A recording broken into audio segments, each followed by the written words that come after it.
Good morning everybody. Welcome to Sewing Street. I've got the old glasses on today, which is never a good sign. How are you all? Welcome to Wednesday's Sewing Street. It's lovely to have your company here bright and early. We've got a very packed day, but let's start, as we mean to go on, and start with our early bird. Now then, our early bird is something we all love, and that is a bit of extra for our stash.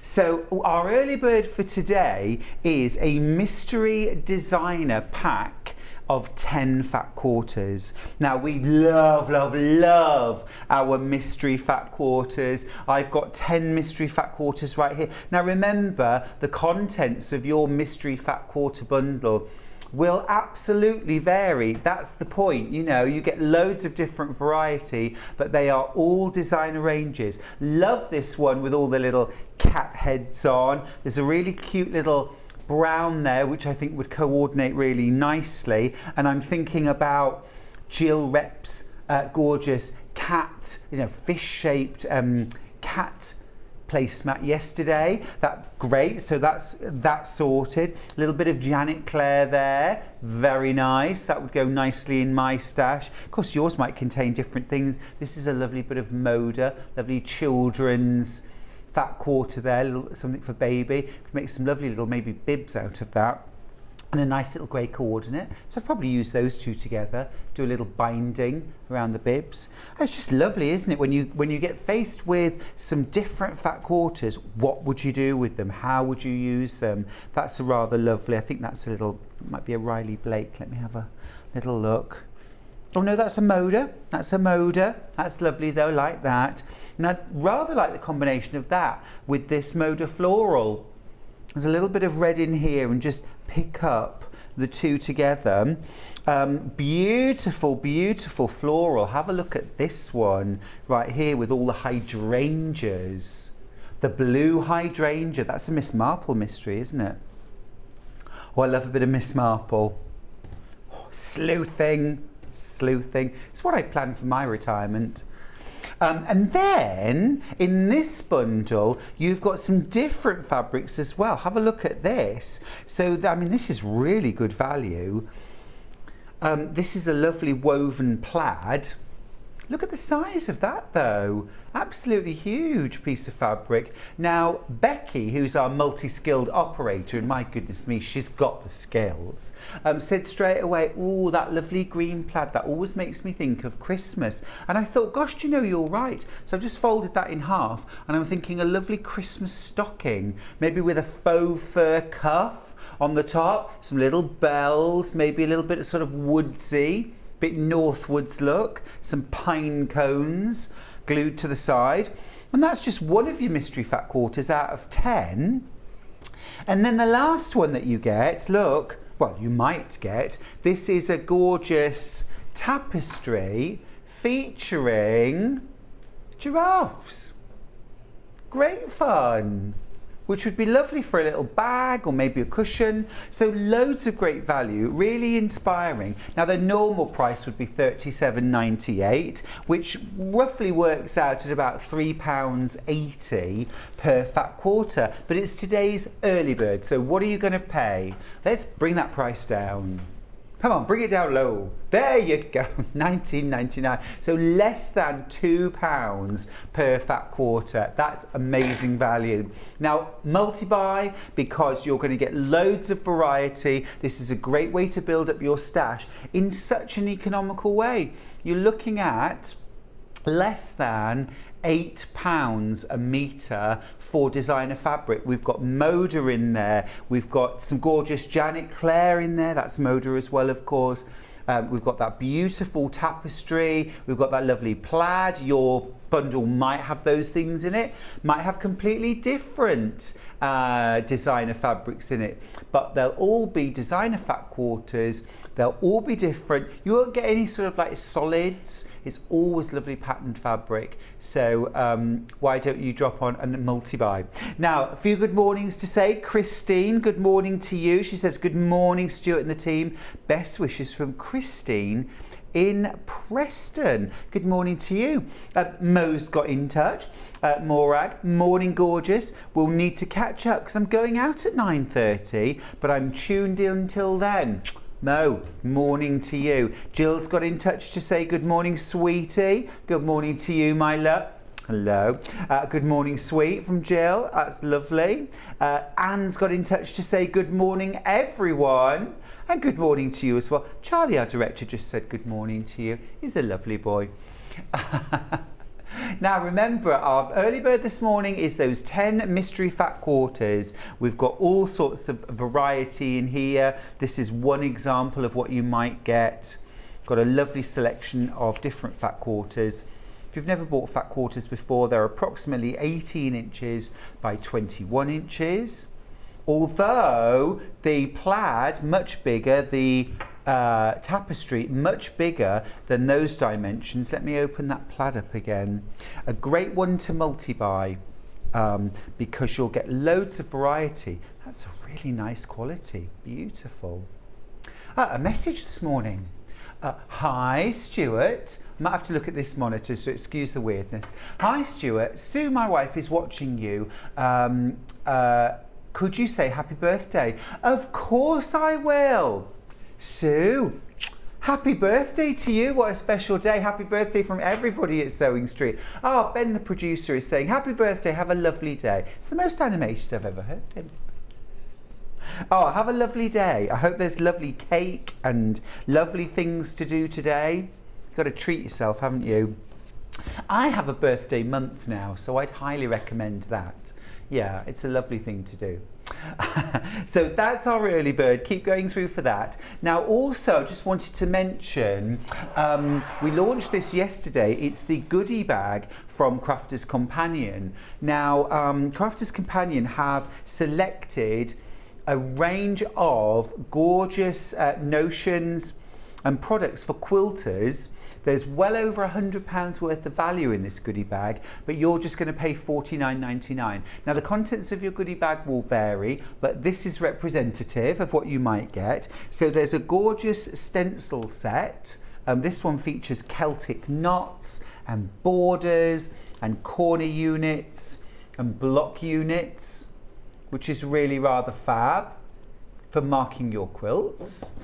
Then you've also got, this is a quilting guide for, when you put your free motion foot on and you actually stitch inside the guide. So it kind of gives you perfect free motion quilting patterns.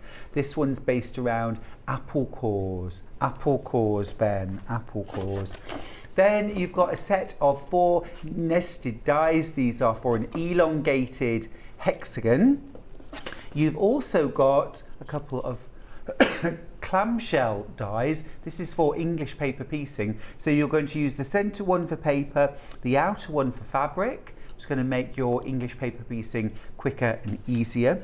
You've got a strip roll. This one's called Sew Boho, which is really rather lovely. Kind of purples and teals and oranges and golds, beautiful. And then a set of quilting clips, binding clips, which is really useful. Bag making, binding, all kinds of sewing. Great value in there. The strip roll on its own, £17.99. The elongated hexagon, that's £39.99 on its own. So well over £100 worth of value for £49.99. A message on my bottom. Gracious me. GM, sensational. Oh, good morning, sorry. Good morning, Sensational Stuart. Thank you, darling.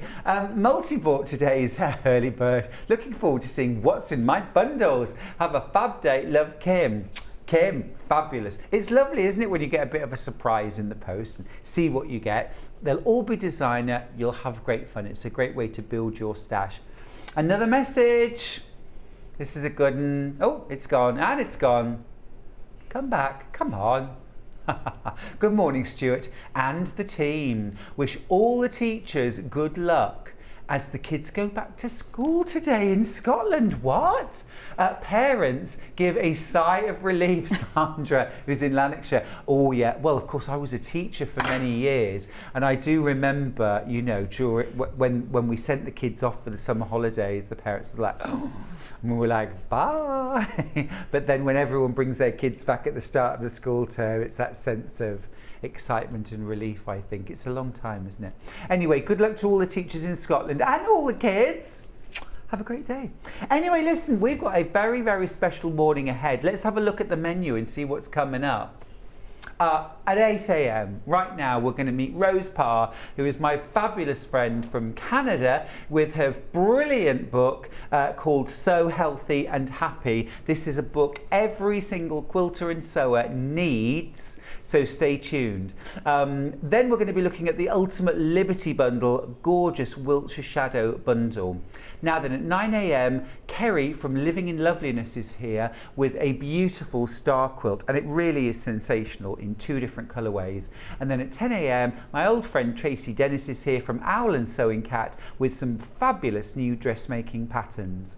Now at 11 o'clock, Kerrie's back with her Crowned with Love quilt pattern and kit. And then at 12, we finish with Tracey Dennis. We'll have the Brother sewing machine, the FS250, and the Brother embroidery machine, Disney embroidery machine, and also Owl and Sewing Cat patterns. So a very packed morning, and of course this week we are celebrating Festival of Quilts, which starts tomorrow, but we're having our own kind of Festival of Quilts here at Sewing Street with lots of amazing offers. Now then, how do you get involved? Well, hop onto the website www.sewingstreet.com, and then if you click on Watch Live, you'll be able to watch us live. You can send us a little message. Yes, you can.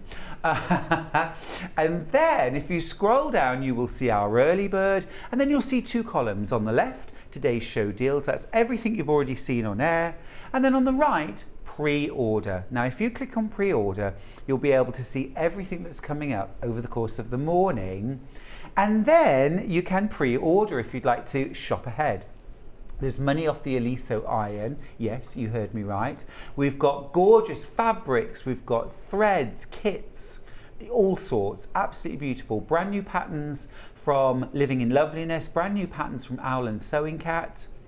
We've got it all going on this morning, and I would really recommend you jump on and have a look and see what's coming up, because we have got so many fabulous new pattern launches today. Well worth shopping ahead and making sure you get yours. We're going to have lots of sellouts today, I'm sure. Now remember, you only pay 1 postage and packing here at Sewing Street. It's £3.95, 1 P&P, and that's it for the rest of the day. So if you've already bought our early bird, the 10 mystery designer fat quarters, you've already paid your postage and packing for the rest of the day. Whether you buy Rose Parr's fabulous book, the Ultimate Liberty Bundle, or a brand new embroidery machine, you'll only pay £3.95 for the entire day. Now then, I've mentioned Rose Parr's fabulous new book. Let's meet the lady herself, Rose. Hello, hello. Let me give you a hug. Yes, thank you. Oh, it's so wonderful. We've been talking about this moment for so long, Rose, and getting together on air. And here we are at last. Yes, I'm very excited. It is fabulous. Now, you're over for Festival of Quilts, aren't you? Tell me what you're doing at Festival, first of all. I feel like I'm doing everything there.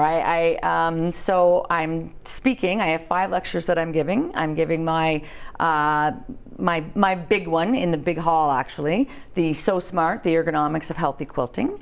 And then I'm giving Loving Your Long Arm, even when it doesn't love you. I'm giving Quilting is My Therapy, which looks at, I mean, we all know it is, but it actually looks at why and some of the other health benefits that it does for us. Like that. I'm not sure what they called it. I always call my other lecture Machine Maintenance, Healthy Quilting from the Inside Out, because we are the most important piece of machinery in our sewing room. I like that. So it's about taking care of us. I like How many that. was that? Was that? That was 4. Oh, and then the ergonomic toolbox, the ergonomic sewing toolbox. And in that I talk about some things that maybe are not quite as obvious to people that they would have in their ergonomic toolbox. Things like, have you ever seen the attachments that it's an extension cord, but it has something that you step on it to turn the lights on. You used to see them, the first time I saw it was with Christmas lights. Yeah. And so at home I have that for one of my big overhead lights because the big thing in my house is I don't bend that way, and that's a whole other story for people's healthy backs and that. But anyway, just things like that you wouldn't normally think about having in the sewing room. And of course, everybody needs to have my book in their sewing room. Well, I absolutely do agree with you there. Now, the book that we have from Rose Parr today is called So Healthy and Happy, Smart Ergonomics, Stretches and More for Makers. Now, what this book is all about, I love what it says on the back. Quilting shouldn't be a pain in the neck. Certified health and ergonomics specialist Rose Parr shares her expertise on how to sew smarter, healthier and happier, includes stretches, recipes and tips to keep you in prime sewing form, keep your mind sharp and your body ache free. Because your real thing, Rose, is that every single quilter, no matter what your age, what your level of mobility, can enjoy pain-free quilting, sewing.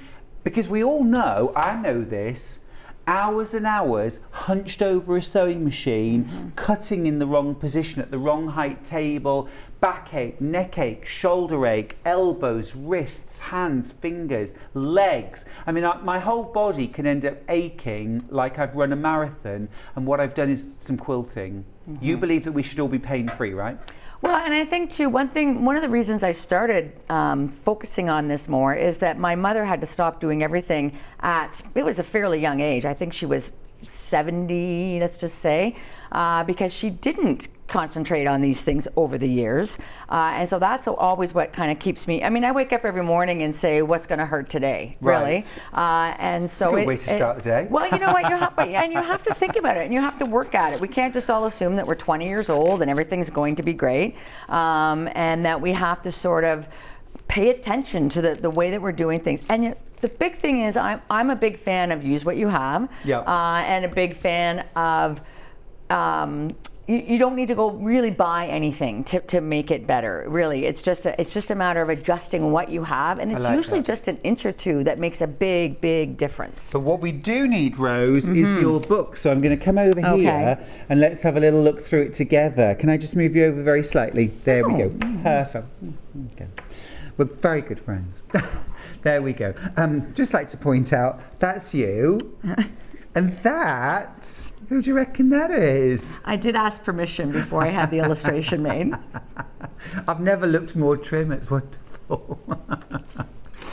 So let's just have a look at the contents page. So ergonomics, first of all, what does that mean? You know, ergonomics just means doing something comfortably and efficiently. That's all it means. And so that's what we want to do. And when they everything that I present it's not just based on what works for me, and that's great. It's based on other people's research, and they've done it in manufacturing, textile, all the big plants and things, factories, and they want people to be pain-free so that they're not off on, in Canada we call it workman's compensation, I don't know what you call it here. They don't want their employees off getting insurance for it, and they want to get as much done in that time as possible, and that's fine. That's why you're in business, to get those sorts of things done. For us, really, we want to get as much done so that we can keep doing other things. Exactly. And so any of the research that I'm looking at has been done in those settings, to see what height should things be at, and that way. And so that's all it means, is doing it comfortably and efficiently. That's how you've broken it down, isn't it, in the book? So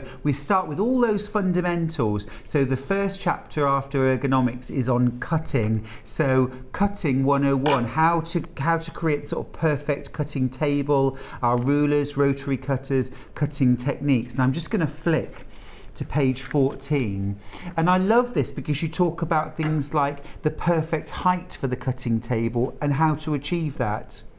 Right. Once I started standing here, I thought, I wonder if they can find me a little step stool or something, because it's going to be impossible for me to demonstrate anything because this isn't my height, which is fine. I can show the wrong and then we can figure out the right. And almost everything that I talk about starts with that magic 90-degree ergonomic angle. And so if I come back here, you can see it. And that's where we're starting. And that's the number that ergonomists, and I'm not an ergonomist, I'm certified in office ergonomics, which transfers beautifully to the sewing table. But they use that number, but it's not always 90. It can be 95, it can be 100, like that. It's almost never less than 90, because then you're doing the come up over. But so you're starting with that. And then depending on where we are, if we're at the cutting table, then we want to look at, okay, if this is my 90 and this is where I'm starting, what's my natural drop? What's my natural drop where I come down, where I can still stay relatively, with good posture, relatively straight, that way, but it's not so far down that I have to bend down to have a look at it. Right, and we all do that, don't we? I mean, I'm always working at tables that are too low, too high, and especially the too low, you really do end up leaning over. Yeah. So you talk about how to do all of that, don't you? And then just looking further ahead, you've got the pressing, of course, and how to create a pain-free pressing checklist.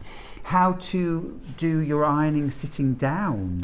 I mean, I iron sitting down all the time. I really do. And if you've got a big stack, because for a lot of us, it's actually easier to keep better posture when we're seated than when we're standing. One of the worst things that a lot of women especially do when they're standing is they put their weight on one hip like this. My chiropractor told me it was from holding the baby on this hip and doing things with this, and it's a very natural stance. And our body likes to be even, our hips like to be even, our shoulders likes to be even. And so when you're seated, quite often you can keep better posture than when you're standing, but there's ways to do it ironing when you're standing as well too. And so again, when you're looking at setting up your ironing board to see what's going to be the best height for you, you're going to again start with that, okay, what's my magic 90-degree number? And the easiest way really to find that is just to pretend that you're shaking someone's hand that is the exact same height as you. Right? So they have the same torso length, the same everything. And then that's where I am. I'm right there, right? And so when I'm looking at my ironing board, though, I don't want that 90 degrees to be to the ironing board. Right. I want it to be to the top of the iron. Oh, right? Okay. And so if my ironing board was here and my iron was here, this would be. You're coming up over. You're coming up over. Any time that we raise our arm up. So if you're right now, you're at home and just think if you're sitting. And of course, a good posture, and put your one hand on your shoulder and then reach up like you're going to get something out of the cupboard. And that's fine, because then you come back down and everything's back down. When our shoulders are down, generally everything above them is a little bit happier. But what happens when our ironing board is a little wee bit too high is we're spending half of our time, half of our day if we're lucky, half of our time like this. Just that little bit, because we're coming up over. And so you're wondering at the end of the day, why do I have a headache? Why do I have tension? Why? Well, because you spent half your day like this, right? And somebody standing beside you couldn't even see that. They wouldn't even notice because it's so slight, but it will get pinched, it will get tight, and you'll wonder why at the end. And so if you take, so for me, my magic number to the floor from here is 33 inches. And so if I say, okay, that's 33. Let's say that my iron, I do have I call it Olaso, which you laugh at the way I produce everything. But, no, it's beautiful. And anyways, so let's just say it's 6 inches. And so 33 minus 6, I know that I want my ironing board to be set at 32 inches high. And that's gonna give me coming out to the top of my iron, not my ironing board. But our ironing boards have a limited number of adjustments, so we might not get 32. So if you're choosing between 32 and a half or 33 and a half, then you're gonna go, 32. If you're choosing between 31 and a half, just wait. People at home are going, this Canadian can't do math. Because my ergonomic number is 39. Right. My iron is 6, which makes it 33. I didn't start at 33, so okay. You should have caught that. So anyway, so I can't do maths at this time of day. 33. So if I'm choosing between 32 and a half or 33 and a half, I'm gonna go 32 and a half. Right, go lower.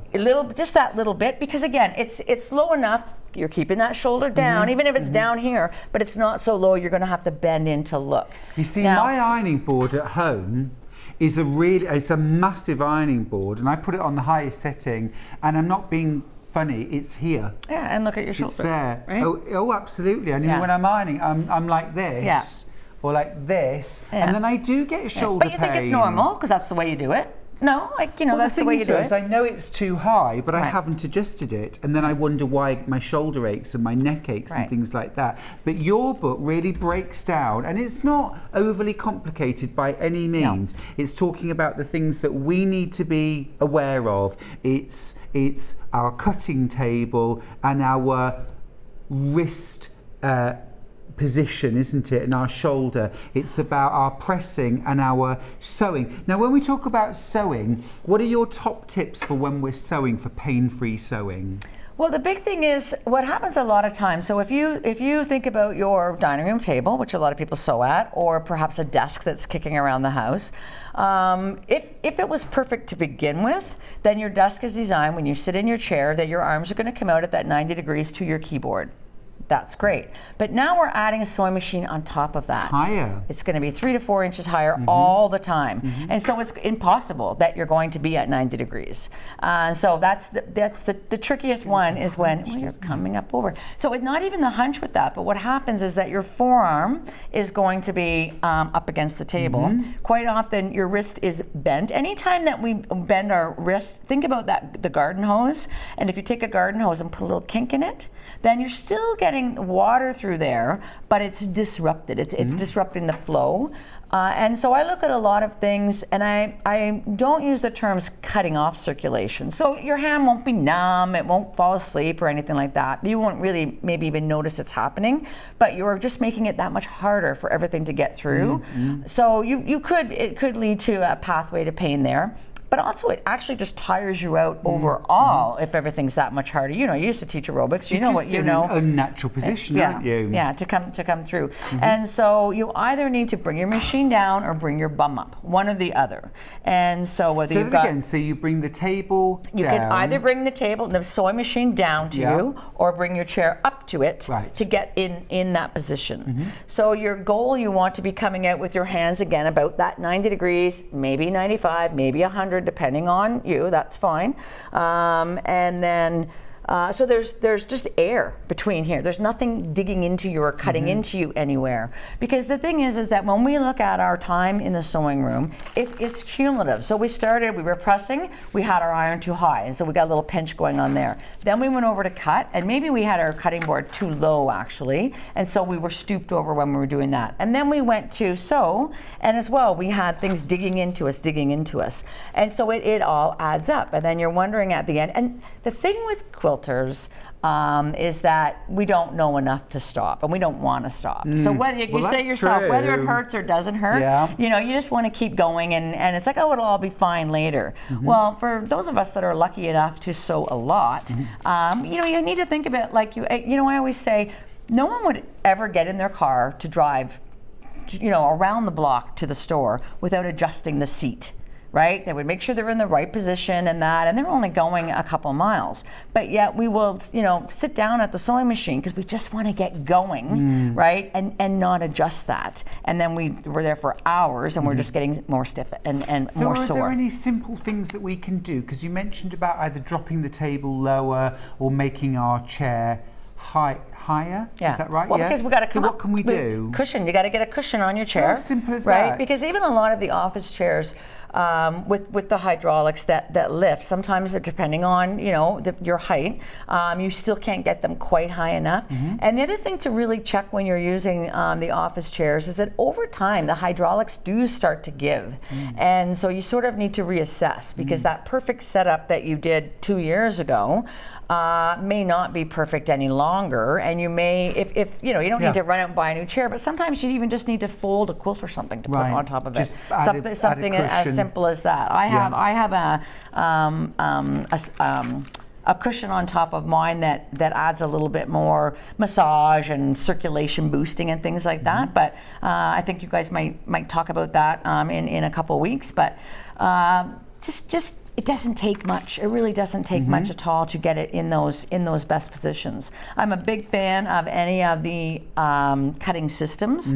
I talk about AccuQuilt simply because that's the one that I have, and I know there's lots of different brands out there. Well, and we know that, you know, things like that, they're not cheap. I bought mine used on. Do you have Kijiji here? No. Yeah, so it's like an online Craigslist classified or whatever. But they have kept a lot of people being able to, any of the cutting systems, being able to keep cutting a lot longer than they would have. Now, this is an interesting one, Rose, because I like this, because you've got wrist-friendly technique for cutting and familiar technique. Yeah. So this does look very familiar to me. And I don't know if you think this at home as well. This sort of, does this feel quite familiar? Yeah. And so I don't like to say right and wrong. I I try not to say right and wrong, because what is right for 99% might not be for somebody else. And you know, and this is why when you think about your rulers, and they have the ones now that have a built-in anti-grip spray on the back. I don't have any of those, but you put the grips on the back, because we've all done this, is you put the ruler down and then with all your might you're going to hold that thing in place. And what we tend to do there, get up high on there, what we tend to do there is we put our can I stand on this? Yeah. No. We put our weight down and press, and then we're getting the flat hand. So we're disrupting the flow here. And you'll see people, if you're at a bee or something, you'll see people, they'll cut and they'll shake, and they'll cut and they'll shake, and so that's something why. as simple as putting an anti-slip grip on the back of your ruler can help to eliminate wrist pain, elbow pain, shoulder pain. Isn't it amazing when you start thinking about these things? You think one simple change. One simple thing. And the other thing is, and when you have that grip that's holding it in place, you don't need as much force, so you can just displace all that pressure from your wrist to your fingertips. And so you can tent your hands. One lady that teaches kids told me that she tells them to make a spider and then walk their spider down the ruler, but whatever. That way. And that way, when you've got your hand tented in that position, then you can try to keep your wrist neutral straight. I don't like to say straight, because then people get locked into place, but neutral straight. So you're looking at, you've got your hand in position and you're holding your ruler down, and this is fairly neutral straight, rather than one of these, which helps. Now I do like this picture here of a man ironing. Not seen that very often. Also then, throughout the book, you've got tips from quilters, professional quilters. Here's even one from me. Press, don't push your iron along the seam rather than across it, so it doesn't bow and look like a rainbow. Yes, yes. So they're all little tips scattered throughout the book. Here's one from Jenny Doan from Missouri Star Quilt Company. I know. Press to the dark side to hide your seams. I know. Fabulous. Yeah, that was lovely. Fabulous. Because I mean, I'm well aware that I don't do almost any hand stitching, and so I have some tips in there from Jo Avery about hand stitching. There's lots of things. I have tips from different people. I do long arm, but other people have other long arming. You have long arming tips in there as well. Krista Hennenberry from Canada. She does a lot of retreats and a lot of different things, and so some of her tips are with regards to that. This is an interesting one. Yes. Sewing standing up. Now, obviously, I sew standing up here because of the way our studio is set out. And how do you like it? Well, you know, I don't hate it, that's for sure.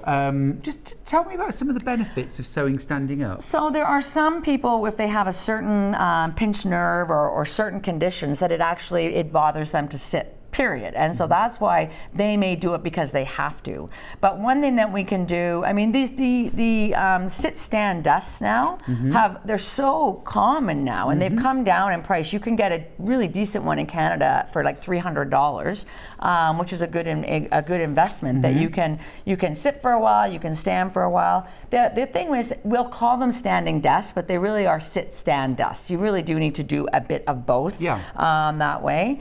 And they can be nice if sometimes it's a change. It breaks it up that way to do it that way.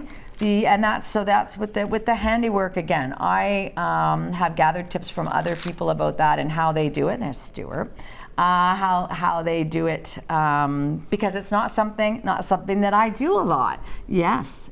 So normally when I'm doing just stretching my torso, Rose. I know, and I keep thinking I might get taller, but it hasn't happened yet. And so quite often when I'm having people do that, is what I will have them do is interlace their hands. And can we do this together? Yes. And so whenever Come on, do this at home now. Whenever I'm doing just about anything, I try to do 2 at once, which is why I had twins, because I had 2 kids already, and I went, wait, I figured out what's happening.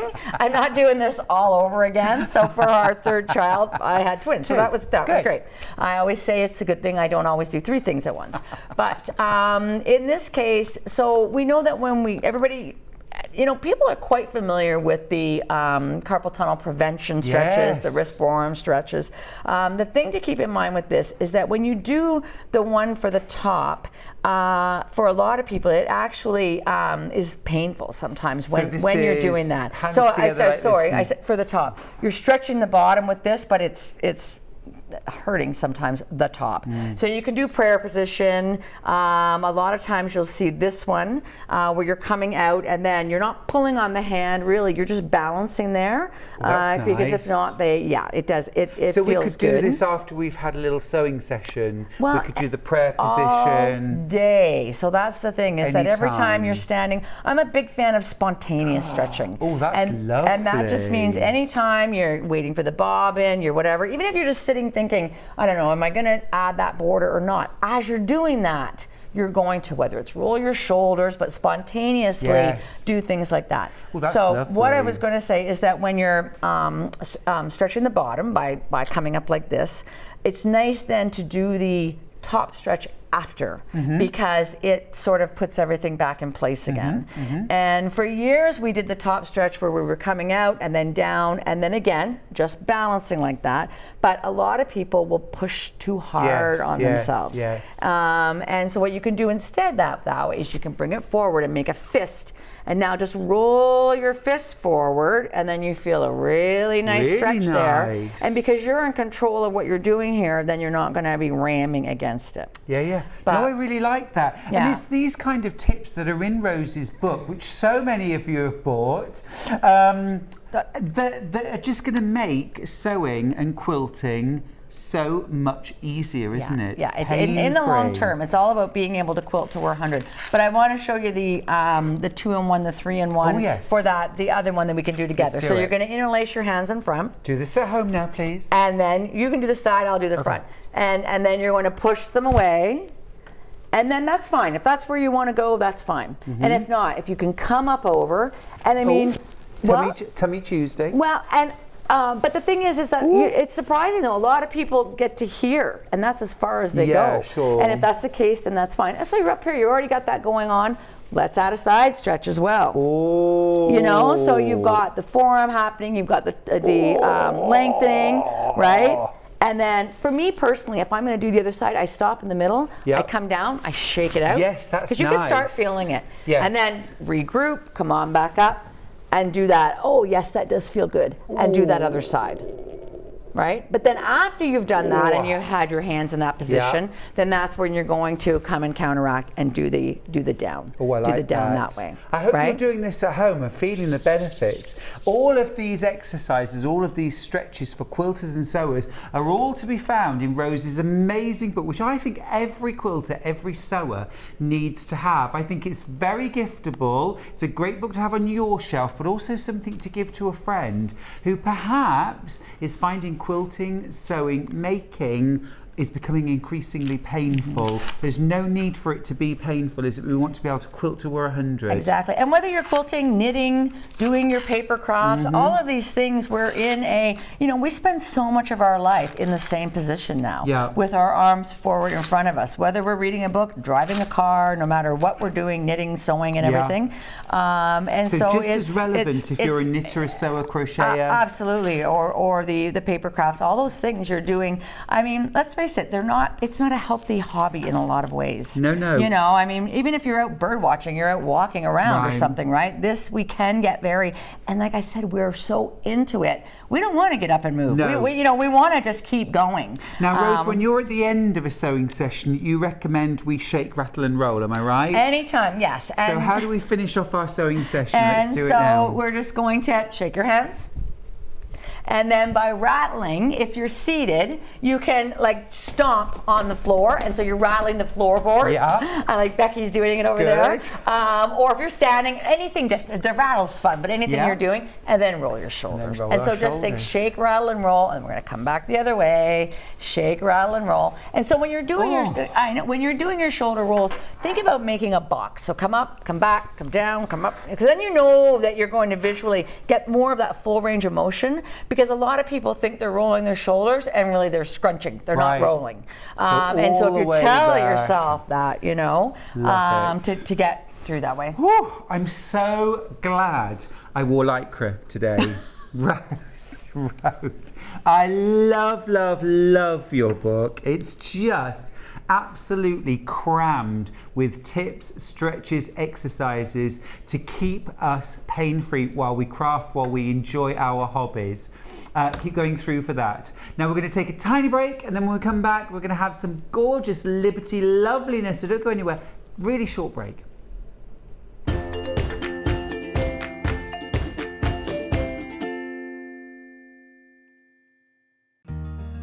Have you heard about all the different ways you can shop on Sewing Street? You can shop on our website, sewingstreet.com, and you can also order by phone by calling our friendly UK customer service team. Just call 0800 001 4433. And don't forget about the Sewing Street app. Here you can shop all of the Sewing Street products as well as watch the live shows from anywhere.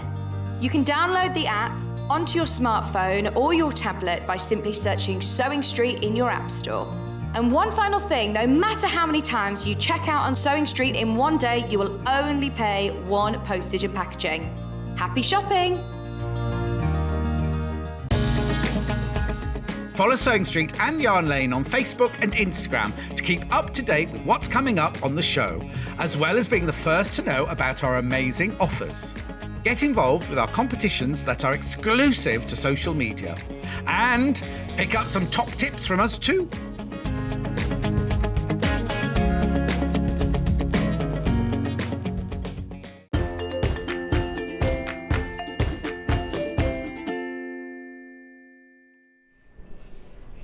Welcome back. I don't know about you, but I'm feeling very energized. Genuinely though, just doing that shake, rattle and roll really sort of brought some energy back to my saggy old body.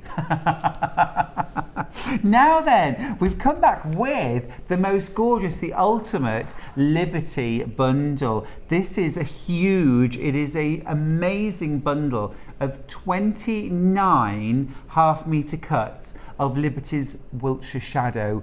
One of my absolute favourite blender ranges, and of course, you know, this is going to work beautifully with all of your Liberty ranges, but also actually this is going to fit beautifully with all sorts of different fabric ranges that you might have in your stash. So let's have a little look at what you get. You're getting 14.5 meters in total, and actually you're saving $14.98, which is the equivalent of getting one of these meters or two of these half meters completely for free.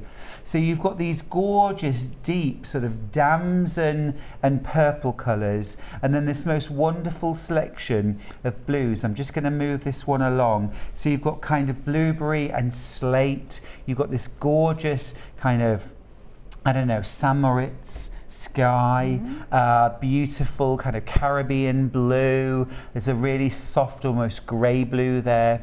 And the Wiltshire Shadow pattern has become a real favourite amongst quilters because it's there, it's a definite pattern, but it's also very soft and textural. Very subtle. It's pretty, isn't it? I didn't know Liberty did anything that wasn't that they even did a blender. Right. You know. Yeah, and it's been really popular. I think it's only been introduced in the last sort of year or so, 18 months, but it is absolutely gorgeous. And then you've got these lovely teal and emerald shade, really good kind of Kelly green or leafy green. That's a lovely soft sage.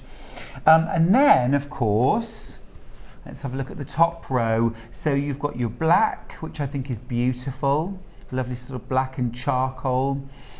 Couple of lovely yellows, a kind of lemon, and then a sunshine yellow, a really nice peach, and then these gorgeous soft rose pink. Gosh, there's so much is actually more fabric tucked under there. That's beautiful, isn't it? Like a sort of deep cranberry. What I would think of as my favourite sort of red for Christmas, that one. Really lovely Christmassy berry, red. almost a bit of berry. Yeah. And then beautiful, sort of pinky red, isn't it? Yeah. Yeah, like a I'll blush. say not quite rosy, but Oh, well, getting there. Yeah, rose maybe. Very pretty, lovely soft pinks there. A very, very soft peachy cream there. And then some greys to finish off. Some silver and some pewter and a lovely charcoal. I think I might actually move the black down to there. There we go. So much fabric in that bundle. You're getting 29 half-metre cuts. Now, this is the sort of ultimate stash builder, isn't it? So you've always got the right colours to coordinate, whether you've bought the Riviera collection or whether you've bought the new Liberty Christmas collection. You'll always have something that you can coordinate and blend with what you're working on. Absolutely gorgeous, really gorgeous. We have very, very limited stocks of these.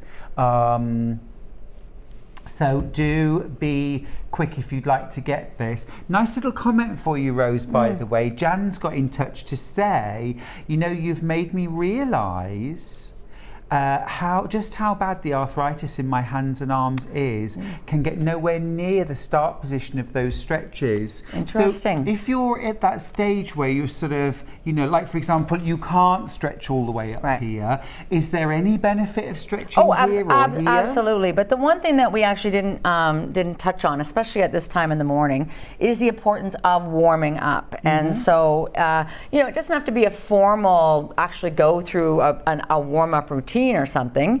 You know, it can be just even, you know, getting up and going up a set of stairs or whatever it is. And so I always say in my lectures, I'm talking out of both sides of my mouth, because on the one point I want everybody to do spontaneous stretching. However, if you've been in one position for a long time, then that's where the shake, rattle, and roll can really come in handy, just to get the blood pumping. You know, if you think about an elastic band, and you take an elastic band and you put it in the refrigerator, take it out and do this, it's going to snap. It's going to break. It's like a metaphor for my life, Rose. And then, so if you take that same elastic band and you put it in your hands and you warm it up and you make it nice and pliable and then that is what stretches. And so, yes, if you've got arthritis, then you know a lot about warming up and even staying warm when you have that. And so it's really important when our body is in one position for a long time, we're literally not burning any calories sometimes, which is fine. It's not about, you know, burning calories, losing weight or whatever, but it's simply about staying warm sometimes. And quite often you're getting cold, and especially if you haven't eaten as well, because your body's not even burning calories. It's not, there's no furnace happening, there's no fuel being burnt. And so we do tend to get cold, simple as that, when we're seated. And that's why when I started doing that and I got here, because it's quite easy for us to do. Stuart used to teach aerobics, and I've been a personal trainer for 17, 18 years now, whichever it is. And it's easy to go, oh, let's all do this, right? But a lot of people, they're going, oh, that's it. But don't be discouraged. Whatever you can manage, whatever you can do. And if you're there, maybe next week you'll be there or there. And if you're never there, that's fine too. Our shoulders are super tight. They really do get tight. And our chest gets very tight because, again, we spend our life like this, driving a car, reading a book, knitting, sewing, whatever it is. And so we need to open up. We do. It's quite tempting, isn't it, when we're always in this position and we find it hard to go here, to just do everything here. But we need to keep on reaching forward, keep on expanding your range of movement. Now, let's just get back to Liberty, the ultimate stash builder, the ultimate Liberty bundle. Half the stock has gone. We have got half the stock left. That is all, 50% of the stock. Now, what we have is what we have. We cannot repeat this. We will not be able to make these bundles again because once this stock is gone, we will not have any more. Okay, so if you want to get yourself the ultimate Wiltshire Shadow Liberty bundle, this is the time to go for it because you've got 29 half-metre cuts. That's 14.5 metres of fabric. It's pretty good, huh? And it's going to coordinate with just about everything. I would mix this with Kay Facets. I would mix this with Anna Maria Horner. I would mix this with Moda. Any fabrics at all. The pattern itself is lovely. It's called Wiltshire Shadow. And it's this sort of, well, to me, they look like yew berries and yew leaves. Very, very pretty design, isn't it? Oh, a lovely message from Patricia. Morning, Stuart. Love you from Blackpool. Loving the show. Thank you, Patricia. So that's the ultimate Liberty bundle. Now, a couple of other things I want to mention. We love the Eliso iron, much beloved by Jenny Doan. We have the Eliso iron, but, and this is unprecedented, got a little bit of money off it. Not a massive saving, but it's a saving. Saving £7.99. I'll take that. Absolutely. Take that. Yeah, it's a nice half a metre or 3/4 of a metre of a nice fabric. £155 for the Eliso iron. Now, if you've never seen the Eliso before, what's so special about it? Well, goodness me, so many things. You've got a 5 centimetre detailer tip, so a sort of recess at the front, so that you can get right into things like pockets, pleats, collars, get a really smart press there. It's got a fabulous spray function, misting to bust wrinkles, and it's got incredibly powerful steam as well. So if you want to add a blast of steam, if you want to use it vertically, so for example I use it for refreshing curtains and blinds, then you can do that too. Very easy to fill with water as well. It's got a side fill tank. And the thing we all know the Eliso for are the little legs. So you pop it down, you don't need to stand it up on its end. It will lift itself up on little legs. Which means it's always ready for action. And saving your wrist. Your wrist isn't having to lift and lower. That's a really good point. Well, that's my main. That's really the only thing I ever say about it. Is that because when it's here, then you're not having to lift it or put it up and down. Because I mean, it is a fairly heavy iron. It does a good job. So, but even regular irons can be quite heavy that you're going up and down. So that's the whole thing. That's such a good point, though. Well, because even doing that with nothing in my hand, I can feel that in my wrist, and then you add the weight of an iron. It makes perfect sense. That's why we need an expert. Well, and the other thing too is that I don't know how you guys do it here, but where I live, our water is quite hard, so we always have to use distilled water in it. And this has a special, the technology inside. You're actually not supposed, you don't use distilled water, you just use tap water in it, which is, do you know the story behind how this was? I don't think I do. So the inventor of it, engineer, and just like a couple of my kids, they do an end of the year project. And this was his end of the year project many years ago. And look what happened now. I mean, obviously his went really well. That's how that got started. It's easy to think, isn't it? Something that's been around for a very long time. You know, kind of, well, it is what it is. An iron is an iron. How can you change it? But actually, if you're an innovator, there are tweaks, there are subtle things that you can do. Amazing, and much beloved by many of our guests here at Sewing Street, and also by by many of you who are just loving your Elise So Smart irons. A good little saving today of $7.99. You're just going to pay £155, and we do have 3 split pays if you'd like to take advantage of them. If you've never used split pay before, by the way, there's no credit checks, there's no interest to pay either. You pay exactly the same price. We simply split up the payment into 2, 3, 4, sometimes 5 payments, and you just pay the first payment, the first split pay, and then we'll send out the goods. So you don't have to make all of the payments before you receive your iron. Yeah, absolutely terrific. Love it. Nice. Now then, can I grab the bags? Now, now Rose, these quilts hanging behind us, you did a sew-along during lockdown, didn't you? I did. When the book first came out, you know, I had great plans to do all these tours and speaking and everything, but it came out in March of 2021, and so I designed the quilt in the November of 2020 or something like that. And so it's called So Grateful for 2021. And what it did was it represented things that we missed and that we couldn't do before, being hugs and kisses. This is Stuart's kiss block, actually, right here. Oh, I miss kisses. Or flying. We have Brigitte Heitland's, how do you say Brigitte Heitland's name? Everybody always tells me. That. Okay. Her flying geese, her no-waste flying geese, Jenny Dones. So these are the tipsters from the book. And Joe Avery is there. Where's Melissa Marginette? Melissa Marginette has the positivity blocks. Gorgeous. And she also has, so this, the other one, can we show the other one that's here? The other quilt that's there. This one, okay. So I did a cat in the top, Melissa did a dog, and so the dog pattern is available as well.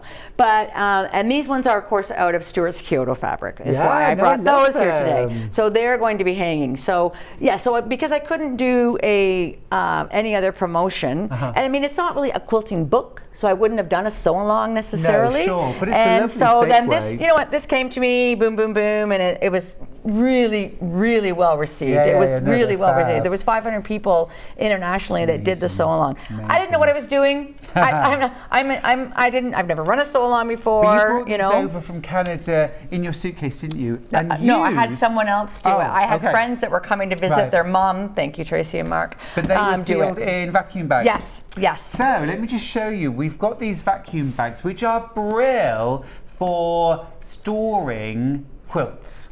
Particularly, but also things like, you know, sweaters and winter clothes or summer clothes or whatever you want to do. So these are a variety pack of vacuum storage bags. You get 3 different sizes. You get the medium, 4 of the medium, which are 50 centimetres by 70 centimetres. You get 4 large, they're 60 centimetres by 80 centimetres, and 4 jumbo, which are 70 centimetres by 100 centimetres. They would be perfect for quilts. And then basically you pop everything folded inside, and then you can either use your vacuum cleaner to suck the air out, or you get a free hand pump, so you can use that to suck the air out. And then it's also going to guard against things like damage from moisture, dirt and dust, odour, insects and mildew. So a great way to store your quilt. So that's the variety pack. Then we've also got a pack which is just the jumbo storage bags. Now you get 12 of the jumbo, and they are 70 centimetres by 100 centimetres. So if you've got lots of quilts that you want to store safely and effectively, I would go for the 12 jumbo. Do we have the graphics for those? I've never seen them come with a pump. I've Free hand pump. I've never seen that. Never seen that. Pretty good, huh? Yeah. But also a really good way of storing your sweaters and other clothes. Duvets take up so much space. Yeah. Extra bedding, winter bedding, things like that. Really super. $24.99 for 12 pieces. So just over £2 per bag. And again, they guard against things like water damage, dirt and dust, odour, insects, mildew. They just save space. It's just they really do. I've had too many quilts get damaged by damp and mildew. Just, you know, it's our climate. Yeah. All right, great. Well, listen, we've been talking to Rose Parr this hour about her fabulous book, So Healthy and Happy, the ergonomics smart ergonomics, stretches and more for makers. Essentially, how to keep quilting and sewing happily and healthily and pain-free for as long as possible. I'm all for that. It's been absolutely fabulous to have you on the show, Rose. Thank you for coming over. And we can catch you giving your lectures at Festival of Quilts all week, can't we? Yes. Look forward to seeing you there. Well, this has been great fun. Great, really enjoyed having your company. Thanks for joining us for the first hour. We'll see you after the break. Kerrie from Living in Loveliness will be here after a short break.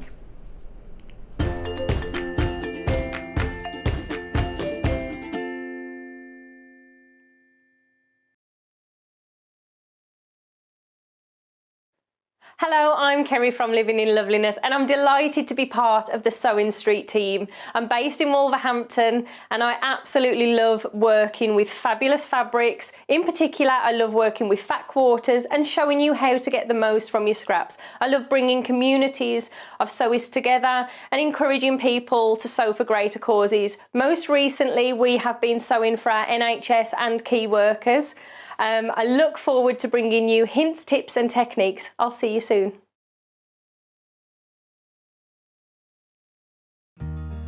Have you heard about all the different ways you can shop on Sewing Street? You can shop on our website sewingstreet.com and you can also order by phone by calling our friendly UK customer service team. Just call 0800 001 4433. And don't forget about the Sewing Street app. Here you can shop all of the Sewing Street products as well as watch the live shows from anywhere. You can download the app onto your smartphone or your tablet by simply searching Sewing Street in your app store. And one final thing, no matter how many times you check out on Sewing Street in one day, you will only pay one postage and packaging. Happy shopping! Stuck for ideas for the perfect gift? Why not get them a gift card? You can buy Sewing Street and Yarn Lane gift cards loaded up with anything from £10 to £500. Shop our gift cards online at www.sewingstreet.com or www.yarnlane.com, or purchase them via our UK call centre on 0800 001 44 33. Follow Sewing Street and Yarn Lane on Facebook and Instagram to keep up to date with what's coming up on the show, as well as being the first to know about our amazing offers. Get involved with our competitions that are exclusive to social media. And pick up some top tips from us too.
Stuck for ideas for the perfect gift? Why not get them a gift card?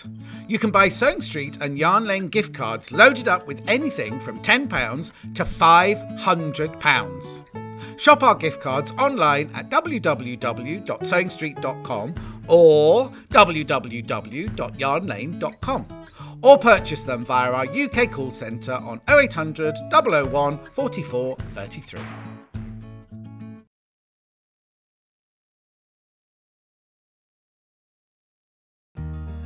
Have you heard about all the different ways you can shop on Sewing Street?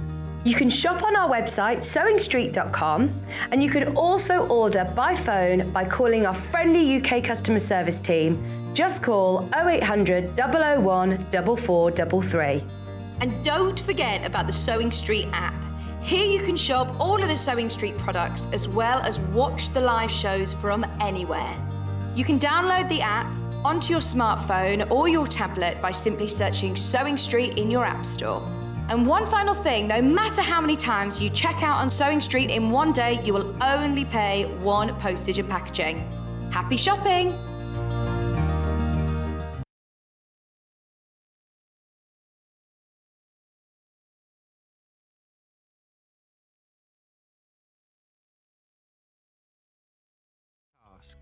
And sometimes to do is talk to a human being. Our family-run customer service team are on call 24/7, full of friendly, warm-hearted individuals, all trained to make your shopping experience as easy and enjoyable as possible. Not only will they take your order, they'll also help and guide you on your shopping journey, so you never miss out.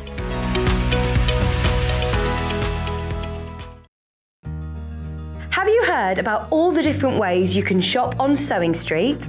You can shop on our website, sewingstreet.com, and you can also order by phone by calling our friendly UK customer service team. Just call 0800 001 4433. And don't forget about the Sewing Street app. Here you can shop all of the Sewing Street products as well as watch the live shows from anywhere. You can download the app onto your smartphone or your tablet by simply searching Sewing Street in your app store. And one final thing, no matter how many times you check out on Sewing Street in one day, you will only pay one postage and packaging. Happy shopping! Keep up to date with what's on Sewing Street and Yarn Lane, as well as all the latest news and special offers by signing up to our email newsletters.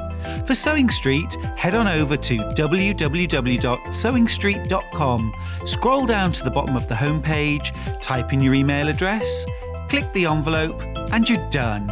It's exactly the same for Yarn Lane. Head on over to www.yarnlane.com, scroll down to the bottom of the homepage, type in your email address, click the envelope, and that's it. You are now subscribed to both Sewing Street's and Yarn Lane's email newsletters.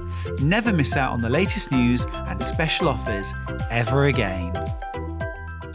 If you're a Sewing Street or Yarn Lane customer, no matter how many times you check out in one day, you will only pay one postage and packaging. So don't wait to add the item you want to your basket and check out. You will only pay one P&P even if you check out multiple times in one day.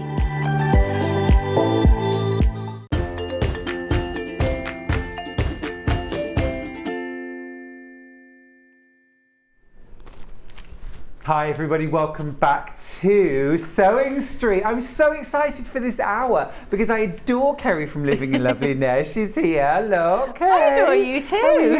What lovely things. I'm very well, thank You fitness fanatic, you. I've been following your progress. I know. Sumbering and swimming and aquaring and... I can't fit it in this week though. I'm struggling to Oh, fit it in. bless you. Well, you've been a bit busy. Look at these fabulous quilts. First of all, the one behind Kerrie, it's called Shine Bright. How spectacular is that? That's the bright version. And then right here, oh my goodness, I am in love with this colourway. This is the autumn. It is so beautiful, It's gorgeous, isn't Kerrie. Absolutely lovely. What sort of level of quilter do I need to be to do this piecing? Could a beginner, if they... I always think beginners should have a go. Yeah, I agree. I'm saying beginner. I always say when people are starting, go for the thing you really want to make. So you'll see when we do the demo, the steps actually to create the star are broken down, made super easy. So yeah, beginner. Yeah, we'll go committed beginner. Committed beginner, yes. If you're in it, you'll do it. I love that. I love that. And the bright version too is so glorious. Now then, let me tell you what we've got on today's show, because we've got kits for both of these quilts. Let's start with Bright, which is the one that's hanging behind Kerrie. Now this is absolutely absolutely full of beautiful kind of spring summer colours. You've got your full pattern to make the quilt. I'll show you that in a second because it's really, really superb. And then you've got this fantastic kit of fabrics. Let me just open this up so you can see what you're getting. Wow. There's quite a bit in there, big isn't there? old chunk of fabric, my goodness me. So in terms of the amount of fabric that we've got, Kerrie, we've got enough for all of the quilt top. Do we have enough in here for the binding? There's not quite enough for the binding. Okay. So you can definitely piece the little pieces for the binding and break it up. And then what I would do is use the remainder of your backing fabric. It's an 81 by 81 inch quilt. So you're going to need to join or have an extra wide. So use that for your binding. No problem, no problem. Yeah, you can always do a scrappy binding, can't you? This is lovely. Look at this. With beautiful exotic hummingbirds and hibiscus flowers. Love that sort of jade in the background. And then this beautiful hibiscus blossom print. Then you've got that kind of softer version. That is really pretty. Yum. Love that. It really was that. That is gorgeous. It really was that fabric that I wanted to be in the quilt. It's incredible. I love that.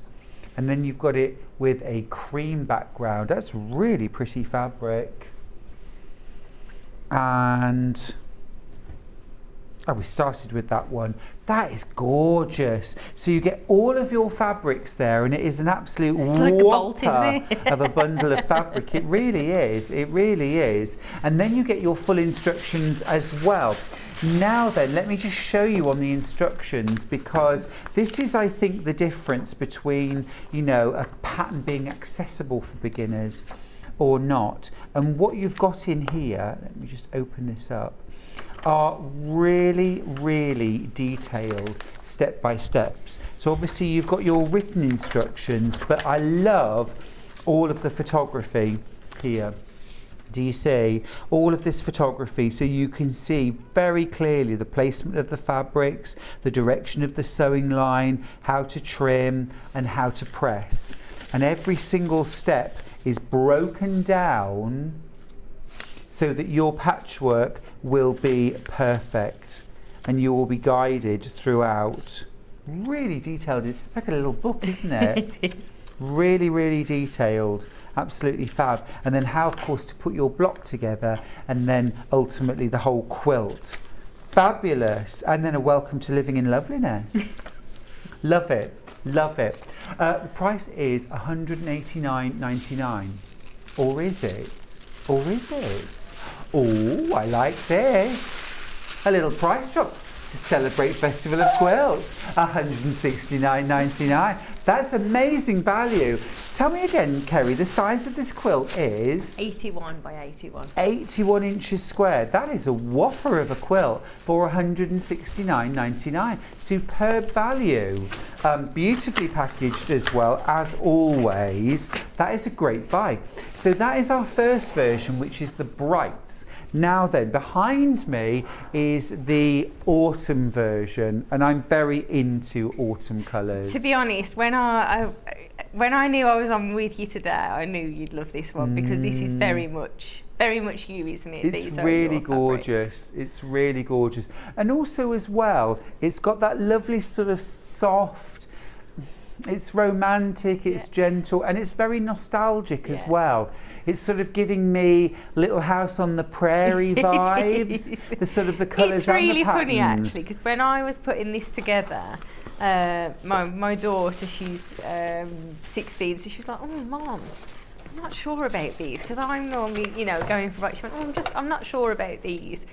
She wants this now, and she wants to decorate a bedroom now. Oh, really? Yeah. Because she couldn't make the leap from the fabrics to the quilt. Yeah, and now she's seen it. I mean, she's sitting next to me helping me doing some pressing and different things, but she's just fallen in love. Yeah, she's fallen in love with it, and now apparently we're redecorating to coordinate. So good. Apparently. I'm not agreeing to it just yet. No, I was going to say, just give yourself even more to do. Now, let me show you all the beautiful fabrics that you get. This is amazing. This is amazing. I love these fabrics. So beautiful. And these are all Lewis and Irene, right? They are, yeah. Just look at that. Isn't that beautiful? That lovely, really soft vintage, almost a peachy colour, but really soft and vintage. That's gorgeous. That sort of mustard background. Lovely little ditzy floral. But it is very vintage looking, isn't it? Is, Very, yeah. And like I say, it's got that kind of Little House on the Yeah. Prairie kind of. It really is. They're just absolutely beautiful. Love that little bit of lilac in there too. And I've had these fabrics in for a while, and just to be honest, you know, sometimes you have fabrics and you know exactly what you're going to make Yes. with them. You know, originally we were just going to do one option, but these definitely needed to be yeah. in this quilt, I think. Really gorgeous, really gorgeous. And again, the same price, $169.99. All the fabrics that you need to create that 81-inch square quilt. Now let me just hold that quilt back out again so that you can have a little look. Shall I get the other end? That is absolutely beautiful, isn't it? So pretty. Just gorgeous. And I love the way too how the stars interconnect, and it's actually really difficult to see where the blocks are. I love that in a quilt when everything starts to sort of join up and you get these secondary patterns. You get these squares forming here, these squares on point here, and the stars just flowing across the surface. Just think that's beautiful. Absolutely lovely. So what are you going to go for? Are you going to go for the Brights, which is hanging behind Kerrie, or the Autumn, which is hanging behind me? Both amazing value. Your daughter wants this one. Oh, I'm definitely having the Bright. Are you going for the Bright? Fair enough. Okay. I'll have either I don't know. of them. I feel like it depends what month it is. You Yeah, know? that's very true. I That is very definitely true. change the colours that I'm drawn towards dependent upon the month and the I weather. agree. So I today agree. we're going autumn. Definitely. Autumn colours. It's really getting that way, isn't it? Now then, if you want to get the pattern on its own, Kerrie has produced that pattern. Now, love the fact, I'm just going to turn this around so you can see, love the fact that as well as all that lovely sort of star action going on in the quilt itself, you've also got these lovely flying geese in the outer borders, in opposite corners. Now the full pattern, amazing value, $9.99. You've got everything in there, all your step-by-step photography, all of your step-by-step instructions to make the blocks, to make the whole quilt. Brilliant value at $9.99.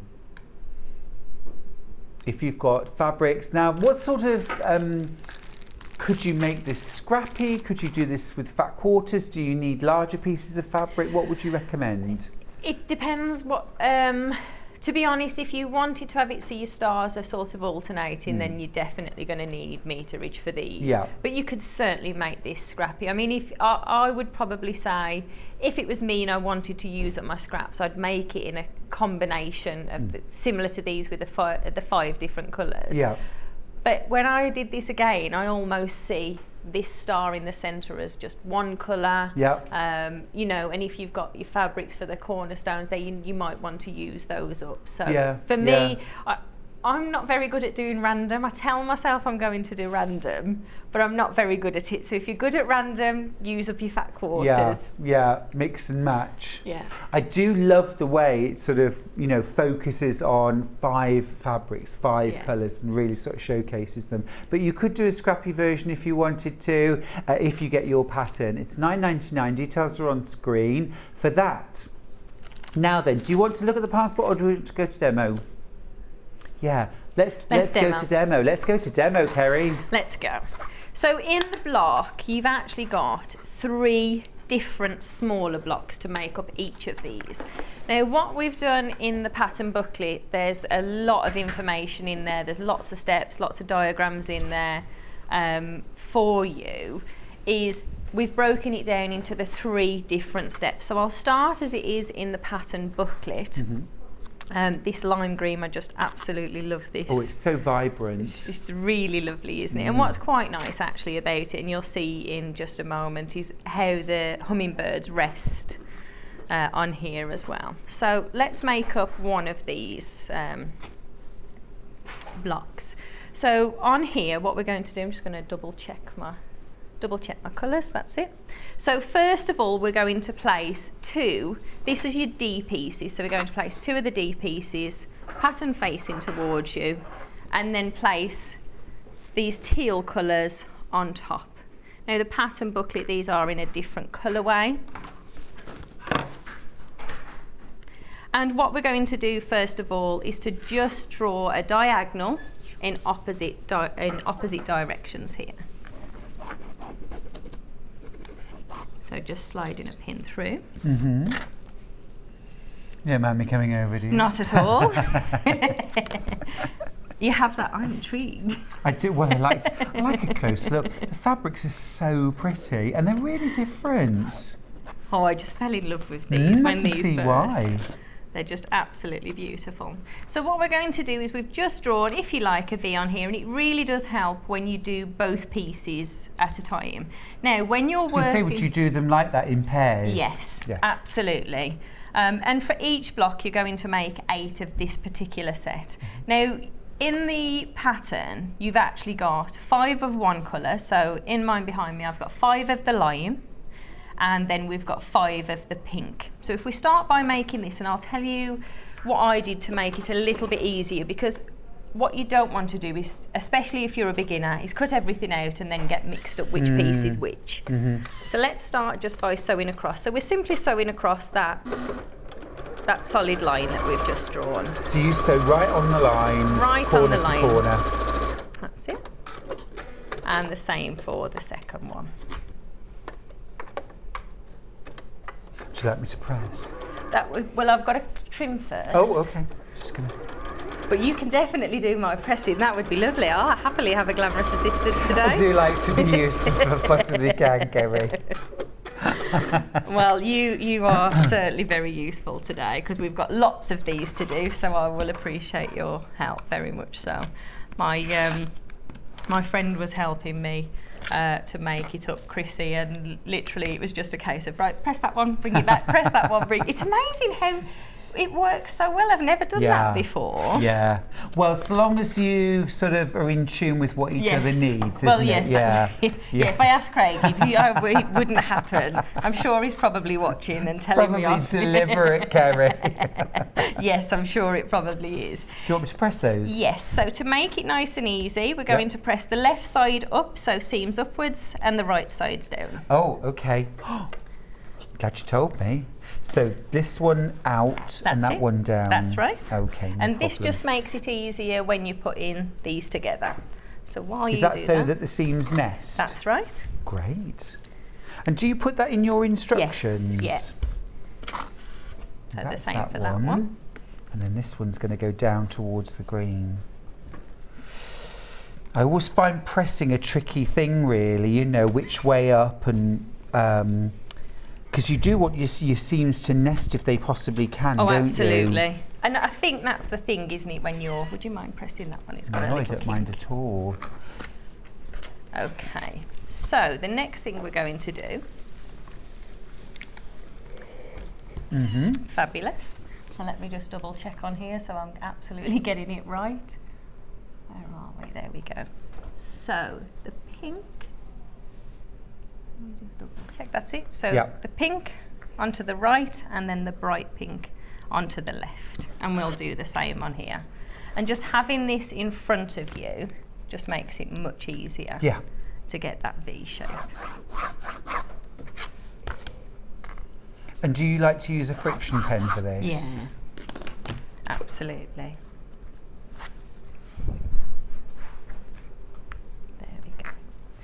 So when you're designing a quilt, Kerrie, what's your process? How do you design your quilts? How how do I come up with an idea? Yeah, or how you do like I squared do paper or just make it and see how it goes, or... honestly, I dig around the kids' room Yeah. and see what I can come across. And this, I should have bought it actually. Yeah. This one was a wax crayon, so I managed to doodle it all, colour it into a wax crayon. Yeah. Until I got the pictures right. And you know yourself, what I originally was going to do in the centre when I put it together, it wasn't sitting quite right. I wasn't particularly happy with it, so had a little bit of a change on that one. I can't take any credit for the diagrams because I doodle it all out. I've tried doing it on the squared paper, and I'm sure that would be very useful for Craig if I did that. But I tend to just do lots of doodles, pass it over to Craig, make up the block so he's physically got the block there to have a little look at, and then leave him to work the magic with all of the diagrams. So this one's still pressing down and this one pressing up, please. Yeah, no problem. No pressure. Oh no. But of course, the benefit of doing them in pairs is that you know exactly which way, you know, what you're doing, and then you can just move on to the next one, can't you? I have to say that's really helped me with this one because you've got two different blocks, and because there are so many pieces with it being such a big quilt as well. Originally I'd started sort of when I wrote the pattern, you do this to the left, do this to the right, and then it just makes it easier having them sat in front of you and for doing the diagrams as well. Because it's very easy to get lost in everything, isn't it? You've got to remember which way you're pressing your seams. How about you? What's your process when you design? When I'm making a quilt, well, sometimes I sit there and do it on a computer. Yeah. I have a computer program, like sort of software for designing. Oh, I'm not very technical. Well, I'm not very technical at all either, but I've been using the same software since about the late 90s, so, you know, it has finally sunk in. But most of the time, Kerrie, if I'm honest, I just get some fabrics, cut them up, start piecing and rearranging, and it kind of comes together that way, you know, and then I sort of start reverse engineering, thinking, what did I do?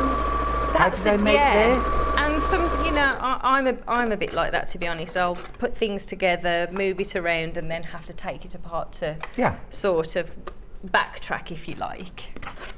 I'm not very technical at all.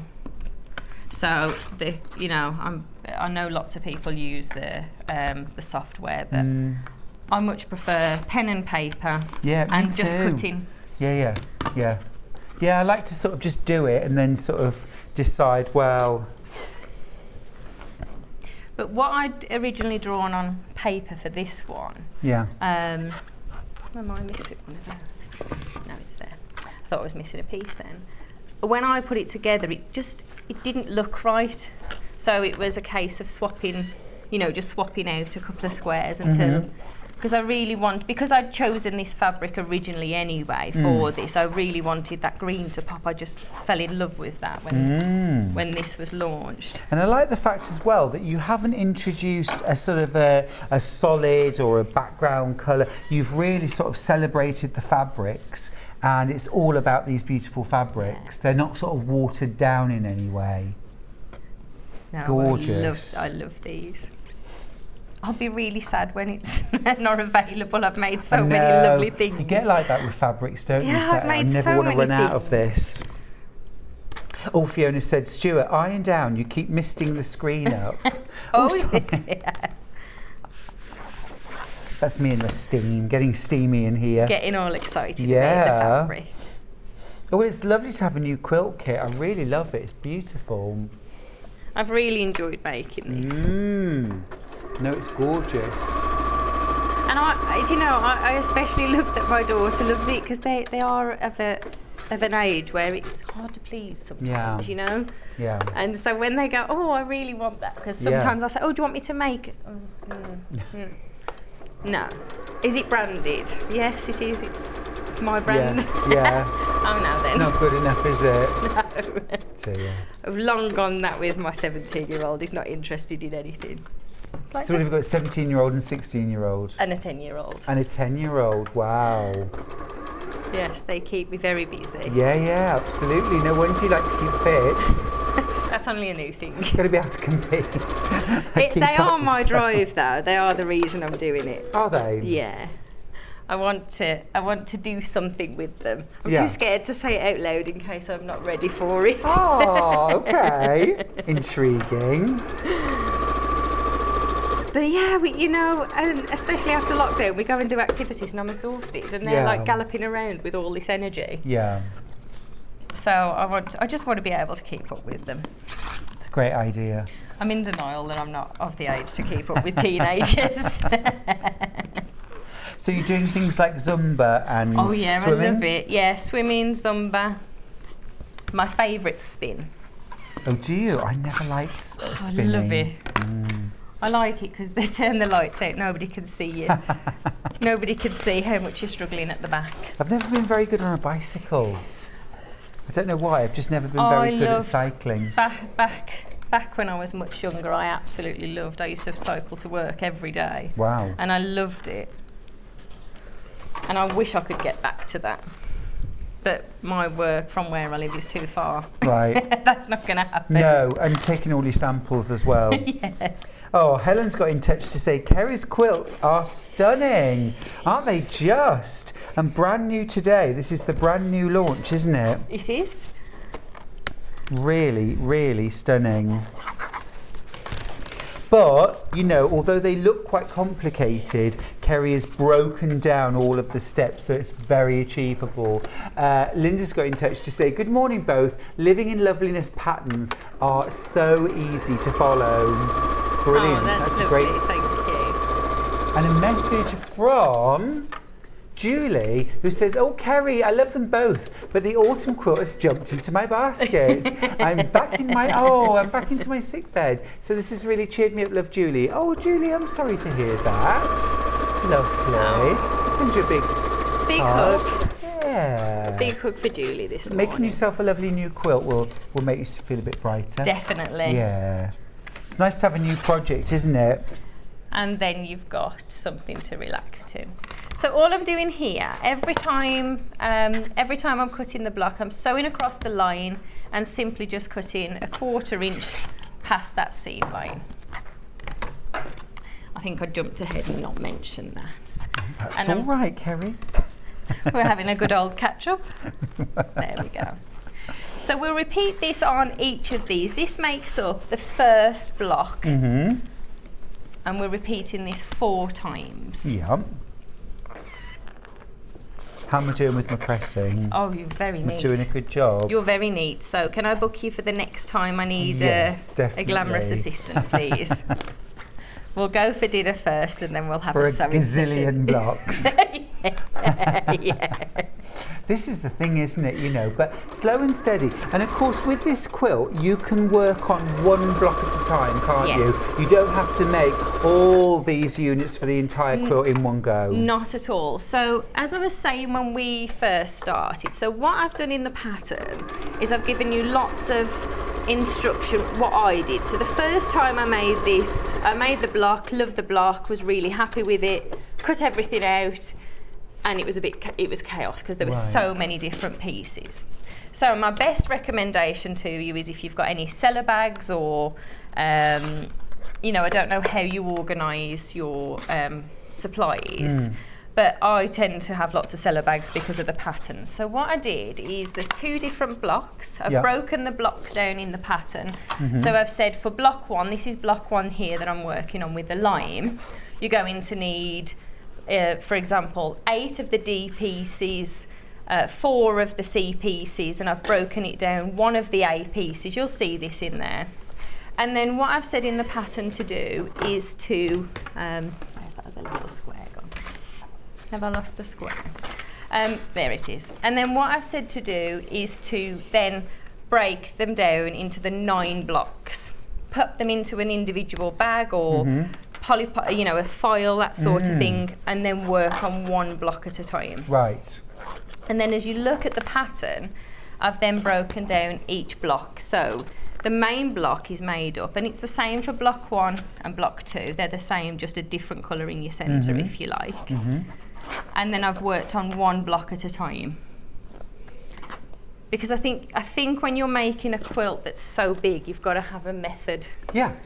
And actually, it's 9 big blocks, isn't it? Yes. So they're huge blocks as well. whereas I think sometimes we do tend to make all the flying geese for the whole quilt, this is quite nice and it's quite easy to work on one block at a time. Absolutely. You get a nice sense of achievement. Well, you're right, because when you're working, if you're trying to do all of this section for each of them, I like satisfaction, instant satisfaction. Yeah. So I feel like if you can make one block up, you're part way there, aren't you? Yeah, absolutely. And it just, especially with the beautiful fabrics, when you see that, I always feel like you're inspired then to go on. Oh gosh, definitely. To do more of these. And of course, those triangles that you're cutting off, we don't throw away. We don't throw them away. Well, I thought when I've got some time left after finishing this, I'm going to make up a cushion. At the moment, I've got a stack. Oh, lovely. I've got a huge stack of these. But you could make a cushion or two to go with, couldn't you? Absolutely. So once you've got to this stage where you've got you need 4 for one block, what I did here is I just stacked them all on top of each other. You've pressed your seams in opposite directions. So when you come to position these on top of each other... I'm very nervous about whether I've done that right, Kerrie. That's fine. I've tried really it looks hard. Fabulous. There we go. Well done. There we go, last 2. There you go. You can have a big star block when we finish, because you've been so I'm going to have a good. sit down now, I'm exhausted. So because we've pressed the seams in opposite directions, what we're going to do next is to just rest these on top of each other. You can feel through the fabrics that they're nesting together. So I'm pinning here at the seam and the top, and we'll do that for all of these.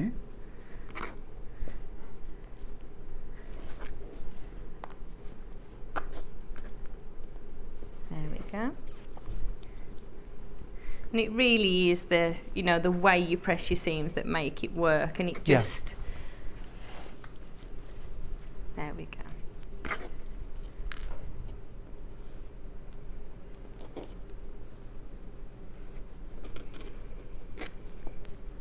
Just keeps it nice and flat, doesn't it? If your seams are in opposition.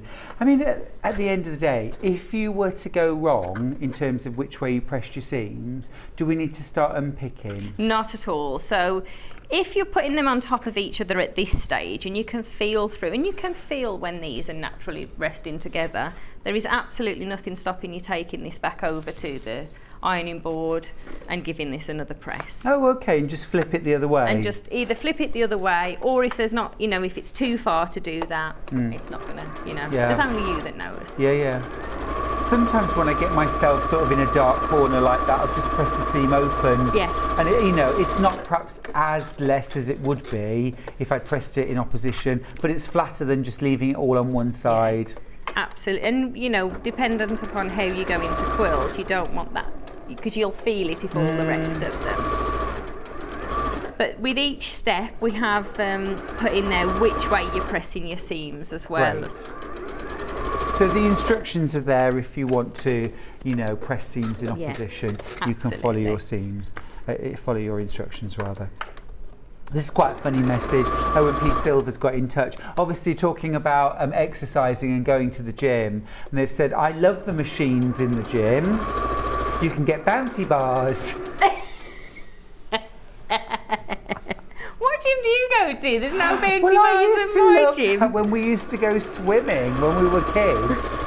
Yeah, when we went swimming, the best thing about going swimming was the vending machine, wasn't it? Having a Kit Kat or a bag of crisps. Do you know what I was doing? I was trying to think, where's there like a little nook and cranny? Here, you can fit a chocolate bar in there. Exactly. But I was thinking, I've not seen any spaces to hide a chocolate bar. Oh no, that was the best bit. And didn't you find as well when you went swimming, especially when you were a kid, you'd get out and you would be absolutely ravenous. Yeah. I go late of an evening, so by the time I come out, even if I've got any cravings, they're like, we've Zeddied the till. Yeah. You can't have anything. So one week I went with my son, he came swimming with me, and he was like, oh Mum, can we have this? Can we get that? Can we do this? Can we do that? And they've got a little cafeteria there, and they said, oh, I'm really sorry, it's closed. And I was like, well, that saved me, well, hasn't that's it? a shame. Oh, that's a shame. But that definitely saved me. So here I'm just pressing the seams to the right. So I'm just placing this is looking good. I'm liking this. Really makes it pop, doesn't it, this lovely green? Well, yeah, there's loads of lovely contrast between the fabrics, so the pattern really pops. And that's what I love, really. I love to see. Really love to see that. And when I decided, you know, that I wanted to do a star, I just felt that it needed a really vibrant, really vibrant. We've gone a bit close there. Do you want me to? Would you mind? I can unpick that for you. Because no I'm problem. thinking this might make a lovely matching cushion. Yeah, definitely. Leave that with me. So on the next one, we've then got your A and your B pieces. So these are the same fabrics that you can see in that first block that we've just made. So we're going to place one fabric pattern facing down, and this is just a pinwheel, a nice easy pinwheel, which I absolutely love. And all we're going to do is to sew around all 4 of those raw edges. And then we'll cut this down into 4 triangles.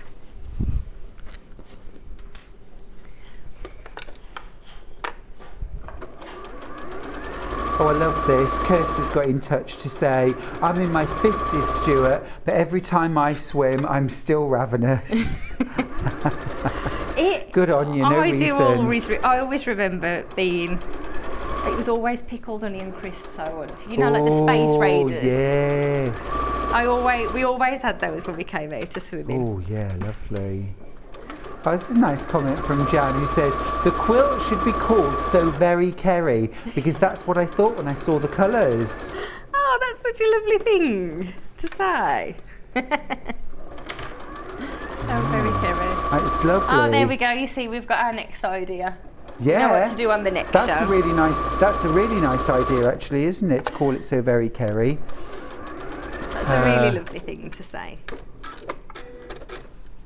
Don't know if I can unpick the whole seam, but I have unpicked the bit Oh, that got a little that's tuck in wonderful. it. Thank you ever so much.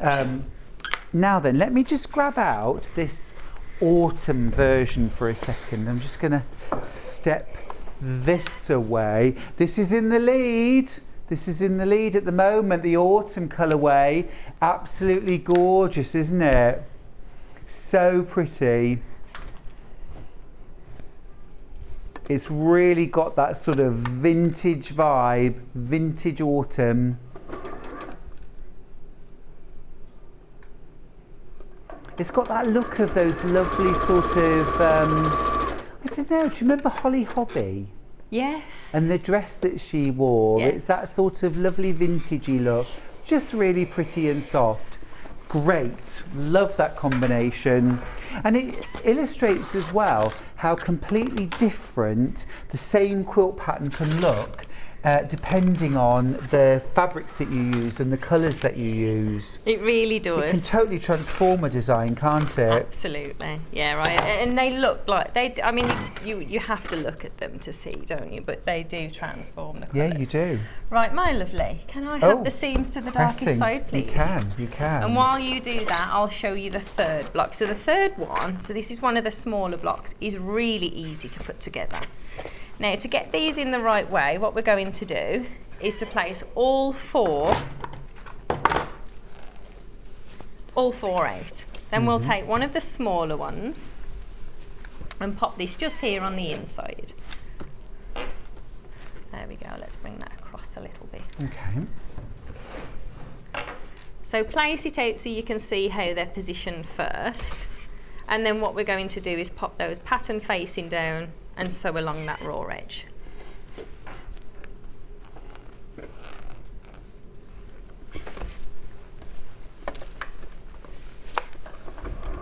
So when you do the second block, so the second one in the quilt behind me has that strawberry colour there.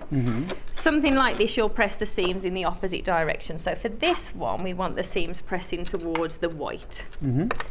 But on the strawberry, we press it towards the strawberry there. Okay. So when you put in the larger block together, then that's nesting those seams together as well. Gotcha.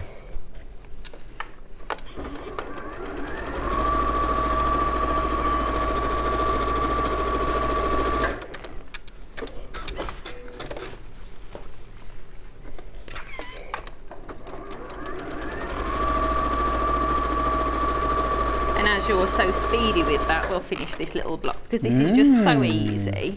But this is what finishes those corners there. So return them back because we want to make sure we get these two pieces in the right place. So along the bottom for the top row and along the top, there we go, for the bottom row. And again, we'll just sew those and press those seams to the white. Fab.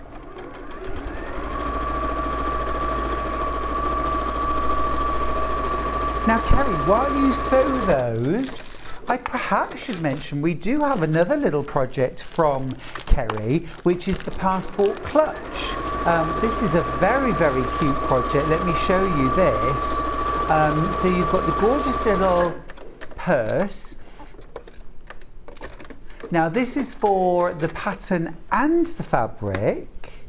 That's amazing. So this is, you could keep your passports in here, or it could be cash and cards and bits and pieces in there.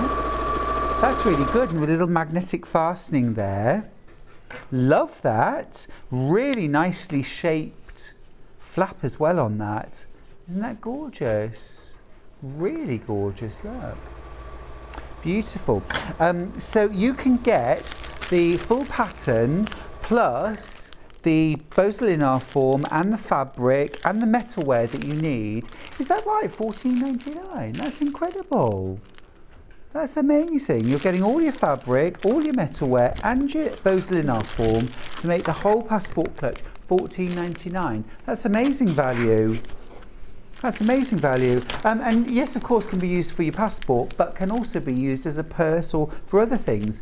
Now, you can also get the pattern on its own if you prefer, and the details are just coming up on screen now. The pattern on its own, there they are, $6.99. That's really good value too. Brilliant. Making you happy today, Stuart. Yeah, you really are. You really are making me happy. It's a gorgeous project. $6.99 for that. So you just decide whether you want to get the pattern on its own, or get that pattern plus fabric, metalware and bows linen form to make your first project. And then of course you can get more of those bits and pieces and make more passport clutches. Now, if you need the metalware, we have a little pack. This one has two sets of magnetic fastenings.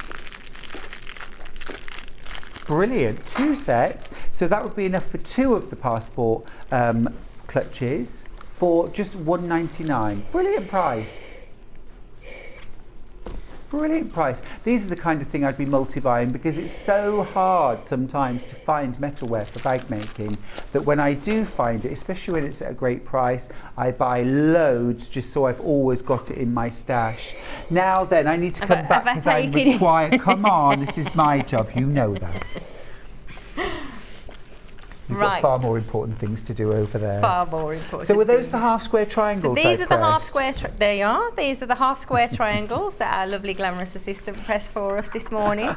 And what we're going to do is put these out in a pinwheel as this design here. We're then bringing the top 2 and folding these down to the bottom. Again, those seams are nesting together beautifully. Now you will need to square, well, you might not need to, but if you do, you'd need take a moment to square these up to 4 1/4 inch. And then we're going to sew along the top there. And you'll see how fast this lovely block comes together. So you sew those together into a little pinwheel for the centre of the quilt. That's it.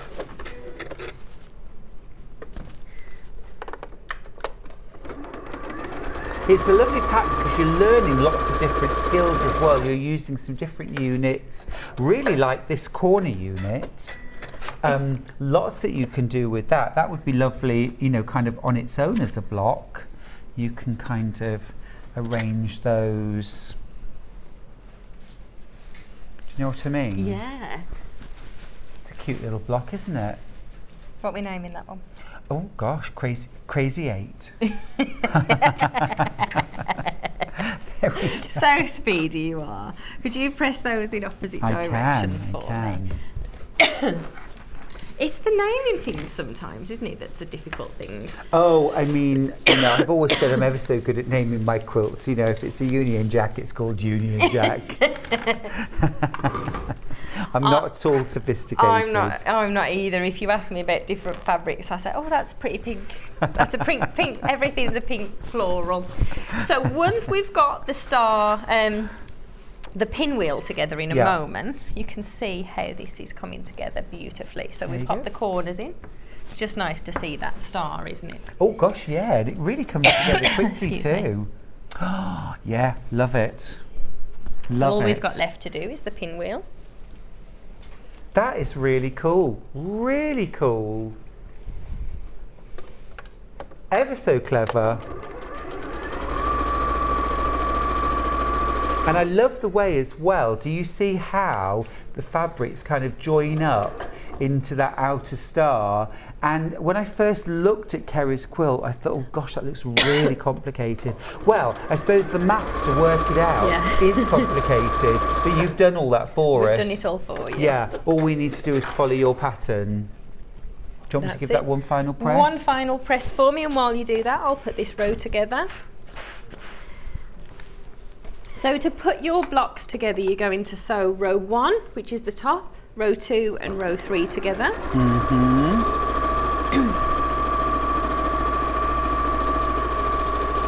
And because they're such big blocks, the quilt comes together quite quickly. Yes, absolutely. So as we were saying right at the beginning of the hour, this is a lovely, I'm losing my voice now. Oh, it's the air conditioning. Is that what it is? Yeah, it's very drying. We'll get you some water if you'd like. I've just got a little one here, thank you. But what we were saying about beginners, because these blocks come together so quickly, they look beautiful. But they, to make the quilt the size that it needs to be, it grows very quickly. Yes, you can make a big quilt without spending years making it.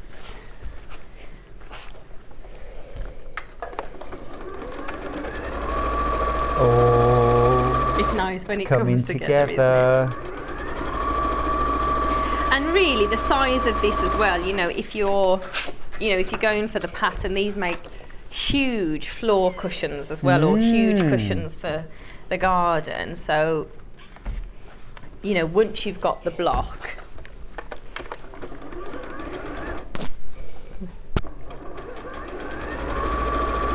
I was going to say once you've mastered the block, but you can see just how easy it is to make, bring it together, and they're all, when they're broken down, they're all nice easy stages. Yeah. So let's bring that middle row together. Absolutely fab.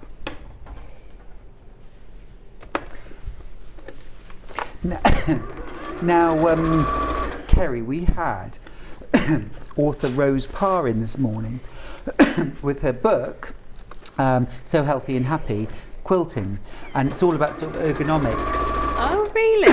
And how to be sort of pain-free when you sew. And I was just curious to find out, when you sew at home, do you sew standing up or sitting down? Do you? Yeah. How about you? Well, mixture really. Mixture. It depends where I am and what I'm doing. But I found it quite interesting.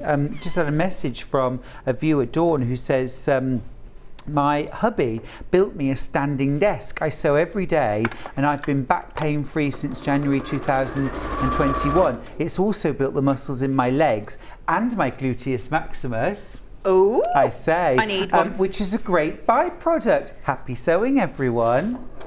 What a fabulous advert to encourage us to stand and sew. I know. The only place I do it is here. I've never really...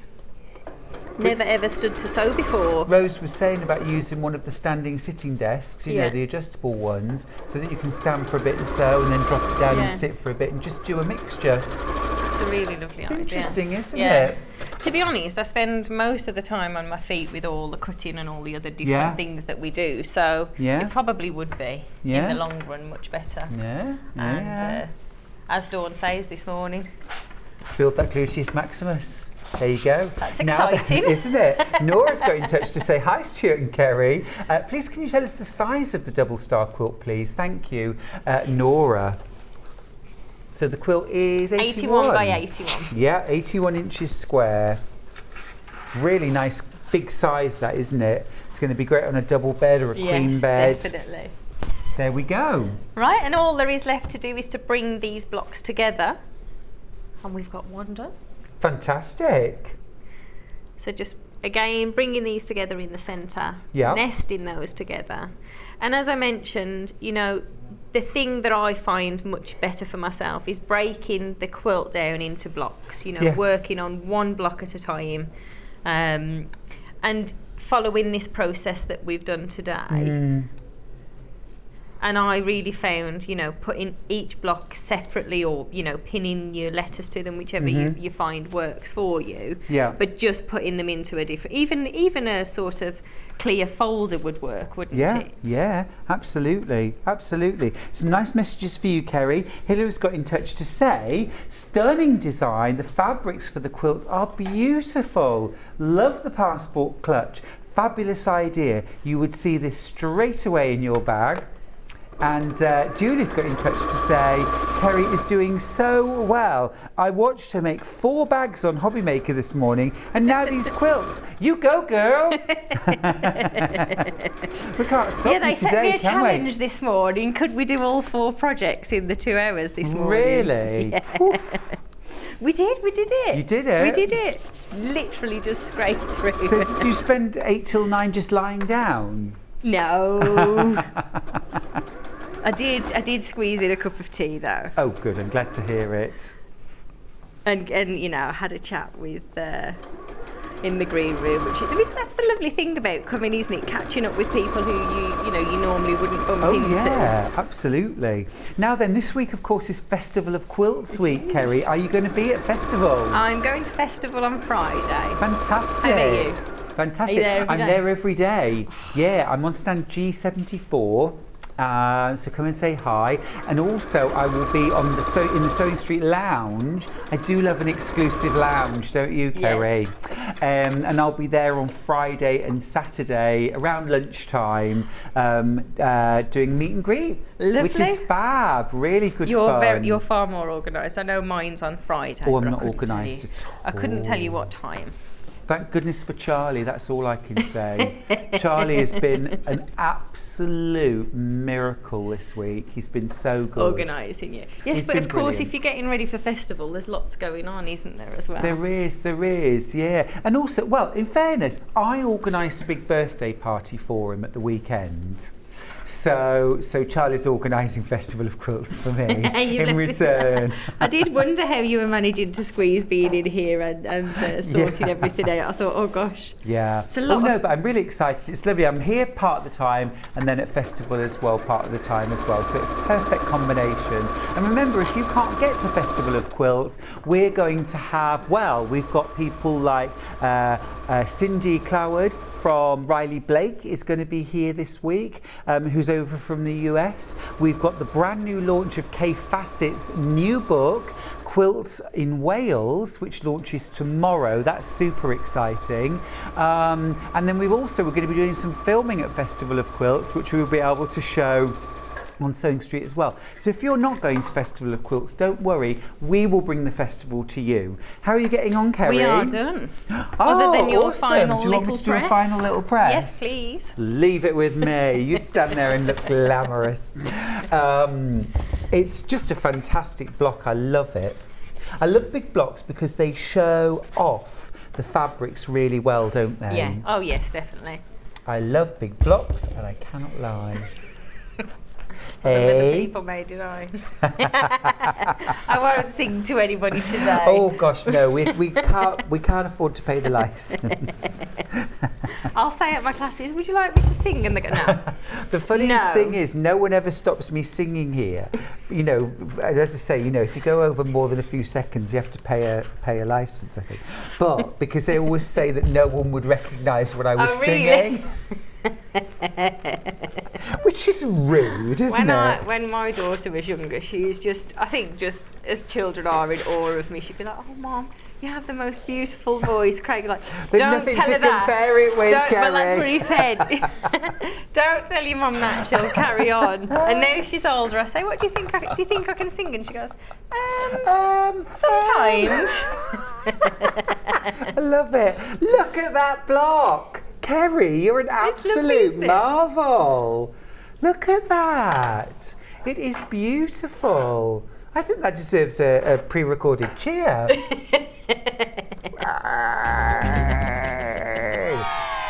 Oh, did you hear that? We had support, did you?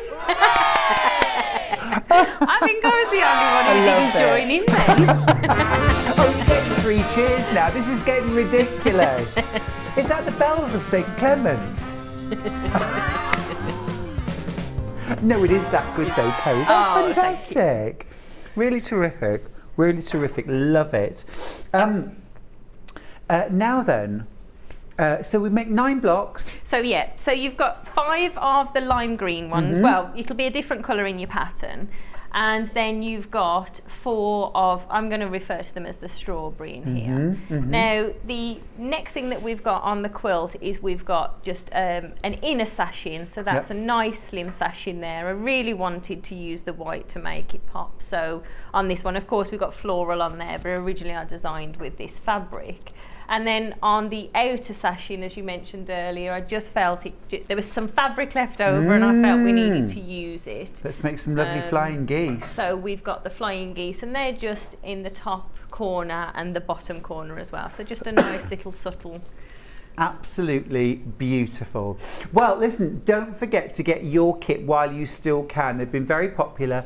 You can get the Living in Loveliness double Lucky Star quilt pattern in autumn. Details are on screen. That's the one that's directly behind me that has those lovely soft rusts and golds and a really lovely soft lilac as well. That's heading towards very limited stock, so do remember to check out your baskets. We also have the Brights version, which is the one that Kerrie's been working on today, featuring that hot pink, that jade, that lime green. Details for that are on screen right now. Now if you want to just get the pattern on its own, you can. That is $9.99 and we'll bring those patterns up, or those details up for you. Half that stock has actually gone if you want to get that. And then last of all, of course, we've got Kerrie's fabulous passport clutch kit. That has sold out. What about the pattern on its own? That's gone too. We have got a handful left. Pattern on screen right now, $6.99 for your pattern for the passport clutch from Living in Loveliness. Kerrie, it's been a whistle stop. You deserve a little lie down and a couple of biscuits now. Have a hobnob on me. I'll have a hobnob. Thanks for a great hour, and I'll see you in an hour. For some more pressing. All right. Oh. I snuck wait. that one in, didn't I? Oh, you certainly did. Subtle, cold and quiet. Love it. All right. See you in just a couple of minutes. Don't go anywhere. I'll be back with Tracey Dennis.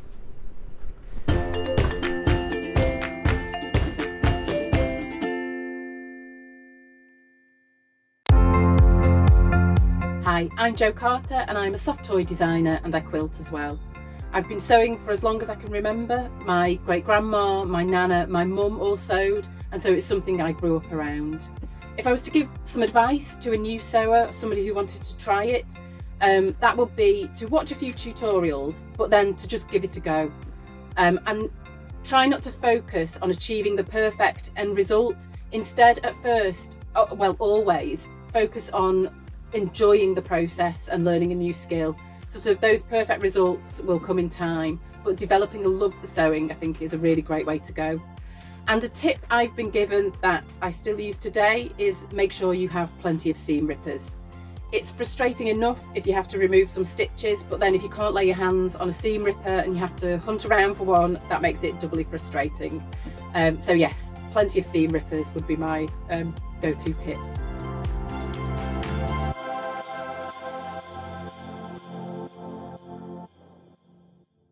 Hi, it's Yvonne here. As you all know, I was born in Carrickfergus in Northern Ireland, and we're getting to that point in the year whenever I get to go home. From the 1st of September, the Stormont Hotel in Belfast becomes the home of Quilt Fair. which is an event that together with my friends Margaret and Helen, we have reintroduced into the island of Ireland.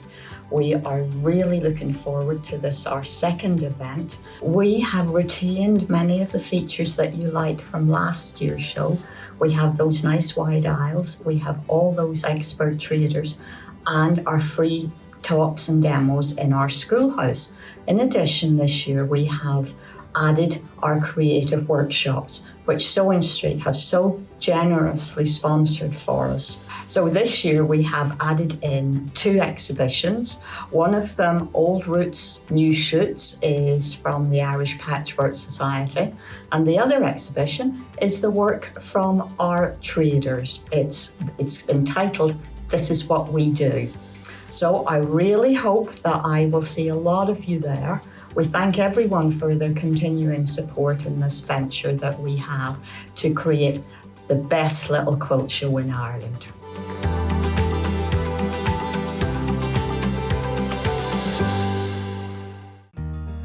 Have you heard about all the different ways you can shop on Sewing Street? You can shop on our website, sewingstreet.com, and you can also order by phone by calling our friendly UK customer service team. Just call 0800 001 4433. And don't forget about the Sewing Street app. Here you can shop all of the Sewing Street products as well as watch the live shows from anywhere. You can download the app onto your smartphone or your tablet by simply searching Sewing Street in your app store. And one final thing, no matter how many times you check out on Sewing Street in one day, you will only pay 1 postage and packaging. Happy shopping! Keep up to date with what's on Sewing Street and Yarn Lane, as well as all the latest news and special offers by signing up to our email newsletters. For Sewing Street, head on over to www.sewingstreet.com, scroll down to the bottom of the homepage, type in your email address, click the envelope, and you're done. It's exactly the same for Yarn Lane. Head on over to www.yarnlane.com, scroll down to the bottom of the homepage, type in your email address, click the envelope, and that's it. You are now subscribed to both Sewing Street's and Yarn Lane's email newsletters. Never miss out on the latest news and special offers ever again.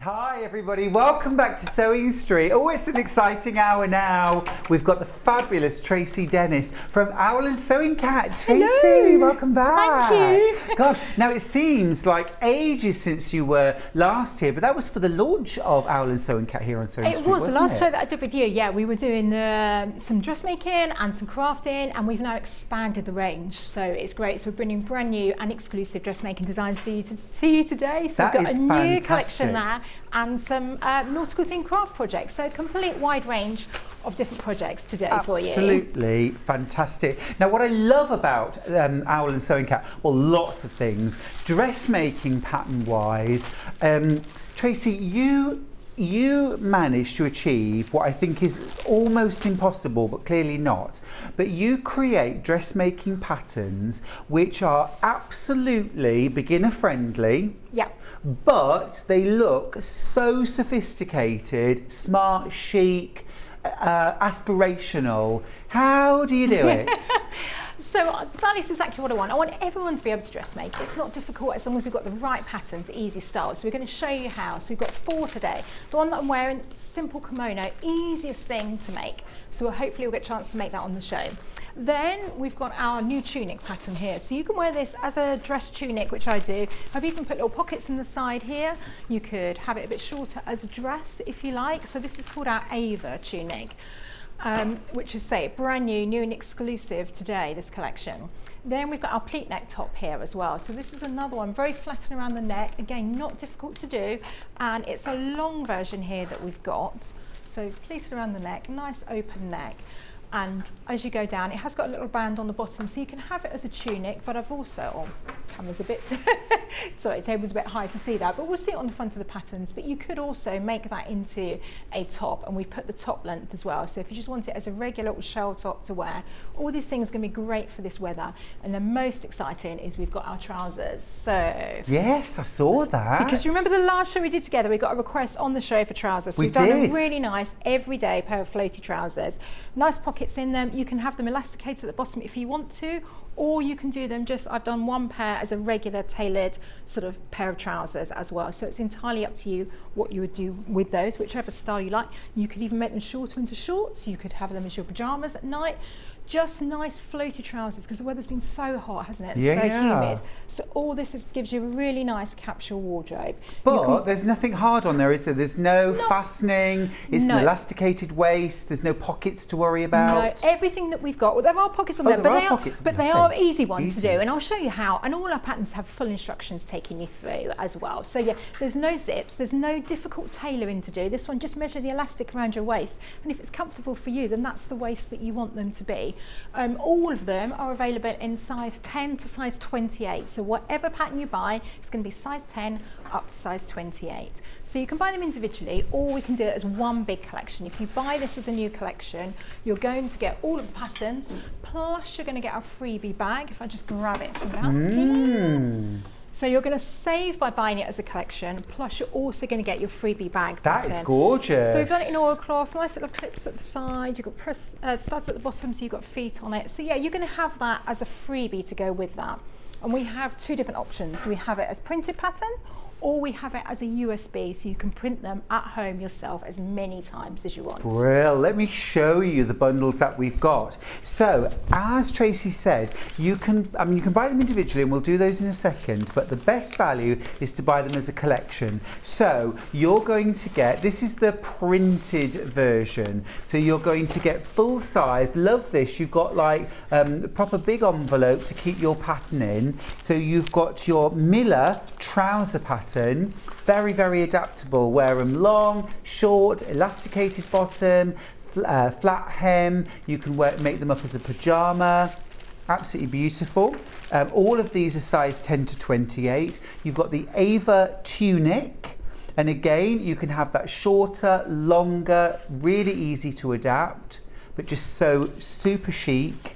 You've got the pleated neck tunic or top. I love this. I love those simple pleats around the neckline. Yeah, it's flattering, but it's easy to do. Just fold your fabric. But it just Nothing adds that difficult. lovely shape to it, doesn't Yeah, it, it as does. well? Beautiful. And then you've also got your summer kimono top. Absolutely love this. And of course, not just for summer at all, you could make this in a slightly heavier weight fabric for autumn and winter. You could embellish it, you could add beading, you could add trim, just beautiful. And then you get your box tote bag pattern. This is completely free. Now, independent dressmaking patterns, I regularly see them at $14.99, $17.99, £20 for one pattern. You are getting 4 dressmaking patterns that cover a really wide range. It's a capsule wardrobe. You've got trousers / shorts / 3/4 length trousers / shorts / pajama bottoms. Okay, you've got your shell top, you've got your kimono, you've got your tunic dress. There's so much in there for $49.99. You've also got a bag which is completely free. Now, if you prefer to this is not hard for storage. However, if you want a USB that's got absolutely everything on, so all 4 dressmaking patterns plus your free bag pattern, you can get everything on a USB. Now that is super cool. I like that. I like that. I think that's a really clever idea. The price is incredible, $38.99. So less than £10 per pattern. Remember, you're getting the bag pattern for free. So I'm kind of taking that out of the equation. But less than £10 per pattern, and you've got a full size range from a size 10 to a size 28. All on USB. Now, Tracey, when we come to print these off, Yes. talk me through the process. Okay, so the reason for doing the USB, so completely up to you whether you want the printed full scale. If you're having it full scale printed patterns like these, it is going to come on heavy duty paper, so it's ready for you just to cut out, because the thing that I found frustrating is all this kind of messy tissue when you're dressmaking. You use it once, you never want to use it again, so you end up just binning it. So we want to avoid that. So either buy it like that as a printed one, or you can buy it, as Stuart was saying, on the USBs and print them yourselves. So on the USB, you've got two different files. One file says instructions and one file says patterns. The instructions are all on there, take you through it step by step, photographs all the way, really, really simple instructions. You can print those off if you want, or you can just work them off the USB, put them on your laptop next to you as you go along. It's like having your own kind of tutorial there, a teacher next to you really, just go through step by step. So to print the patterns, what you need is just a normal A4 printer, any kind of paper, whatever paper you want to use. When you do that, just load your USB, pick up the pattern that you want to do. Say you're going to do the trouser pattern, press print, and it will tell you how many pages you're going to need to print. And then you're going to have like this. The first page is going to be your guide. So it tells you, for example, this pattern here is a very simple one. This needed 6 pieces of paper, so you just load the paper in, press print, and this shows me how to tape them together, where they need to go, because it's just a regular A4 paper, A4 printer. Oh, so we don't need a special printer with large sheets of paper? Don't need a special printer, no, you can print these on any A4 printer that you've got at home. So that'll be your first page, and then the other pages will print out like this. It's not going to use a lot of ink, because as you see, we've not done difficult shading or anything like that. There's actually not a lot of printing involved on them. So you print them off, and then we're going to use our guide here. I can see that 5 and 6 need to go together. So I've just folded the edge over on here on page 6. I've put those triangles on so you can match those up, line those up and tape those together. Okay, so that'd be 5 and 6 taped together, and you continue till you've got your whole pattern. Did you just use regular sticky tape? Regular sellotape, you can use masking tape, whatever you want to use. If I'm using sticky tape, put it all on one side, because then when you go to use the pattern again, if you want to, you can press it from the other side. But yeah, really easy. Bear in mind with dressmaking, obviously these are going to become big patterns because they need to fit us, and they will include size 10 up to size 28. So it will be quite a lot of sheets of paper, but say it's not printing much on there at all. It's going to use very, very little amount of ink. The nice thing with buying it on, as a USB is you can print these over and over again. You can print a copy for your friend if you change shape. So you say you want to print a size 10 and then you also want to print a size 14, you can do that. You can print it over and over again. Whereas with a paper, and obviously once you've cut it up, you know, it's there ready for you to go. So it's easier in that sense, but once you've cut it up, it is done. So we've got those already loaded like that onto your USB. Great for storage. And then we've also got the craft one that we'll go through in a minute. And with the craft one, the same thing. I find the craft one especially useful on the USB because it tends to have smaller pieces. And of course, if you lose one piece, then you have to write off the whole pattern. Whereas here, you can just reprint it again. You can do a copy for your friends, save lending her your master copy. Just print it yourself and lend her a copy. You're too generous. I love it. Now then, we've also got a craft bundle of patterns. This is amazing. You've actually got 7 different patterns in this one. And I love, this has kind of got a bit of a theme to it, hasn't it? A bit of a nautical seaside theme to all of these, but very, very adaptable to other things. So first up, you've got the car organizer pattern. We're going to put the details up for the whole bundle. So that starts off with the car organizer pattern. I think this is great. So this will tie to the back of the chair. You've got space for a drink, you've got pockets, you've got elasticated pockets at the bottom as well. Tracey, you could use this for other things too, right? Yeah, so it's great maybe for the back of a chair, back of a wheelchair. You know, you can adapt it for whatever you want. Sometimes it's quite nice just to have something like that hanging on the back of your door, so when you go out in the morning, you don't forget your water bottle. You don't forget to take the post to the mail on the way. Yeah. So yeah, you've got lots and lots of different pockets and details in really there. Like that, and a big pocket there. This would actually be really good in a craft room or a sewing room, wouldn't it? To organise your sewing supplies. So that's one of the patterns. Then the next one, you get a quilted cushion. I think that is absolutely gorgeous. Your sample is so lovely too. Let me just grab that down. So that's the freebie that you're getting with the collection. Oh, this is a freebie. Yeah, so again, you're going to save money by buying it as a bundle, and we're going to give you a freebie, which is that one, that you can make this any shape or size you want to go on your garden benches outside maybe. Great for scrap busting, using up all those spare bits of fabric that you've got left over. Because it doesn't take a lot, so just cut those up and follow the pattern. That's great. So that's our free pattern. Next up, we've got the reversible apron pattern, and this includes adults and children's sizes. Yeah, so in the bundle you've actually got 8 different patterns there, because we would normally, sell those separately, but we're going to give you the adult and the child size too. Yeah, absolutely fantastic. Next up, we've got the Millie bag pattern. So that's like a kind of messenger bag? Yeah. Should I pass it Really along? like that. Yeah. So it's got a pocket on the inside, a nice big strap across it. It's done with a gusset, so you're maybe learning some different processes as well while making this bag. We've kind of put this collection together. All the collections make great gift ideas. So if you're thinking, it's a nice thing to have, and then maybe someone might want an apron, a cushion, a bag. You've got those patterns to hand to make up depending on who you're gifting for. Yeah, gorgeous. Next up, you've got the Sally Shopper. I'm just going to run through these a little quickly because we'll have a proper look at these at 12 o'clock. You've got the Sally Shopper bag. You might want to go on pre-order though and just get these in advance. You've got your Beach Hut doorstops. And then you've also got your nautical boat patchwork cushion. Absolutely gorgeous. You can get those as paper patterns, you can get them as USBs. But we're going to focus this hour on dressmaking. So, Tracy, what are you going to show us? So to start with, I'm going to make the kimono that I'm wearing, because it's a really quick, easy one to do. It's nice because I find it, it's a flattering style, covers our upper arm. It's for these days where it's hot.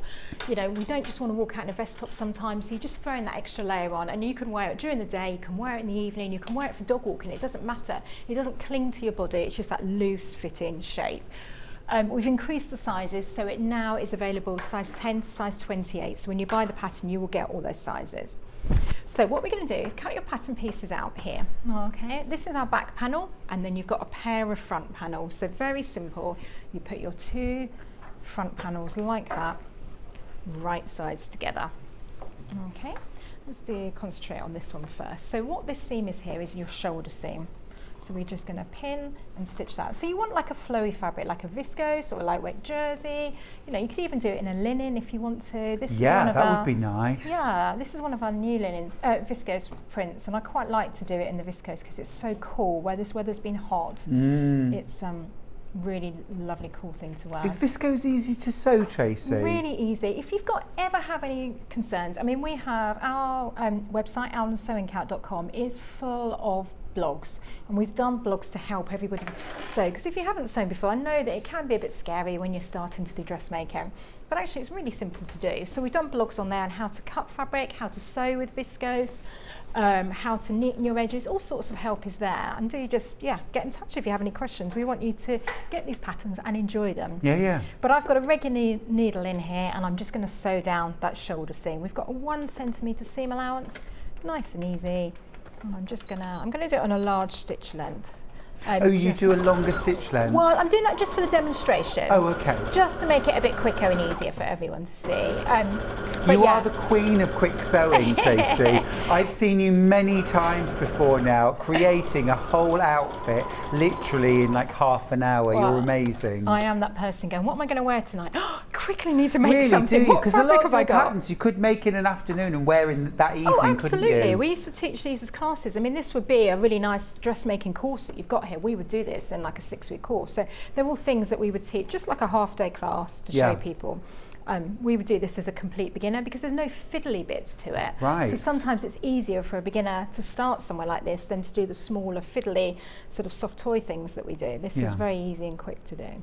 So now I'm going to do the underarm seam. So this is a seam that runs from here down. So I've done this seam, and now I'm just doing this one down here. Love the fact that the sleeves are actually part of the body of the kimono, so you're not having to set in sleeves, it's not extra pieces to cut out. No, and it just drapes then as well, and that's what we want, that nice flattering drape. And I find, the high street and the catwalks we've seen full of kind of kimono jackets, haven't we? For sure. And it's because they're easy to wear and they suit all shapes and sizes and all ages. We've had teenagers make these up, and then we've had the older generation make them as well. I think it is flattering for all sizes and all ages. Like you say, it kind of drapes without clinging, and sort of those outfits that kind of stick to the bits that we'd rather they didn't stick to. No, we don't. It just kind of flows over your body. Nice little cover up as well if they're maybe cooler evenings. Yeah.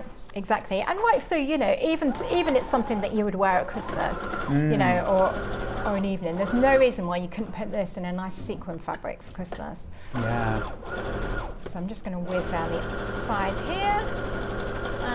and then I can show you another version. So yeah, just a regular straight stitch, a regular 1 centimetre seam allowance. And you're using the Brother FS250? I am, which we'll be showing later on, won't we? We will At 12 indeed, o'clock, we will we'll be back. indeed. Just to give you an idea, so this is one, so this would be one that I wear for kind of the evening, you know, much more evening. So you let the fabric do the talking. You've got a very simple style. Oh, that's fabulous. And then you can just let the fabric drape and enjoy it. The one behind me here, this is the same style, exactly the same style, but again in this lovely fabric that's got a bit of gold. So it depends whether you're going day or evening. You can take this style and really work Really with it. fantastic. So I'm going to repeat the same on the other side. So Okay. bear with me while I do that. Yeah, well, while you do that, Jacqueline's just sent a message through on Facebook saying, how do I order? So this might be a pertinent time just to remind you all how you can shop with us. So what you need to do first and foremost, you can either go to our website and order through the website, or you can access our UK-based telephone sales team. You can do either of those. So let me show you first of all. Here's our website, www.sewingstreet.com, or you can ring that number 0800 001 4433. Our sales team are absolutely fantastic. They're there to answer any questions you might have too. They are really, really helpful. Now then, if you go to our website, when you get there, it's really easy to navigate. You'll see 2 columns. Show deals and pre-order.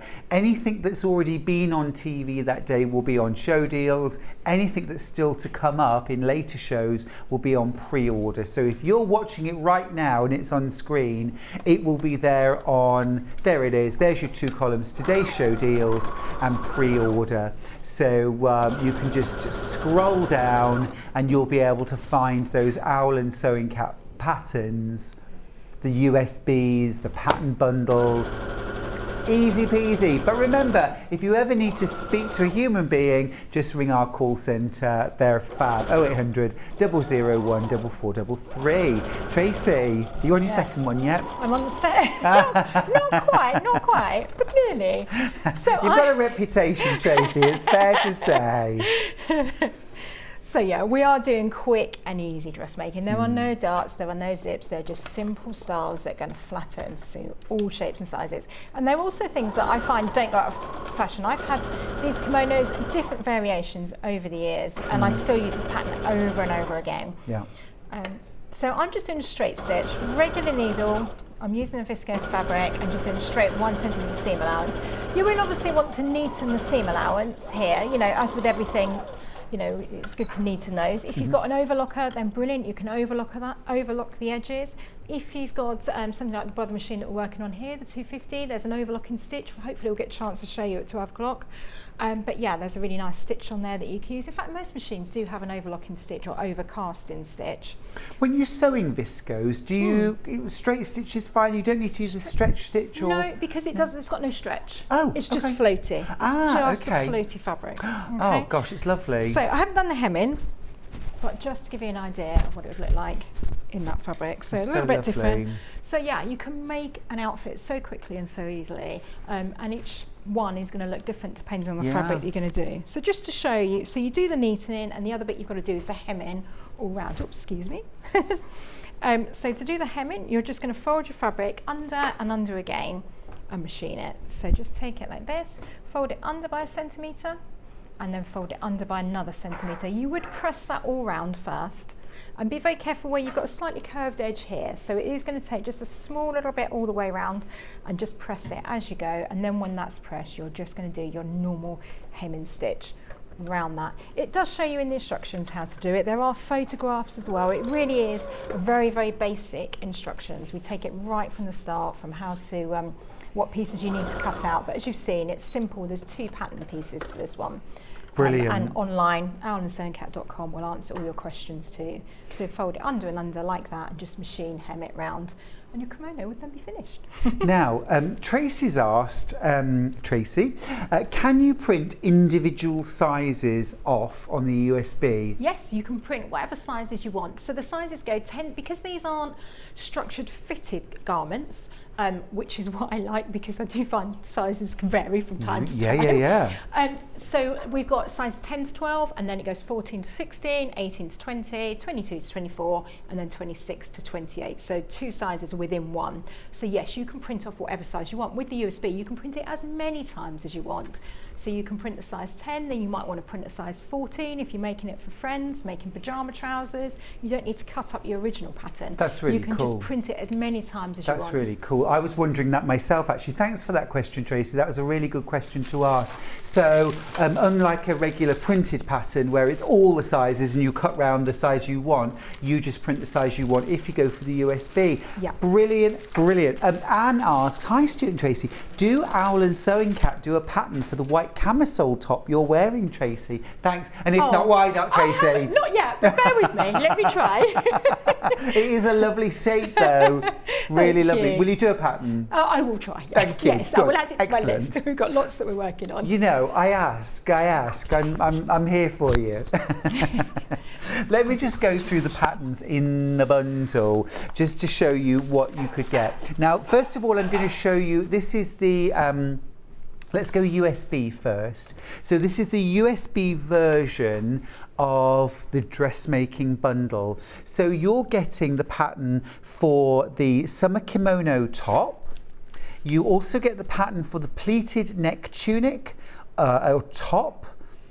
And again, all in sizes 10 to 28. You get the Ava tunic pattern. That's a longer length, almost sort of dress length. You get the Mila trouser pattern. Again, all in sizes 10 to 28. And then you also get the box tote bag pattern completely for free. So inside the box, you've got your USB. This is your storage. This is it, okay, on your shelf in your sewing room. Fabulous. You can print off every one of the patterns just the size that you want. You can print it off as many times as you like. If you want to print 2 copies of the instructions, so you can have a copy of the instructions in front of you, and then my brain's trust is Charlie, so I'd hand him the pattern, so I'd be saying, okay, what do I do next? And he can read that. You can do all of these things with a USB for $38.99. You're getting 5 patterns, 4 dressmaking plus a bag pattern. Absolutely amazing. Now, if you prefer, you can get the individual printed patterns in a bundle. So you've got your, this is $49.99. So you've got your freebie, your box tote bag pattern. Then you've got your Mila trousers. You've got your Ava tunic. Love that, Tracey. You've got your pleated neck tunic top. And then you've also got your summer kimono.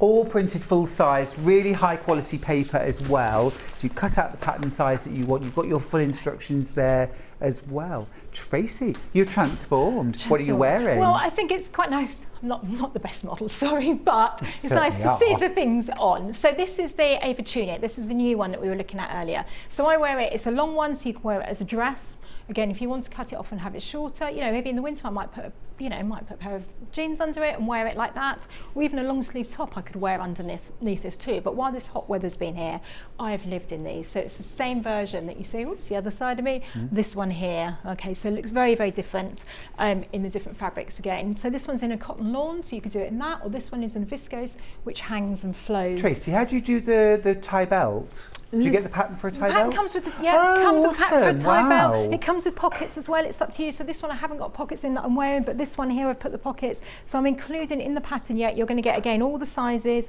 You get the belt. You get the and it comes with pockets too. So a nice easy one to make. Got a different neckline on this one, but quite flattering, I think, as well. But yeah, I'm just looking for styles while the weather's like this that we can throw on and make it look like we've made an effort. I would wear this again, even just for a dog walk. I would wear it out for lunch. I wore it out for dinner the other day. So, you know, I can really think it's something that you can just have as an everyday thing in your wardrobe. These are really good wardrobe staples. So yeah, I wanted to show you that one. And then I was going to do a little demonstration on the trousers. Fab. Yeah.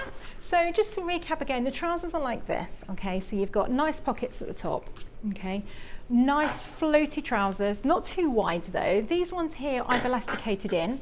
It's up to you whether you do that, or you could do it as the other pair without that, and then you've just got a basic tailored trouser. These, but with an elasticated waist, which I love an elasticated waist these days. So yeah, these would be your more tailored ones, more going out daytime, and these are just more fun ones. Great for pajamas as well, and shorts, as Stuart was saying earlier. So I'm going to show you just how we kind of made it. Obviously the trousers take a little bit longer, but we can do a few of the steps on there. So to do the pocket, which would be your first piece, you're going to take your pocket piece, you'd have 2 of those. We would cut it as a pair, so you fold your fabric in half, and that means you have a left and a right one. If you're not sure, haven't cut before, don't worry, just look at the blog on alandsewingcat.com. We will take you through every step, don't worry. You're going to fold that in half, and then you're going to press it down there. Okay, so that's our pocket bag basically. And I'm going to stitch this bottom edge here. So just pop that under the machine. Stitch along 1 centimetre seam allowance on all of these to keep it nice and simple. We don't need a big seam allowance that's going to feel uncomfortable when you're wearing, because we're not putting zips in anything, we're not putting darts. And again, these are styles that we see everywhere at the moment because they're very on trend and suit all ages. Flattering, easy to wear. Exactly, that's what we want. But and look elasticated, stylish. so I can eat cake and not worry about it. Gorgeous. Don't want to feel uncomfortable. Right, so then we've got a front and a back leg. Okay, what's important is that you make sure you've got the right panel. Obviously when they're printed, it's all says on there front, back leg, and tells you how many to cut. So you'll see your back is always bigger on your trousers. That's to cover our bottoms. And this is our front one, and you'll see we've got this little cutout here, which is where our pocket goes. So I'm going to take my pocket piece like this, and I'm going to line up those 2 diagonal lines like that.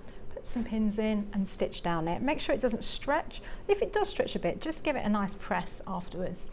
I'm cheating and not pressing today, but obviously when you make them at home, do stop and press, and it will tell you in the instructions where to press.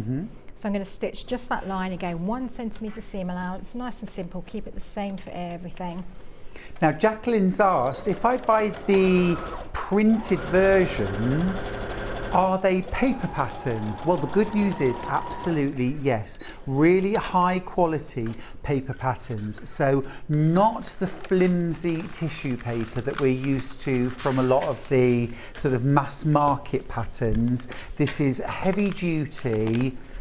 Would you call it cartridge paper or yeah, not? I suppose so, yeah, because I really of want people to use them over and over again. And on tissue paper, you find to use it once and it all gets so messed up. So well, yeah, you said exactly right. You know, when you try and fold it up and put it back in the, it never goes in. It looks a mess. You think, ooh, I don't want to use that again. And you use it once and then you never touch it. Exactly. So that's why we put it all in those nice gusseted envelopes, because then even when it's cut out, they'll fit back in the envelopes with instructions on the front, and you can see, and you've got a really nice library of patterns that you'll be building up, because that's what we want, isn't it? We want the resources there that we can just flick through and go, right, I've got the time, I've got some fabric, what should I make? And absolutely. If you've got a nice collection of fabric, of patterns, you can just flick through them easily, whether you're doing it like that or whether you're doing it with the USB. You can flick through them, have a look at your collection, and see when you're going shopping. If you're going to the Festival of Quilts or you're seeing some fabric on the show here, you've got all your patterns kind of lined up and you can just flick through rather than having a big bit of a mess, which sometimes happens. Now, I just need to let you know at home that there are way more of these bundles in baskets than we have. We don't like disappointing customers, but some of you are going to miss out. So I urge you, check out your baskets. So on both the paper patterns, pre-printed paper patterns, and on the USB, you do need to check out your baskets, otherwise you're going to miss out, I'm afraid. Tracey, you're too popular. Naughty. Oh, well, it's a new and exclusive collection, so you can't buy the collection anywhere else, only on here. And this is the first time we've launched it, so. Fab. So I've just done that seam here. So you would normally press that at home, and then what we're going to do is fold that pocket back into position. So it's going to sit like this. Now to hold it in place, so you would have pressed it, but I'm also going to do one line of top stitching to hold that too. Fab. So what a lovely message from Julie. Julie says, if you haven't made a garment in decades like me, these patterns are an encouragement to start again and succeed. That must be music to your ears, Tracey. It really is. And, you know, my mum, if you're watching, hi Ma, she's, you know, dabbled in and out over the years. You know, she used to do a lot and then hasn't for a long time, and then suddenly made these the other day, and that was it. She's addicted. She's like, what else can I make it in? What other fabrics have you got? Oh, I might make it. She made the trousers into shorts because she said, I just find it hard. And I agree, on the high street, it's so hard to find a nice, comfortable pair of trousers that we can wear. We don't want to wear jeans all the time when it's hot, and it gets harder. You know, the high street isn't what it is. So when you make it yourself, you have these standard patterns that you know flatter and suit your style, your shape, and then you can make them over and over again, make them look so different, and enjoy the process. And it's lovely when someone says, oh, I like your dress, I like your top. Went out Friday night, oh, I love your dress. Like, oh, thank you very much. Like, actually, I made it myself. It's really lovely, empowering thing to do. It is, it's beautiful. And although you use a lot of patterned fabrics, every single one of your styles would also look absolutely beautiful done in a solid, in a plain. They would lay that kimono top. Can you imagine that in just a solid black? Would be so beautiful, so chic and smart, or in like a bright pop of colour, maybe like a hot pink or a red, you know, if you love colour, but also just done in cream, in tan, in navy, in black. These are just staples that you will wear again and again and again, and not just this year, but for years to come. Absolutely. And they think, if we're going away, even just for a weekend, or you're travelling, you know, they just fold up into nothing. These all came in a tiny little bag today. Take them out, shake them, bit of a press, and then you're ready to go. And so I can put all my shoes in your suitcase then. Awesome. Well, it saves more room in your suitcase for shopping. That's what I always think. Yeah, true enough. And if you're going for the USB version, I'm just picking up on a question from Jacqueline. If you go for the USB version, just remind us what kind of printer, what kind of paper, what kind of ink. Do we need anything special? Nothing special at all. You could even be recycling your paper for it. It doesn't matter. It's up to you. Some people like to colour code it even. You could go, right, all my trousers I'm going to print in pink, or the size 10s I'm going to print in green paper, whatever you want. It really doesn't. I use the cheapest paper. A4. A4, any A4 printer will print them. They don't use a lot of ink because it's just like a dotted outline, and lots of the pages, you know, particularly when we do the bigger sizes, you will have some blank pages in there as well that you have to put in so that we can get back to that big sheet. But the whole point is you can have it, store it nice and easily at home like this, and then go, do you know what, I've just bought this lovely fabric, what have I got? And you can just flick through the little guide on there, or this is the craft one, so if you're thinking of buying presents or doing some charity work, all of these are great little things that you can do, and then you just print them off on your normal printer. Now I've got to tell you, the USB, we've got one left. How many in baskets? Oh, 19 in baskets, okay. One left, 19 in baskets. However, what we do have, and thank you for this, Tracey, is the possibility of extended dispatch. So there's one left, which you'll get, and that will be dispatched straight away after the show. However, we can do extended dispatch. So once this is sold out, if you go for this code instead, you can still buy the USB, but it will be on extended dispatch, and it will be dispatched within about 10 days. All right, but there is one left at the moment. But of course we've got the printed patterns as well, haven't we? And you can buy them individually. So if there's any particular one that you want, you can pick that up individually as well. So what I've done on here is I've just pinned that pocket back into place. So that was the piece that we folded over. It's now, you can check on the back, and it's now laying flat. So we can now see that we've got our front panel done. I'm going to take the back panel, I'm going to put the two right sides together as we do, and I'm going to pin this and stitch all the way down. So this is going to be the outside leg. Do make sure that you're always working on a pair.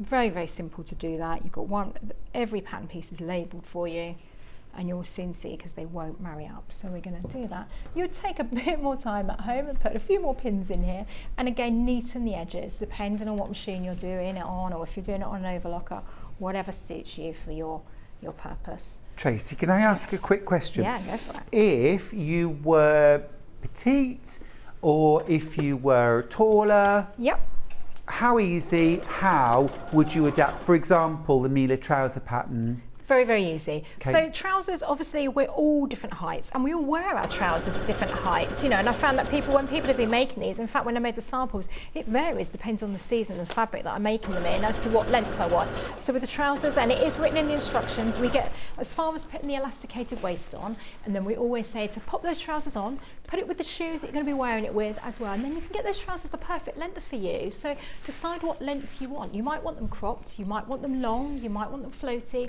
you might want them, you know, just have a look. We've done them, I'm 5'7", and we've done them so they're long on me, so they are going to cover most people, but you can just measure the length, just to have a quick check for yourself. Something like the tunic top that I'm wearing, again, everyone's going to want it different lengths. It's really easy, just extend it down. If you don't want to change, it's got a slight curved hem on it. If you don't want to do that, a good trick is just to a few inches up and wear it straight, just draw a line, cut through that line, and then just insert a piece of paper behind it. It could be anything. Old wallpaper is great for doing it if you're buying the printed patterns, or you will have the scrap piece from the side of it. Insert that in, say you want to add 2 inches, and then tape it in, and then you can use that as your length. But yes, you will then be able to make these and tailor these to your exact brilliant length that you want. That's brilliant, thank you. And also, just to let you know, the trouser pattern on its own has sold out. And I haven't mentioned, and I do apologise, that you can get any of these patterns individually. Have a look on the website. The kimono top, the pleated neck tunic, the Ava tunic as well. The trousers have sold out. You can't buy the individual patterns on USB, only the bundle. But if you want the paper pattern for the Ava tunic, the summer kimono, or the pleated neck tunic top, just pop onto the website. Price-wise, individually, these patterns are $13.99. So brilliant price. As I say, I am very used now, Tracy, to paying £17.99, £20 for an independent pattern. Yeah, I know you know, price increases and whatever, but I really do want, we've done all the work in doing the design. I want people to be able to make them and use them as many times. So all the time we can keep it this price, we're really going to, but without compromising. We don't want, you know, we like that really heavy paper, we like the packaging. In between, I'll have a chat upstairs and see if we can add a bit more stock for later on maybe. So if you can't get hold of them now, maybe pop. Well, when Tracy Dennis has a word, it just happens, let me tell you. Now, Tracy, may I ask you, angel policy, if I make and sell, is that allowed? We allow you to make and sell for charity. So if you're doing it, because obviously, I appreciate that we're bringing the patterns to you at the lowest prices that we possibly can. So in order to do that, we're hoping that you will, if you make it for charity, we love that. And the craft collection that we brought to you today, they are perfect because lots of them don't take a lot of fabric. Apron's great, everyone loves an apron. It's a reversible one, you can make it for Christmas, you can make it for Father's Day, for barbecues. The patchwork cushions don't, again, take a lot of fabric. So when you're making for charity, that's a really good thing to kind of bear in mind. So yeah, for any of those you can make for charity. Perfect, thank you very much indeed. Laurie asks, hi Tracy, how many metres of fabric do I need for the kimono? I can shop at Festival of Quilts. I need an excuse to spend my money. I know how you feel. So you want 1.8 metres of fabric, we'll do that. So, you know, a couple of metres. Do say hi at the Festival of Quilts. Stuart, you'll be there, won't you? I'll be there, you'll be there. I'm going to be there on the brother stand. Stuart's got his own stand. So it's going to be a bit of a party, isn't it? It really is. So yeah, come and say hi. Yeah, so 1.8. All the patterns, when you buy them, on the front cover that as Stuart was showing earlier, it does tell you all the things that you're going to need for that pattern, so that you can then, if you're doing it over and over again, you'll know. Keep a note on your phone maybe as well if you're going out and about. Take a photograph of them, or take your USB with you or whatever, and then you're always going to know. Because the craft ones, some of those, you know, need strapping. They might need clips. They might need zips. Dressmaking is a bit easier. The kimono, all you need is 1.8 metres of fabric. You don't need anything else. Trousers, I'd say 2.5. But if you're still one of the smaller sizes, you might be able to get it out of the width of the fabric, depending on the width that you're buying. And then you're going to need some 1 inch wide elastic. This one here, you just need a little bit of interface in here, lightweight interface, and other than that, it's just the fabric. So again, a couple of metres, and the same here. If I pull this one up, you might be able to see it has a contrast band on the bottom if you want to do that. or you can have it just as a short one. And this one we've marked it on the pattern as well, so you decide whether you want it short or long. If we get a chance, I'll pop one on later on. Really like that. So going back when you go sort of like speculative shopping, because you might buy a little bit of fabric while you're at a festival, I might buy you? a little bit of fabric, yes. What would you, because I think this is a really good tip from a professional, if you're speculatively buying fabric, yes, what's your sort of sweet spot amount that you would buy? A couple of meters. 2 meters? Yeah, 2 meters. If you're thinking trousers, go 2.5, because you basically want twice the length of your leg. Right. Okay, plus you've got the pockets on this one. 2.5 for trousers, 2 meters will normally do, you know, kind of a top, yes. But I'm sure I will have bags full of fabric. I'm a terrible encourager, aren't I? Sorry. But I think that, you know, you go and you think, oh, well, how much fabric should I buy? But that's brilliant. Thank you. Yeah, exactly. And we've always got guides on our website as well. And some of these fabrics, this black and white one here, we have on our website too. So what we've done is we've done the outside seam that I said earlier where the pocket was. Now I've pulled the other leg, pulled it over so these other seams are together. So this is our inside leg seam. Now they obviously don't line up. You know, if you're used to doing craft projects or particularly patchwork, everything's flat. You put one on top of the other and they line up and they're flat because we're making flat things. With dressmaking, we're trying to fit a human form. So the back of our trouser leg is going to be bigger than the front because we have to accommodate our bottoms. So don't worry that it's not laying flat. Just pull that seam over so that it marries up here. And this is the overlap from the back seam. And then I'm going to stitch just down here, okay, and this will make one leg. You use 1 centimetre seam allowance on all your patterns? 1 centimetre seam allowance, yeah. And again, it is stated on the instructions. All of the patterns are kind of tested and they're written very, very simply. That's why people tend to really like our patterns. I spent a lot of time teaching and I know how intimidating it can be. Some of these commercial patterns, and they make it very, very difficult for a beginner, or quite scary even if you're going back to it, to use. There's no difficult notches on here. I don't do anything like that. I make it very, very easy. That's what we like. Yeah. Well, it can easy be quite and daunting. chic. Exactly. So do that, cut that one off. So that's one leg, and then I did actually whiz up another leg earlier. Oh, so you I've did? got one made already, just so you don't have to keep seeing the same thing. So one I made earlier, exactly the same as that. You would neaten all these edges. The instruction will tell you when to neaten it. So we've got 2 legs, a left and a right. If I lay them like that, we can see that they are different, a left and a right. I'm going to turn one the right way round like that. And I'm actually going to put this one inside this leg here, okay, pulling it down to the bottom. So we've got one leg completely inside the other one, and that way our right sides are together. And then I just need to find the underneath seam and we can line those seams up. So basically this is the crutch seam that runs and joins the 2 legs together. So get your seams in line and put one pin. To line up your seams, I like to have the seam, so I've got one seam allowance going one way, one going the other, and then put a pin directly in the middle, and that'll line those up. And do that, and then I'm going to whiz this up. Quick question for you while you're pinning, Tracy. Leslie asks, what would be the best fabric for the Ava tunic dress pattern? It really depends. So the one that I've got now is a viscose, the one that I'm wearing.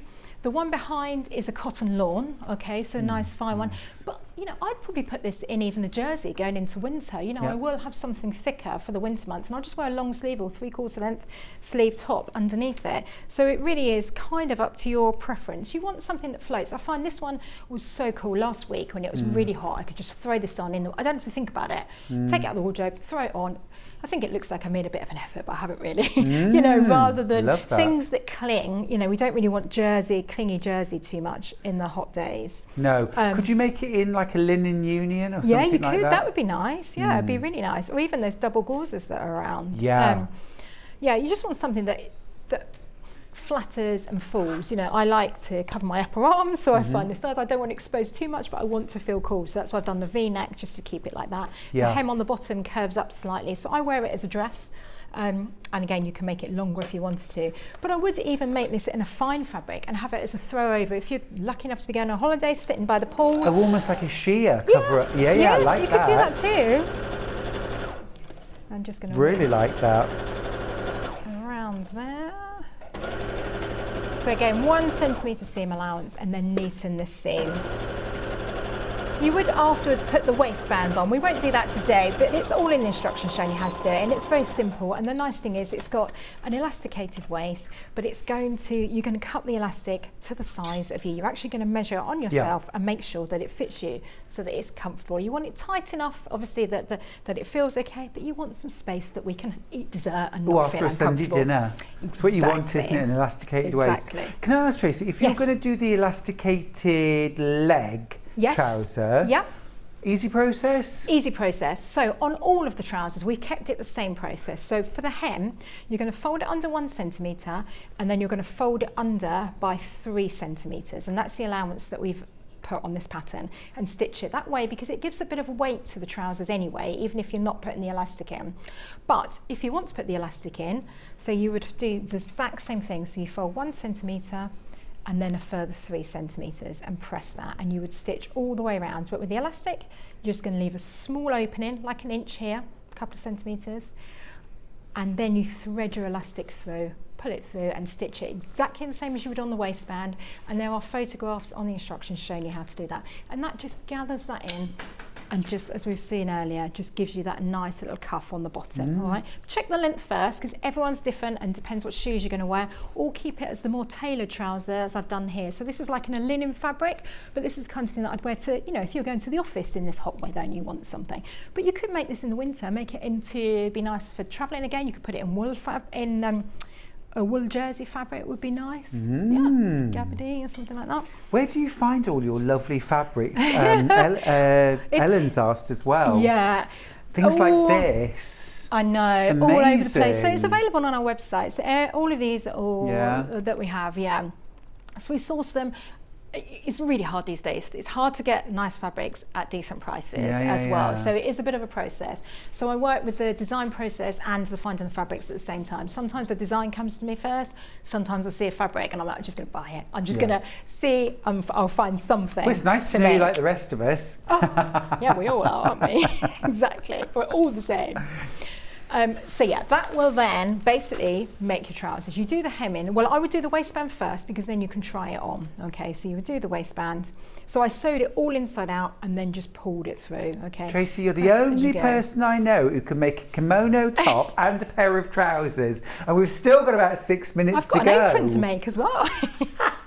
I love it. I love it. Amazing. But also as well, it just gives us all hope, doesn't it? You know, because if we're time poor, if we don't feel like we've got the skills, I think what Tracey demonstrates in buckets is that these are simple skills, these are basic skills. It's about following the instructions, and if you ever need the sort of like extra tutorial or that blog post just to kind of fill you in or flesh out your knowledge, just go to their website and you can do that too. But really straightforward, easy patterns to make. Now, there is that one USB hanging on. If you want to get the USP, you haven't missed it. You haven't missed it. If you want this, there is one left. We've got extended dispatch available as well. It's a different product code.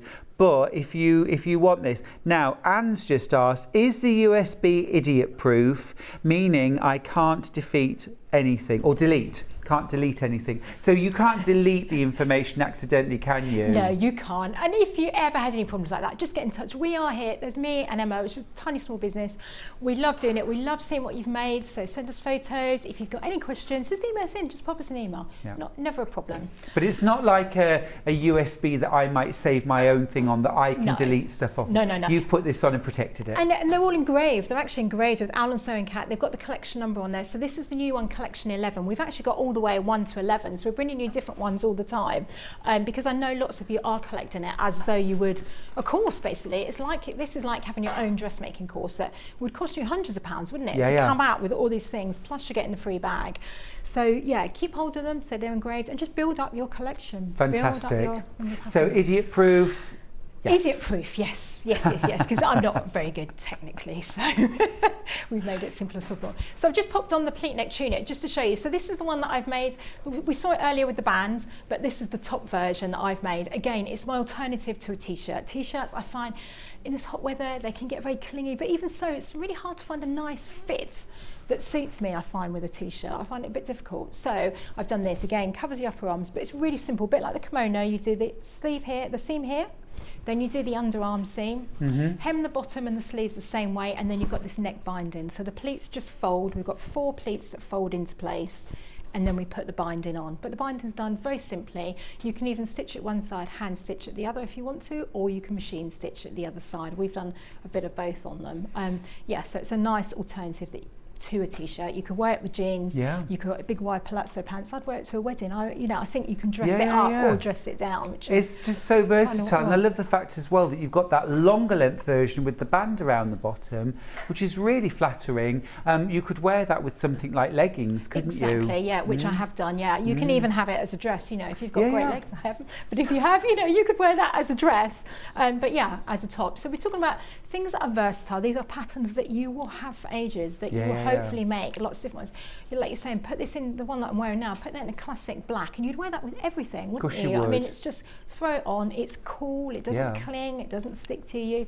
In the winter, maybe you go, bright red satin for Christmas or something, wow, nice. Jazz it up. But things that you can make. You've got 2 or 3 hours in the afternoon. Oh yeah, can we have a Christmas capsule collection, please? That's a good idea. That'll be so, okay, we'll do that. And I've no doubt you've already got loads of lovely Christmas craft patterns. We have, and we're coming back. Our next, I think it's the next show, or maybe the one after, is going to be our Christmas special. So we've got, when a is new that? collection one. When are you in next? I can't remember the date, sorry. Oh, Tracey. Oh, my head's a bit of a mess at the moment. Well, I'll just make sure I'm here every day until then. You look on our website, we'll keep you up to date. We always put it, or follow us on social media, so owlandsewingcat.com, and we've always got the dates up there for you. Fantastic. Tracey, you're a whirlwind. Absolutely wonderful. Thank you so much for all the demos, all the tips, and all that inspiration as well. We're going to go to a little break. When we come back, Kerrie from Living in Loveliness is back with some beautiful new projects. I'll see you in just a few minutes.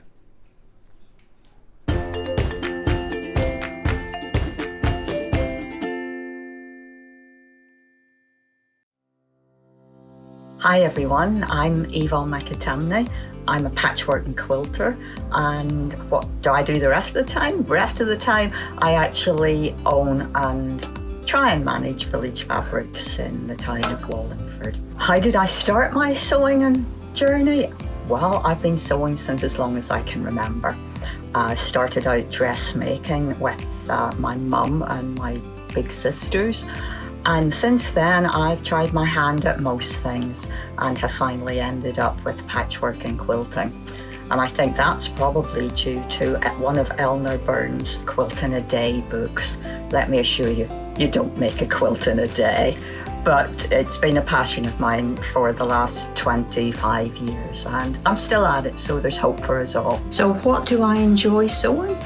Well, I like to do a bit of most things, to be honest, but my favourite thing is anything to do with my Japanese fabrics. So as you can see, we've moved to a different part of the shop, and here we are in another of my favourite corners.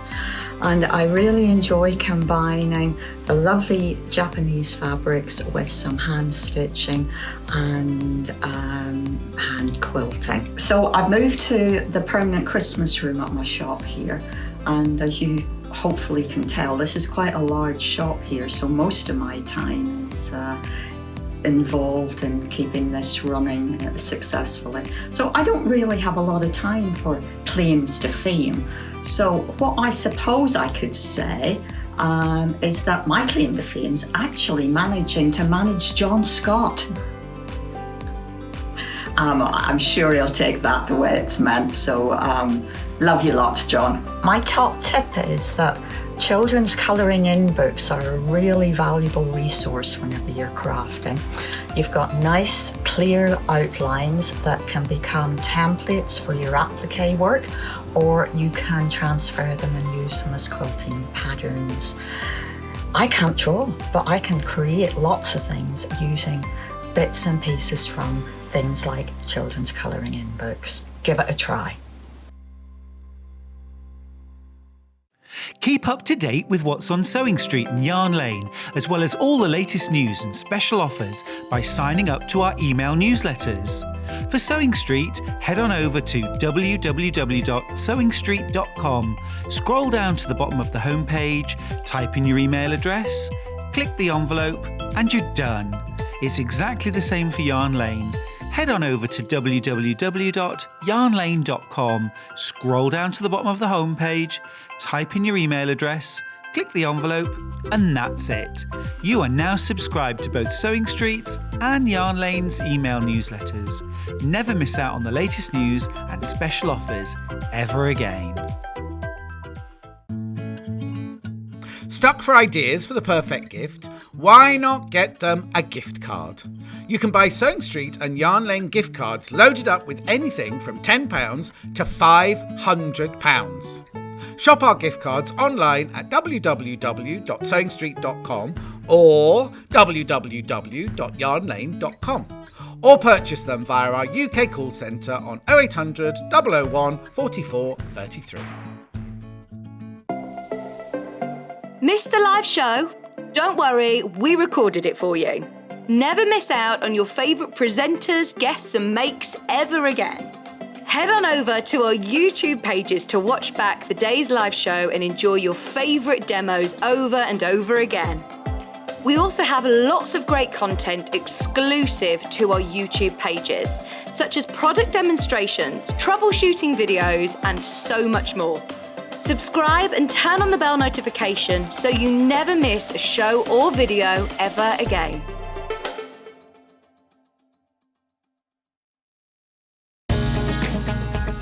Follow Sewing Street and Yarn Lane on Facebook and Instagram to keep up to date with what's coming up on the show, as well as being the first to know about our amazing offers. Get involved with our competitions that are exclusive to social media. And pick up some top tips from us too.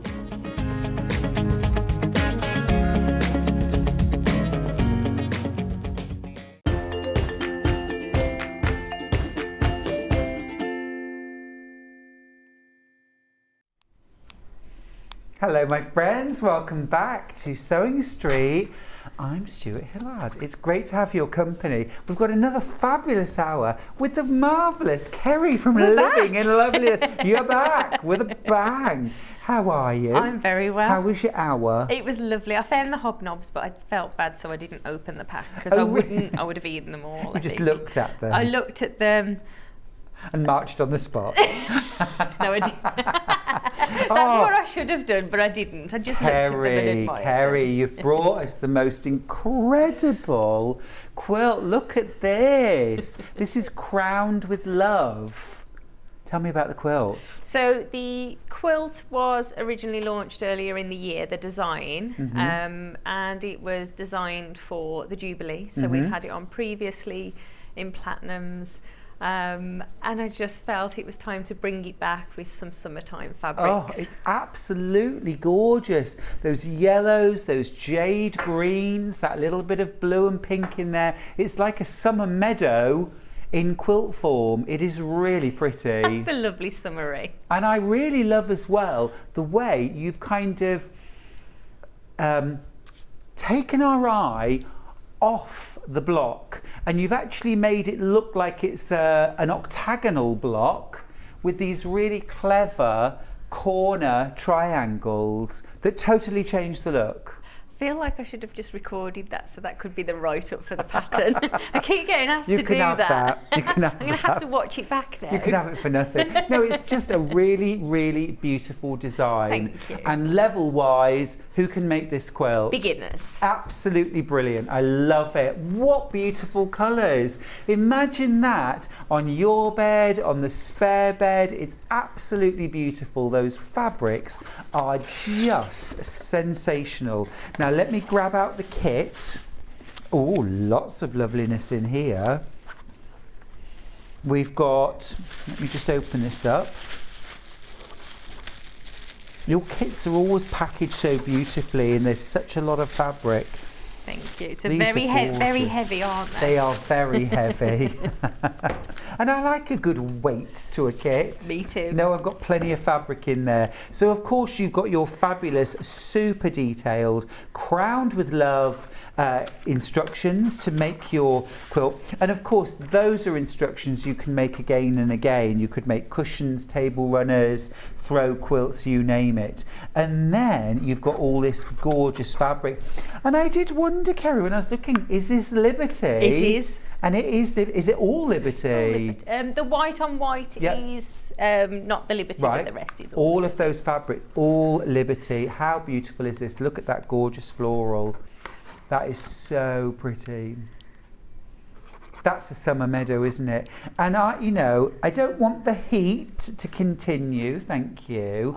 But you're not allowed to say that. Well, not so extreme though. I like to be able to sleep at night, Kerrie. But I want endless summer. Do you know what I mean? I do. In the bedroom, I want the heat. I want endless summer. You want the heat? I want the heat. Well, no, I want the heat. flowers and I want that gorgeous summery feeling. So of course this would work all year round. And of course, if you've got, like many of us, kind of white bedding, and that sort of neutral bedroom, this is going to look absolutely beautiful, isn't it? There's your white on white, and then look at that. But look at the design on the white on white. It's so beautiful. Yeah. It's so difficult to see on air, but it's lovely kind of like floral bouquets on the white on white. It's really pretty. I just love white on white. Can you see that? I think you might be able to actually. Yeah, oh, hello, that's gone a bit dark.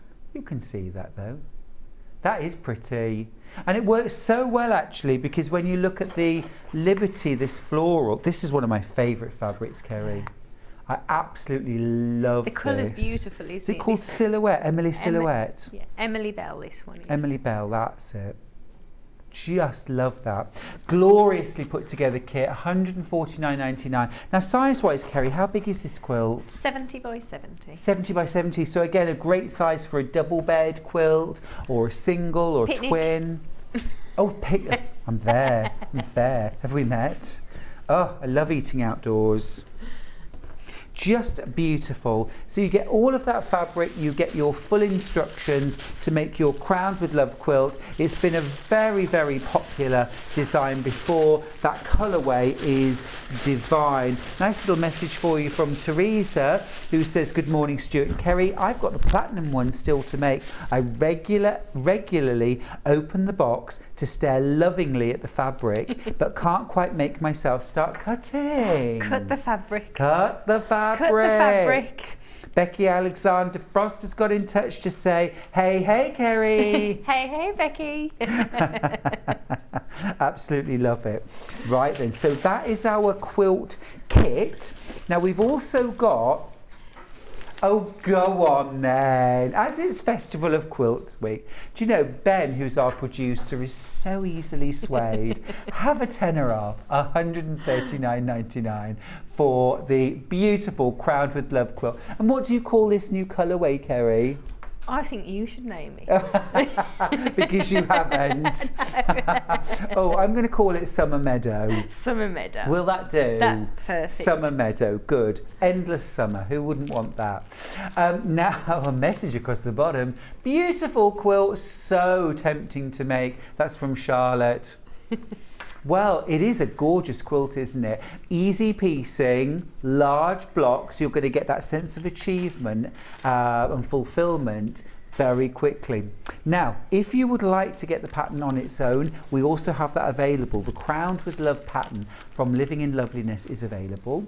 We're going to pop those details on screen. So you could make this in all kinds of different fabric, couldn't you? Oh, it looks beautiful in any colourway. But I have to be honest, this is only the second colourway we've brought. So if you've made it in a different colourway, we'd love to see it. Absolutely lovely. £9.99 for the full quilt kit. Quilt pattern, sorry. Lovely. Now, make that quilt. Make the quilt. Are you coming? Oh, here we go. Here we go. I really have made a rod for my own back, haven't I? I'm taking you home with me. I don't do clothes. Oh, do you not? I just like saying I certainly don't do bedding. Well, my friend was helping me out. I told you, didn't I? Chrissy made the quilt, and she had the iron on so long. Yeah. And I said, while you're there, would you mind doing my dress? But you know what she said? Go on. No. Well, actually, I say that. I was round at a friend's and she was very heavily pregnant and she wasn't very well with the pregnancy. And I said to her, is there anything I can do to help? And she went, oh, you couldn't iron the kids' clothes for me, could you? And I went, yeah, sure. She said, it's in that cupboard. Well, you've never seen such a pile. So I did about 4 hours of ironing. But, and this is weird, I absolutely loved it because not having kids, and also she'd got 2 girls. So all the little dresses. And like I don't iron children's clothes and I don't iron women's clothes. So for me, ironing a pleated skirt, it was like, oh, this is a novelty. Going at all these, you know. Only once though. Only once, you know. You're so not offering I've to done it iron. now.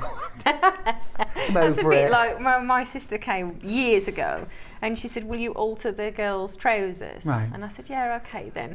So she popped round, you know, I was expecting a couple of pairs. Yeah. She had the huge bags. Laundry bags. Laundry bags. They got 8 pairs of trousers each. She's got 6 girls. And I said, right, let's set the machine up. So where do we start making the ground with Love Quilt? So very similar to the quilt that we had on in the earlier hour. There are 4 different blocks that we're going to make. Okay. The first one, let's start with a heart actually. Oh, yes, because start the with the heart's heart. beautiful and it's nice and easy. So this, just to show you on the quilt, this is in the centre of the block right here. There we go, you can see that lovely heart. And of course you could pick that out with your quilting as well. Yes, maybe outline quilt, but you could actually quilt a heart right in the centre if you wanted to. If you wanted to, that's a lovely idea. You're full of lovely ideas. Lovely ideas. So, taking the 2 main blocks into the centre from your Summer Meadow bundle here, we've got some little 1.5 inch squares that we're just going to pop up into the corner, so the same on both sides. I love working with little tiny pieces. Do you? I do. There's just something so satisfying. Well, especially when it's not the whole quilt as well. You can do that little precision bit and then you can do the larger bits as well, can't you? Absolutely. I once made, it was only a table runner. It was going to be a quilt, but then I made a block and I thought, and there were 73 pieces and the block was 8 inches square. It was 73 pieces. Gosh. I thought, what was I thinking? That's like me. I think I told you this the last time I saw you. I was going to crochet a blanket. Yes. I've got a bookmark. And I'm very proud of the bookmark. I don't even read anything, but I'm very proud of my bookmark. Yeah, definitely. That's like my attention span for crocheting. So the first thing that we're going to do is to just pop these into the corners. I mean, you can draw them on before or afterwards. I tend to like doing this all at the same time, to be honest. Yeah. And we're just drawing point to point. And again, just use a friction pen, fabric safe pen, something like that. We're on the wrong side of the fabric, so it's absolutely fine. And then at the bottom, to create the point at the bottom of the heart. Oh, big square. Big square. There we go. And again into the, you can see the heart there already. Yeah, you can. But this is where the direction of the diagonal is really important, otherwise you won't end up with a heart, you'll end up with a broken heart. Dog's face or something like that. But I mean, these stitch and flip units are incredibly versatile, aren't they? Oh yeah, and I do, you know, like the little ones, they're nice. It's nice to play. You said in the earlier area you like putting fabric, placing them together, moving them around. And for me, I really like to get the most from my fabric. So, you know, these little pieces, wondering where the foot's gone, really do, you know, when you're playing with your shapes and designs. Oh, this is nice. Enid's got in touch. Hey, Kerrie, lovely quilts, but I can't take my eyes off your cardie. Did you make it? Is there a pattern? Well, I'd like to say yes, but I just told you I couldn't even do a blanket. I did a bookmark. I could have got away with that, couldn't I? Do you know? You're far too honest, Kerrie. No, I probably could have got away with that. I went shopping. I had a lovely girly day with my mum and my daughter a couple of weeks ago. Yeah. And I wanted a cardie like this for ages. Yeah, it's really cute. So my favourite colour is coral. So I picked it up in this colour, and as I walked further into the shop, they had it in coral, and I was toying with the idea. So I talked myself into both colours. Of course. And then I got a little bit further and they'd got like a minty green one, and I love a minty green. So I've got several of them. I don't think I'm allowed to say where it's from. Send me an email and I'll tell you where it's from. Oh. Now Chris has got in touch to say, I have this quilt in the Jubilee colourway, but I must say I love this one even more. Yes, she did say actually. She said, can I swap? Oh, and Becky Alexander Frost. Now, Becky, I think this is a much better name. The colours remind me of Sea Breeze. Can I change it? Not Summer Meadow. Can we call this Sea Breeze? Yes, Rebecca. Yes. I think that's a fabulous idea. So all I'm doing is sewing along. Oh, that's the bit I find the most difficult, giving things names. Rebecca will be in touch with you for your name recommendations for other things.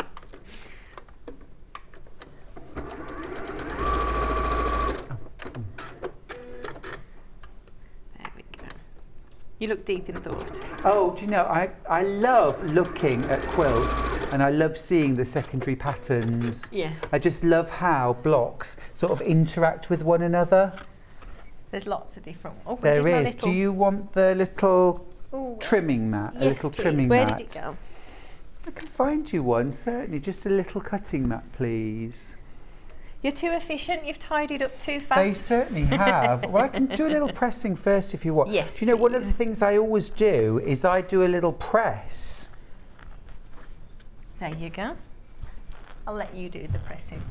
Oh, of course I will. Of course I will. So while you're pressing those for me, my darling, what I'm going to do is the corner block. So the Okay. same as the previous quilt, there are just 3 blocks in this one. So let's start with one of the corners, and this is the one that I think you're referring to, where you can see that secondary block in here.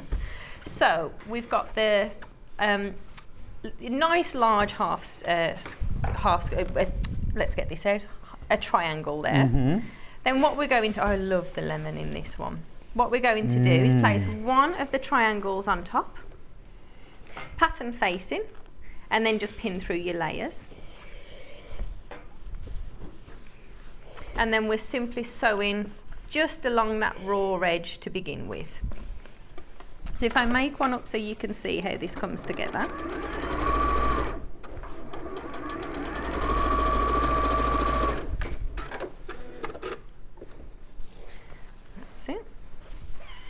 And then if I get you to press this for me, but if you can press it this way for me. I've got you a little wonderful, trimming thank board you. now. Obviously I've pressed those, but you can just flip them back if you... I won't with a little one, because I do find you get a nice finish. Oh yeah, you sometimes leave the extra fabric in the back, yeah? Right, we've tied it up so well, we're missing the rotary No rotary cutter now. Let me go off and find one for you, don't you worry. We're too efficient today. We really are. And that's not something we're normally ever accused of. Oh, really? Well, you know. So we're going to repeat the same step. Are you right or left-handed? Right. Right. On the corners here. So if we do this for all of them, while we're waiting for that rotary cutter.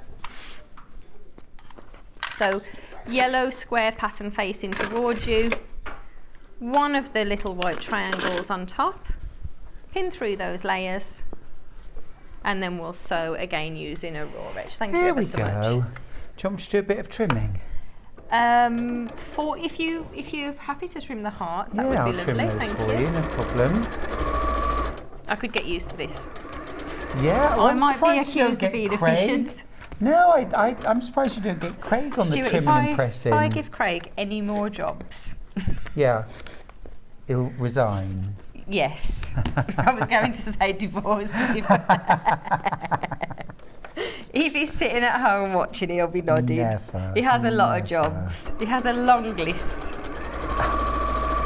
You've been together for such a long time, haven't you? Your childhood sweethearts almost. We have. We've been together 22 years. Oh, that's amazing. You don't even look 22.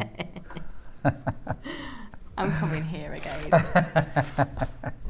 Let's just Oh, did you want those left on or can You I? can cut I'll them off. trim them off. There we go. Freestyling now. There we go. Right. That is your heart all trimmed up. Wonderful. Thank you. So if you can press these ones for me now. Oh, is there another job? Oh yeah. I told you, if you want jobs I can keep just towards I'm very good at delegating. You really are, just towards the yellow, yeah? So yes, towards the yellow, please. No problem. Well, it's one way to keep me quiet.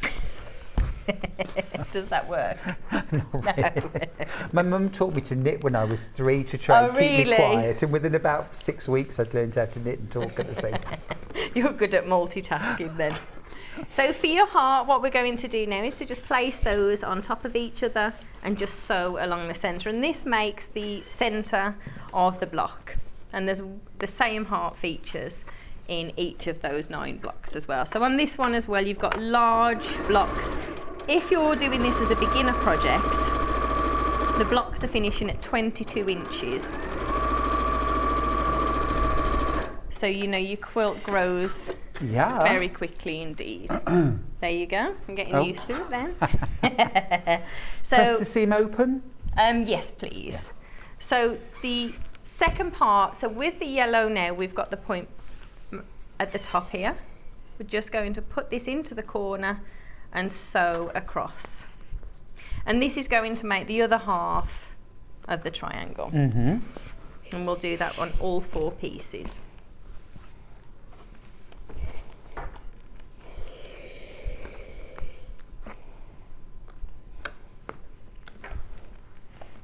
There we go. We make a good team. We do make a good team. That heart's cute. I like it. There we go. Actually, I do like pressing. It's very satisfying, isn't it? And I always say to my students, and enjoy every process. Find a reason to enjoy it, because if in quilt making, if the only thing you like is the sewing, then you're going to spend 50% of the time doing jobs you don't like. That's very true. And I don't know if that's a hobby that I would want to do, but you can learn to enjoy the pressing. See, my favourite bit is the cutting. Really? Yeah. I love cutting. Tell us why.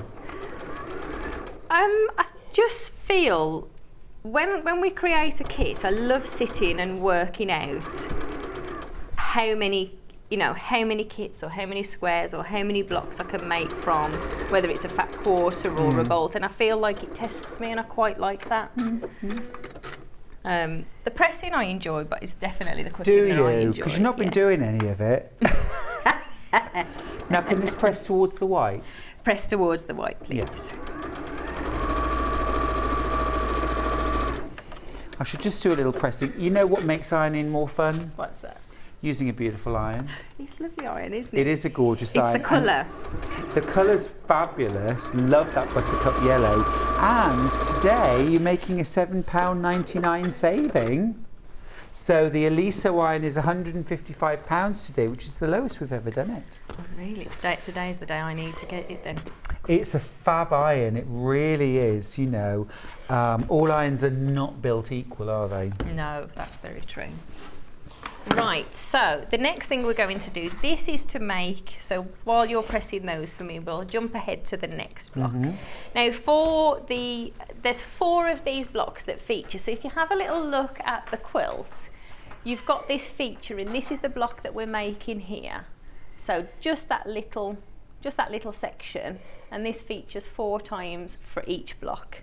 So what we're going to do is place one of the pattern pieces, and the same when I mentioned earlier, in fact in the previous hour, breaking your blocks down, keeping them together, and then it just stops that confusion or lost pieces as well, because there's nothing more frustrating than, feeling like you're ready to put your last block together and you've lost a tiny little piece, namely one of these little white ones. Absolutely. So I tend to break them down into individual blocks.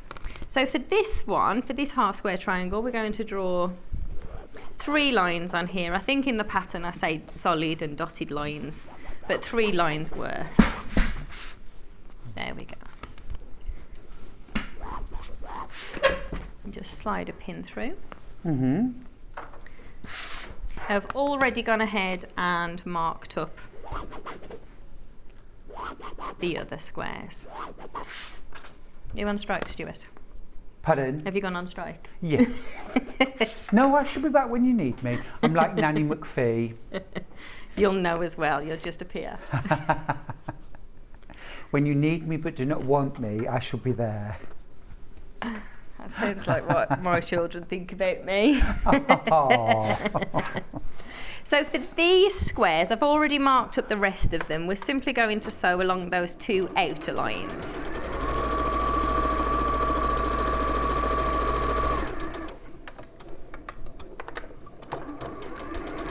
And if you mark them all up, it makes it much easier and faster if we do some really nice easy chain piecing as well. Charlie, our director, just said, oh, chain piecing. He started sewing. Has he? Oh, yeah. Why did Yes, Charlie, our director, has been inspired by me. Well, basically, I think being around sewing all the time. What's on your sewing table, What's Charlie? on the sewing table, Charlie? What's on your sewing table? He's made a cushion cover, patchwork Have you made tote bag. Have you made a bookmark? No, he hasn't crocheted a bookmark just yet. We build up to that. You can't rush these things though, can you? Well, no, that bookmark took me about 6 months, so no, you can't rush them. You could if you had the attention span. Crochet's one thing I haven't really taken to, though. I really want to, because I love all the amigurumi and, you know, some of the crochet patterns now are incredible. Some of the Janie Crowfoot patterns, amazing. But yeah, there's just something, there's a mental block. Yes, I can appreciate that. I just love watching people do it, you know, their hands are moving, they're chatting. Yeah. And then they've got a cardigan. I know. We just go out and buy ours in all colourways. I can make flowers. I like making can the little you? flowers, yeah. Well, that's good. See, look, I'm ready. You're ready for me. I'm not ready for you this time. Oh. So you mark the centre line and you also mark the sewing line as well, so there's a guide. That's right. Just makes life much easier, and then for the accuracy on there as well. So if I give you a couple of these to begin with. Yeah, of course. And if you wouldn't mind cutting down the centre for me. Yeah, I can do that. There you go. Thank you. Just grab some scissors.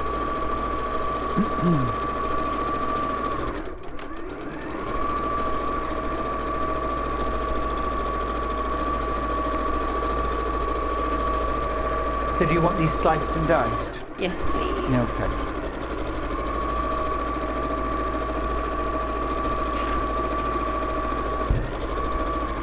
Oh, Becky Alexander Frost has said her crocheted granny squares turned into triangles.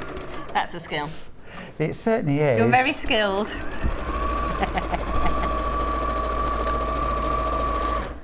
I used to run lots of different classes, like a craft class, and I was knitting, or they were trying to teach me something. I think it was knitting at the time, and the lady who was teaching me, Sue, said, "Get out." I think that's what she wanted to say.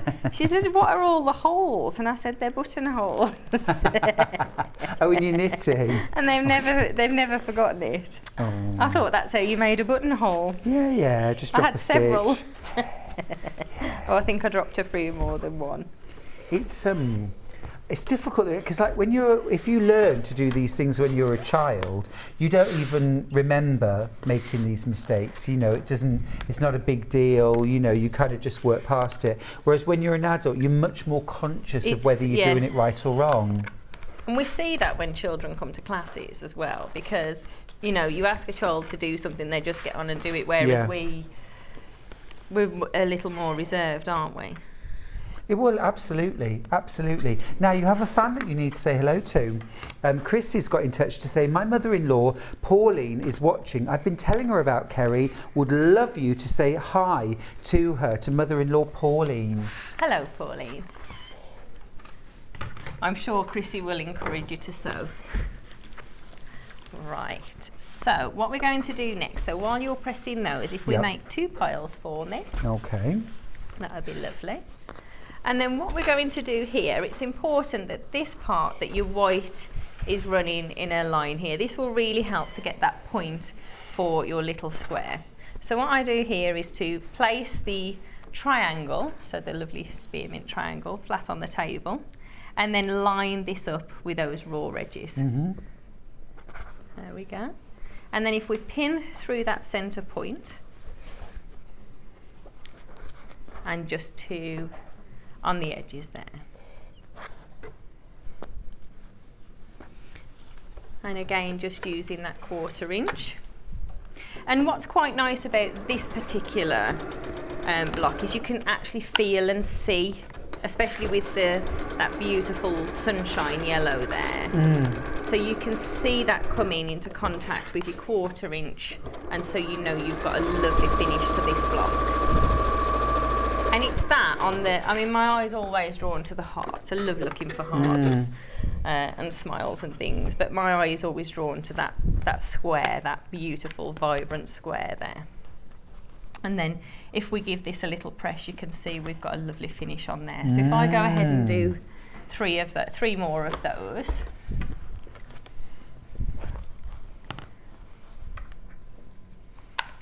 I really like working with the large blocks as well.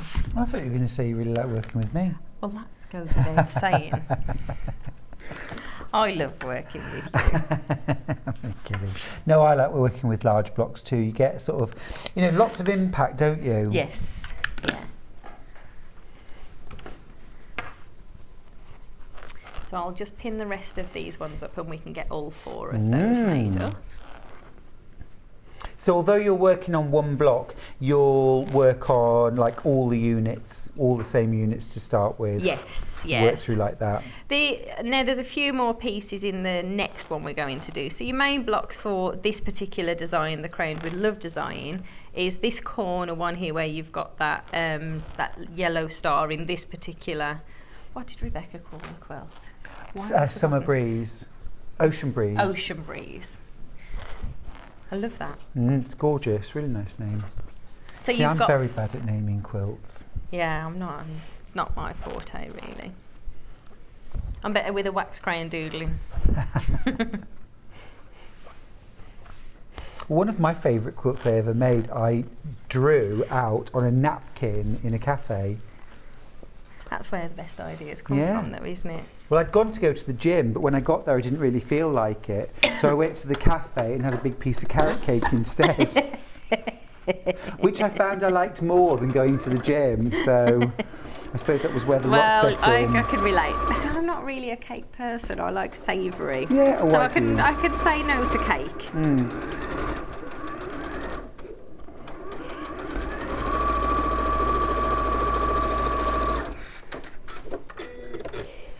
When I was younger, I always wanted to run a marathon. Did you? Yeah. Are you going to do it? I don't want to do it now, no. Oh, I like I did went a for a half couple of runs. I marathon. went for a couple of runs literally round the block. Yeah. And my friends were like, "Come and run a marathon with me." I literally ran round. I didn't even run round the block. I ran to a lamppost, died at the next one, had my children laughing at me, ran to the next one. But then I went running with a neighbour of mine. Yeah. Jogging, not running. Don't do running. And she was like, I don't wear Fitbits or anything like that. And apparently our little jog was 2 miles, so I was really happy with myself. Oh, okay. Still a bit like when I used to say to the children on the way to the school, run to the next lamppost, just so we could get to school on time. Oh yeah, absolutely.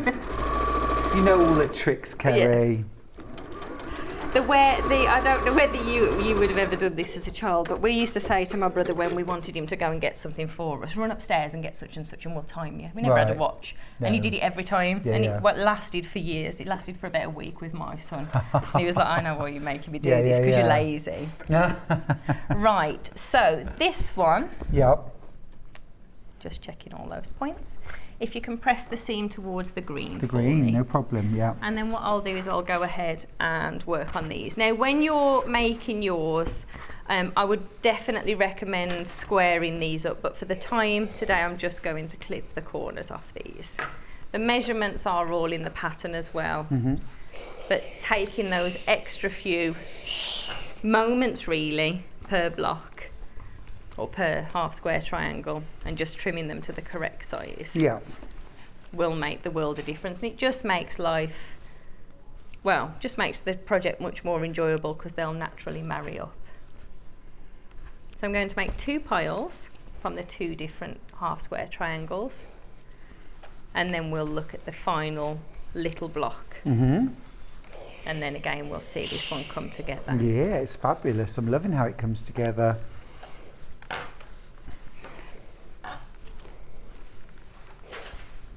Right, that's all those units pressed and ready. It's lovely and crisp with the white on white as well, isn't it? It really is. I just love white on white. I keep thinking I'm going to do a quilt with a navy black background. But I just love white on white. I'm always drawn to white on white. I really think it makes colours pop. Yeah, it does. Gorgeous. Now then, can I just go through while I've got a second while you're doing that? We've got a gorgeous sunglasses case kit from you, Kerrie. Ready for the sunshine today? Oh, well, just beautiful though. Absolutely gorgeous. Let me show you this. Yeah, no, I covet this. It's lovely. Beautiful. So there's the sunglass case. It's really lovely design. A little popper there. And then there are the sunglasses, rather glamorous. Excellent, love that. That's where they are then. Yep, found them. Nicely padded, quilted. It's really beautiful, great design. So you can get the pattern with all of the fabric that you need and the wadding as well, all included for just $12.99. What a bargain price that is. Fabulous. Fabulous. If you prefer, you can just get the pattern on its own, which I've got here. Details are coming on screen. That's just $6.99. It's a great price.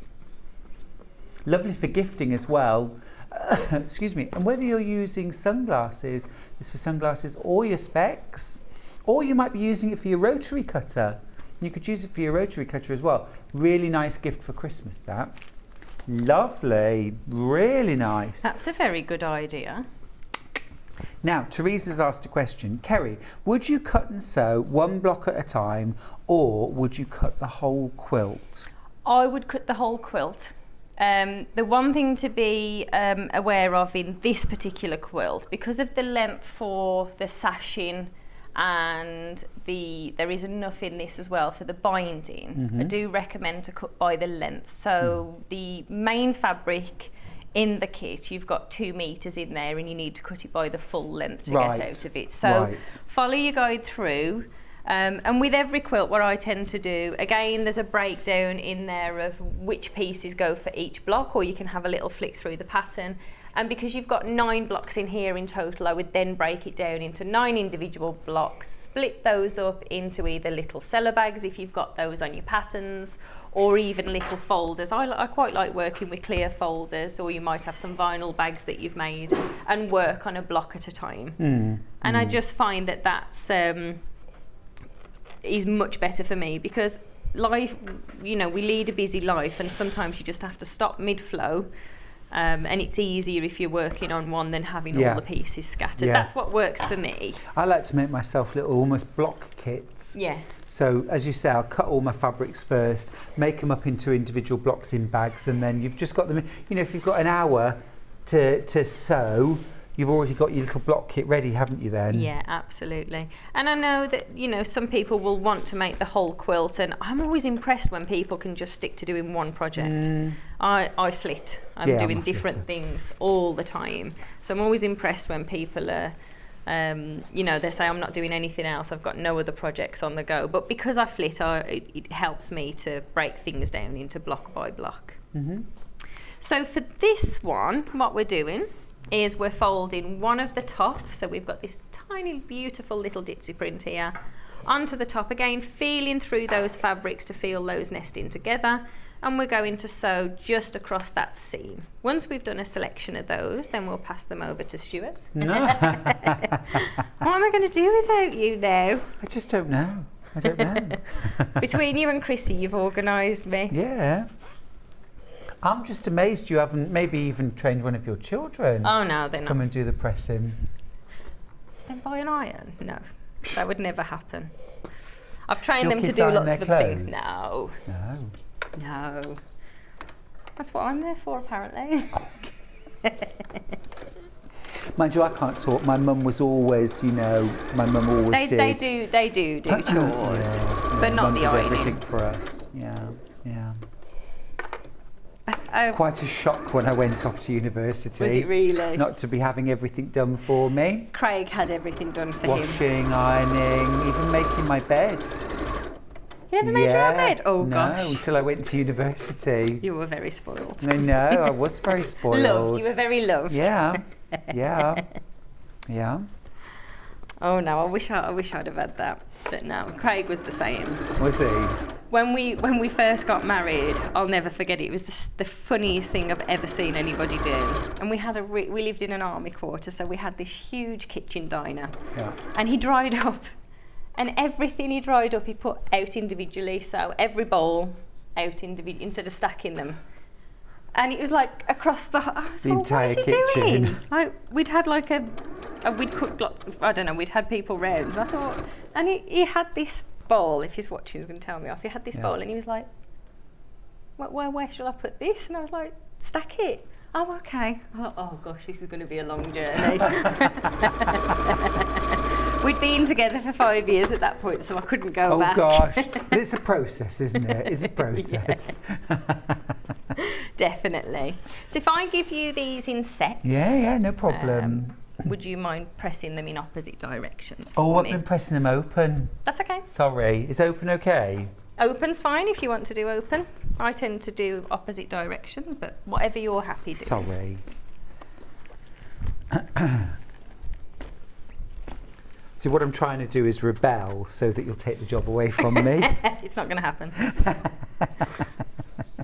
What can I do to get the sack, Kerrie? Nothing. You'll never have the sack. Ever. It's good to know, eh? You'll never get the sack. Oh, no. Please. My son's got his first girlfriend. Yeah. And he goes to her house. He leaves every morning at like 7 o'clock in the morning to get there for when she's woken up to make her breakfast in bed. Oh, no, really? Like, hello. When have you ever made Mum breakfast in bed? Oh, yeah, you're not his first girlfriend. He said, Mum, you're never in bed. You're always up early. Oh. So that was a quick save. Wow, how romantic. Yeah, true. It is. It is. So for this block, once we've got these seams pressed together, what we're going to do is bring them across, making sure that the same fabrics are on the top and the bottom, and then we're sewing along this raw edge here to complete that little block. And in the main block, there's 4 of these in total. Yeah, I can't remember Craig ever doing that for me when we first got together. Hasn't never made you breakfast in bed? When we first got, he probably has on one Mother's Day 20 years ago. See ya. I bet you get breakfast in bed tomorrow. I bet you I don't. And then when he's done the washing up, there'll be one plate. I know, how one funny. cup.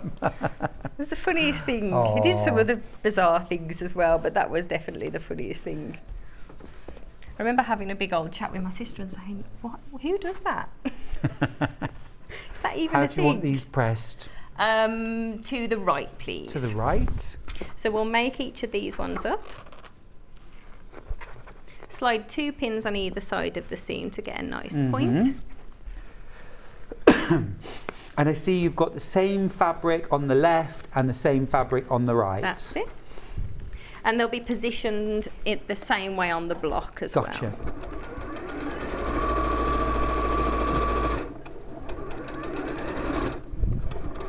I actually think being bought breakfast in bed might be one of my worst nightmares because I'm not very good at sitting still for a start. Would you end up wearing it? I think I'd just get frustrated that I'm being made to sit still.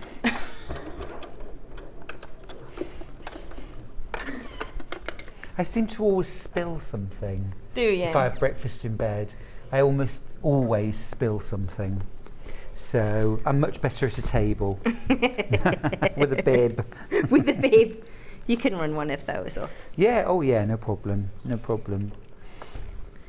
So if I just repeat the same on all of these. So there's 4 of this one, the same as there is as the corner ones too.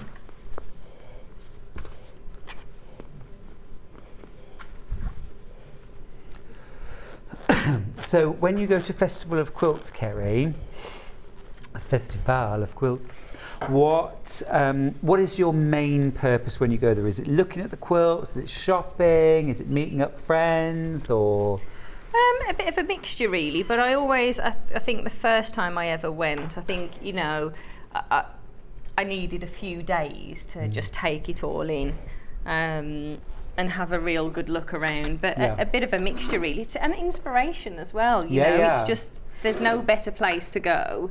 And I think if you know, along the way, if you've lost your, what's happened to the sewing machine? There we go. You know, if you've lost your sojo, it's the best place to go. And meeting up, I've arranged to meet up with lots of friends, so that'll be... Oh, have you? Yeah. Lovely.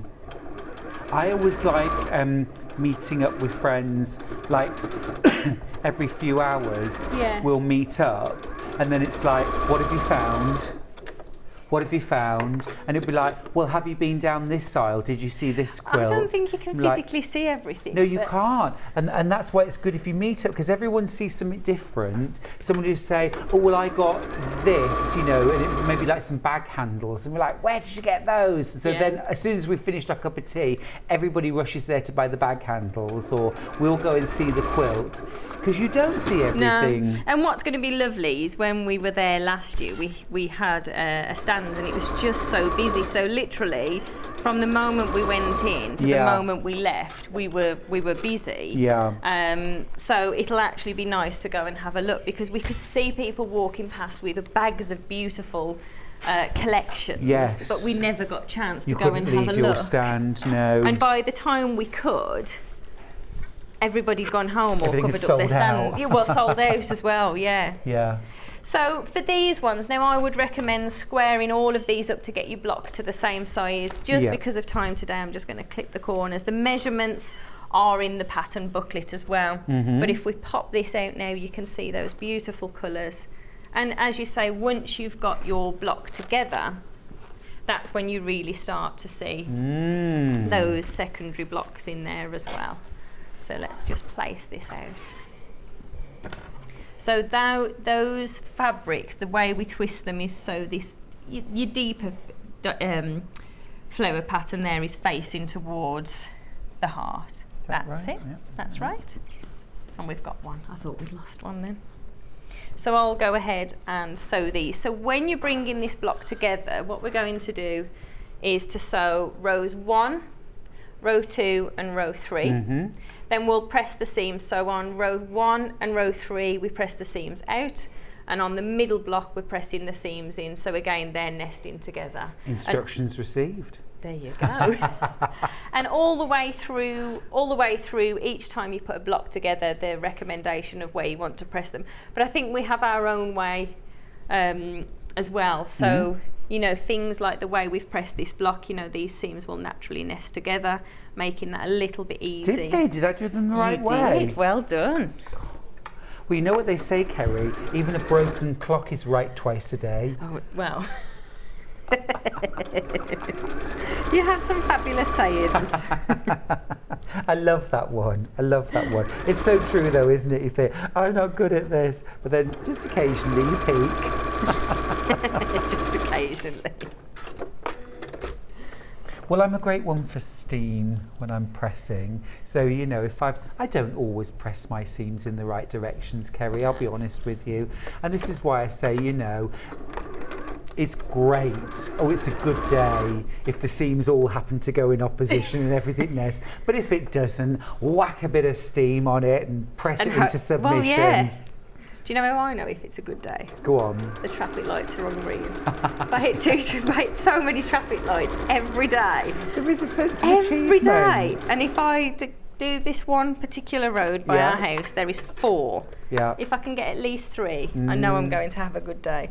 There is a big long road into Leeds actually, and if you hit the lights just right, there's about 7 sets of lights one after another, and if you time it just right, they just change to green, change just as you get to them. But of course, if you time it the other way, it's red every single time. On your busiest day when you're in a rush. Yeah. Oh, Chrissy said, you two are so great together. It's lovely watching you. It's because we agree about so many things. Oh yeah. Are you a great night in or a great night out? I don't know what either of those are, to be honest with Oh, you. someone needs a special night out. I'm just saying, everybody. Great night in that case. Yeah. Then. Great night in. Yeah. I don't know. I think, you know, a great night out to me now is actually physically making it to the gym. That's how bad it is. Yeah. I must admit, I prefer a night in. Squeezing it in. Yeah. No, I like a night in. I've always been a bit of a homebody though. Yeah. Even when I was younger, midnight, that was it, bedtime. Oh no, I was not like that when I was younger. Weren't you? I had to drag All me night. out. Oi, you, out. The lights are on, are you not taking Yeah. a hint? Yeah. In my younger days, yeah. I only ever went to one nightclub and stayed until the lights went up. Oh, never again. I never wanted to see that again. Really? You know, when you're in the club though, and all the lights go back on, you think, oh, let's So get out of definitely here. time to go. Yeah, definitely. Oh. Yeah, definitely night in if I had to choose a night in. We like, and playing games as well. I love playing games and jigsaw puzzles and things like that. So that's, you know, with our children. And Yeah, definitely. Not that I'm worried that they're going off to do their own things now, you know. So if they still want to stay and do jigsaw puzzles and play games with me, then I'm very happy. Yeah, definitely. It's nice, isn't it? So in for the middle. Do you know, I've been really behind. I should have been doing this, shouldn't I? Sorry. Don't be sorry, you're absolutely fine. I'll give this a little I press. appreciate your help. The one game I refuse to play, particularly with Monopoly. Charlie, is Monopoly. Yeah. That's a lot. You know, we were playing, I'm not trying to think what game it was. It just seems to bring out the megalomaniac in everyone, doesn't it? It's like, I'm evicting you. It's like, all right, calm down. It's only a through a game. stage with all the things that the children went through, you know, buying whatever they were into. There's always a monopoly, isn't there? Yeah. And we went through a stage of buying them and hiding them. So that's definitely one game that I'm not a huge fan of because it just takes so long. But I was playing a game with my son and my daughter and a friend the other night, and it was just going on for ages. You had to roll a 6 before you could get out. Right. And I thought it was anybody rolls a 6 and then everybody can move around the board game, but apparently everybody had to get a 6. This game went on for absolutely ages. I've never been so happy that my dog jumped up on the sofa because he knocked all the pieces off. And my youngest son, who never gives up and always wants to win, he was like, oh, well, that's the end of that. Teddy won. I thought, well, that was an easy end to the game because I was expecting tears and all sorts. I love it. There we go. Fabulous. So the last thing to do now is to bring these down. Good. There we go, look. That block looks so good. The colours just work so well together. Just brilliant. Cecilia says this would be a good project to do to keep me occupied. Yeah, it's that kind of one block at a time, isn't it? Really absorb yourself. And this really, at this stage, is where it's lovely to see all of those points come together, nest together, and then see your first block. Yeah, it's fab. This is an offer you can't say no to. Sue's got in touch to say, I currently live near Kerrie, but we're moving south. She's going to have to come out before we leave. There you go. in. Big night out. Big night out. Chrissy says, this is an answer to Cecilia, it would keep me occupied. It really would, and you'd have a beautiful quilt at the end. Win-win. Really is. I think that's the lovely thing about patchwork, isn't it? You can have a wonderful time making it, and then at the end, you've got this beautiful heirloom. Absolutely. That's what it's all about, isn't it?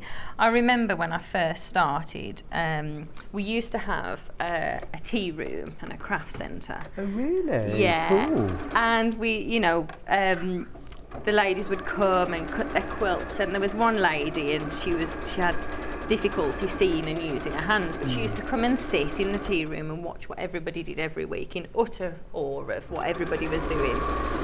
And we were just mesmerised by all the different things. And the husband then said, okay, let me get this straight. I've been coming here for about 3 months now. So you get a big piece of fabric, you cut it up into small pieces to make a big piece. And I thought, I've never ever thought about it like that. And then, you know, the lady said, no, what it's all about. And, you know, talked about the friendship and sharing your passion and, you know, selecting your fabric, selecting your pattern. You know, but I think the other thing is, like you say, that satisfaction that you've made that, and it's really special. Yeah, absolutely. And also, it's, for me, you know, it's about creating something. Yes, taking something beautiful, like all of these individual fabrics are beautiful in their own right, but then you've combined them to make something which is more beautiful than the individual elements. Absolutely. So that, for me, is the reason for cutting it up and sewing it back together again. Are you very romantic? I am quite romantic. Oh. Yeah. I like. You have such a romantic way of talking about everything. Oh, well, you know, there isn't enough love in the world, and if we can do something to put a little bit back in, I'm all for it. You know. Becky said you need to try smartphone Pictionary. You use an electronic pen and draw in the air, and the phones pick up your drawing. Oh, we've got the one where you draw in the air, not on a smartphone. It's very sophisticated. That sounds very complicated to me. I don't do technology. If the telly switches off, it stays off. Yeah, piece of paper and a pencil, and low tech as you get. You got 3 minutes. Do you think you can get that last seam sewn? No pressure. I've got to iron it as well. This beautiful, beautiful quilt, and I don't think you can ever appreciate the full beauty of something when we've got it in the studio. You need it in your own home. You know, you've got to get it home. It is absolutely beautiful. It's a brand new colourway of Kerrie's Crowned with Love quilt pattern. Really popular quilt pattern, and this is just such a beautiful ocean breeze colourway. Thanks for that, Batha. $139.99, and you can have split pays if you like. There are 3 of them of $46.66. Now, Jan's asked a question. We did answer this earlier, but you might have missed this. Forgot to ask earlier, Kerrie, did you crochet your cardigan? I didn't, I'm afraid. I bought it. Yeah, but you have crocheted, haven't you? I've crocheted a bookmark. A bookmark, beautiful. Oh, Jan also says quilt making is like writing a great novel in fabric. What beautiful way of doing it. You're a romantic too, Jan, I think. That's beautiful. That's a lovely way of putting it, isn't it? Did we do it? I think we did do it. You did it, definitely. You did. Oh, we've got 2 minutes left on the hour. There we go. Could have done it 3 times over. Let's just see if I can get There we go. We've got the quilt and a nice press. matching cushion there. Amazing. It's a lovely size, actually. You know, if you want some. For me, this is a great size for, you know, your garden furniture. Yeah. Huge cushion. Yeah, and a great colour actually for garden furniture. It would work really well. But just beautiful. And I've got like a white sort of enamelled bedstead. With like brass knobs, and this would look just perfect on it. So beautiful. Look, there we go. Finished block, all made, absolutely gorgeous. Perfection. Absolutely brilliant. Well done, Kerrie. Thank you very much. It's been lovely today. And thank you for letting me be a little part of that. I really enjoyed doing that. I really enjoyed today. Honestly, thank you very much. It was great. Thank you. Okay. We're going to a break. Oh, Kerrie, thank you so much for your company this morning. I will see you in just a few minutes. For our final hour, we've got Tracey Dennis back with the Brother FS250, the embroidery machine from Brother, and also some brand new craft patterns and a brand new USB from Owl and Sewing Cat. Don't go anywhere, you won't want to miss this.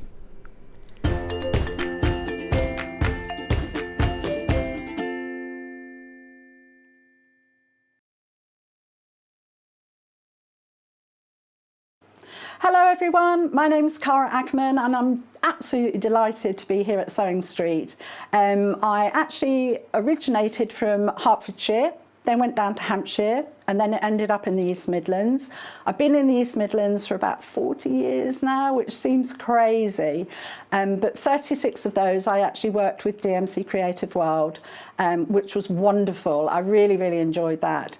And then I decided to go freelance, and that's how I got introduced to Sewing Street. I love doing anything to do with textiles, so embroidery, cross stitch, patchwork, done a bit of quilting, bag making, toy making. Oh goodness, there's loads and loads of things. What I love doing is just trying something new, and I think one of the tips is don't be frightened of trying something new. You always learn from it, and don't be scared of making mistakes either. We all learn from the mistakes that we make. Little bit about me that you might not know, and that's a bit of a surprise. I once went to the garden party down at Buckingham Palace, the Queen's garden party, for some work that I did with Kerrie. I was so lucky to go there, and just a wonderful time.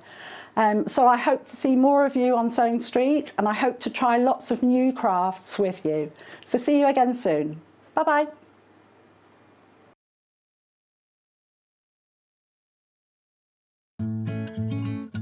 Stuck for ideas for the perfect gift? Why not get them a gift card? You can buy Sewing Street and Yarn Lane gift cards loaded up with anything from £10 to £500. Shop our gift cards online at www.sewingstreet.com or www.yarnlane.com, or purchase them via our UK call centre on 0800 001 44 33. Have you heard about all the different ways you can shop on Sewing Street? You can shop on our website sewingstreet.com, and you can also order by phone by calling our friendly UK customer service team. Just call 0800 001 4433. And don't forget about the Sewing Street app. Here you can shop all of the Sewing Street products as well as watch the live shows from anywhere. You can download the app onto your smartphone or your tablet by simply searching Sewing Street in your app store. And one final thing, no matter how many times you check out on Sewing Street in one day, you will only pay one postage and packaging. Happy shopping! Are you a fan of Sewing Street and Yarn Lane?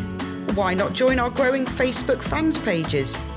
Just search Sewing Street Fans and Yarn Lane TV Fans on Facebook and click Join Group. It's that simple. Never miss out on the latest news and updates from our presenters and guest designers, special offers and plenty of chat with your fellow fans. Share photos of your makes, ask for advice, interact with your favourite guests and presenters, and be a part of the ever-growing sewing and yarn community. See you there!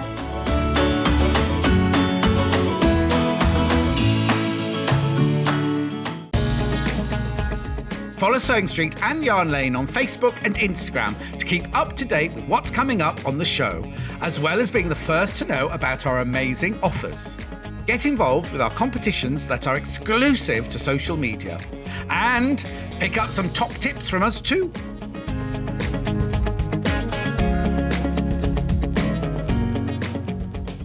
If you're a Sewing Street or Yarn Lane customer, no matter how many times you check out in one day, you will only pay one postage and packaging. So don't wait to add the item you want to your basket and check out.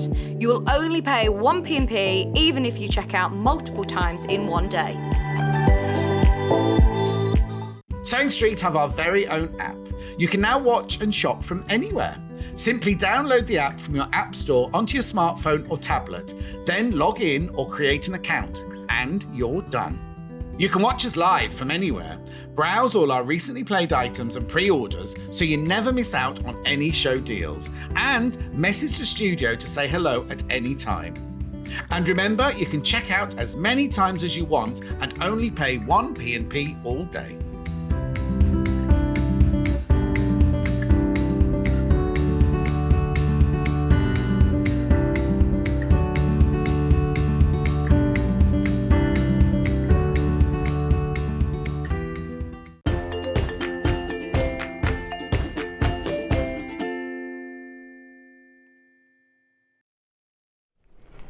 Hi, welcome back to Sewing Street. I'm Stuart Hillard. It's our final hour here on Sewing Street, and we've got fabulous Tracey Dennis back with us from Owl and Sewing Cat. Hello. And also, you're a brother ambassador, aren't you? I am, yes. I'm here to talk about the machines. Yeah, and all this week at Festival of Quilts, you're going to be on the brother stand, aren't you? Yes, I will be. I know you'll be there on your stand, Yeah, so we'll have a yeah. bit of a party. But yes, so if anyone's got any questions, if you're buying the machines today and there's anything that you want to go over or anything you're not sure about, just come and see me on the brother stand. That's awesome. Thanks for that, Tracey. Now, first thing that I want to tell you about, we're going to have a really, really good look at both the Brother FS250 sewing machine and also the Brother embroidery machine, which is fabulous, in-depth in this hour. If you've got any questions, get them in now. Tracey is the expert, and we can pose your questions to her.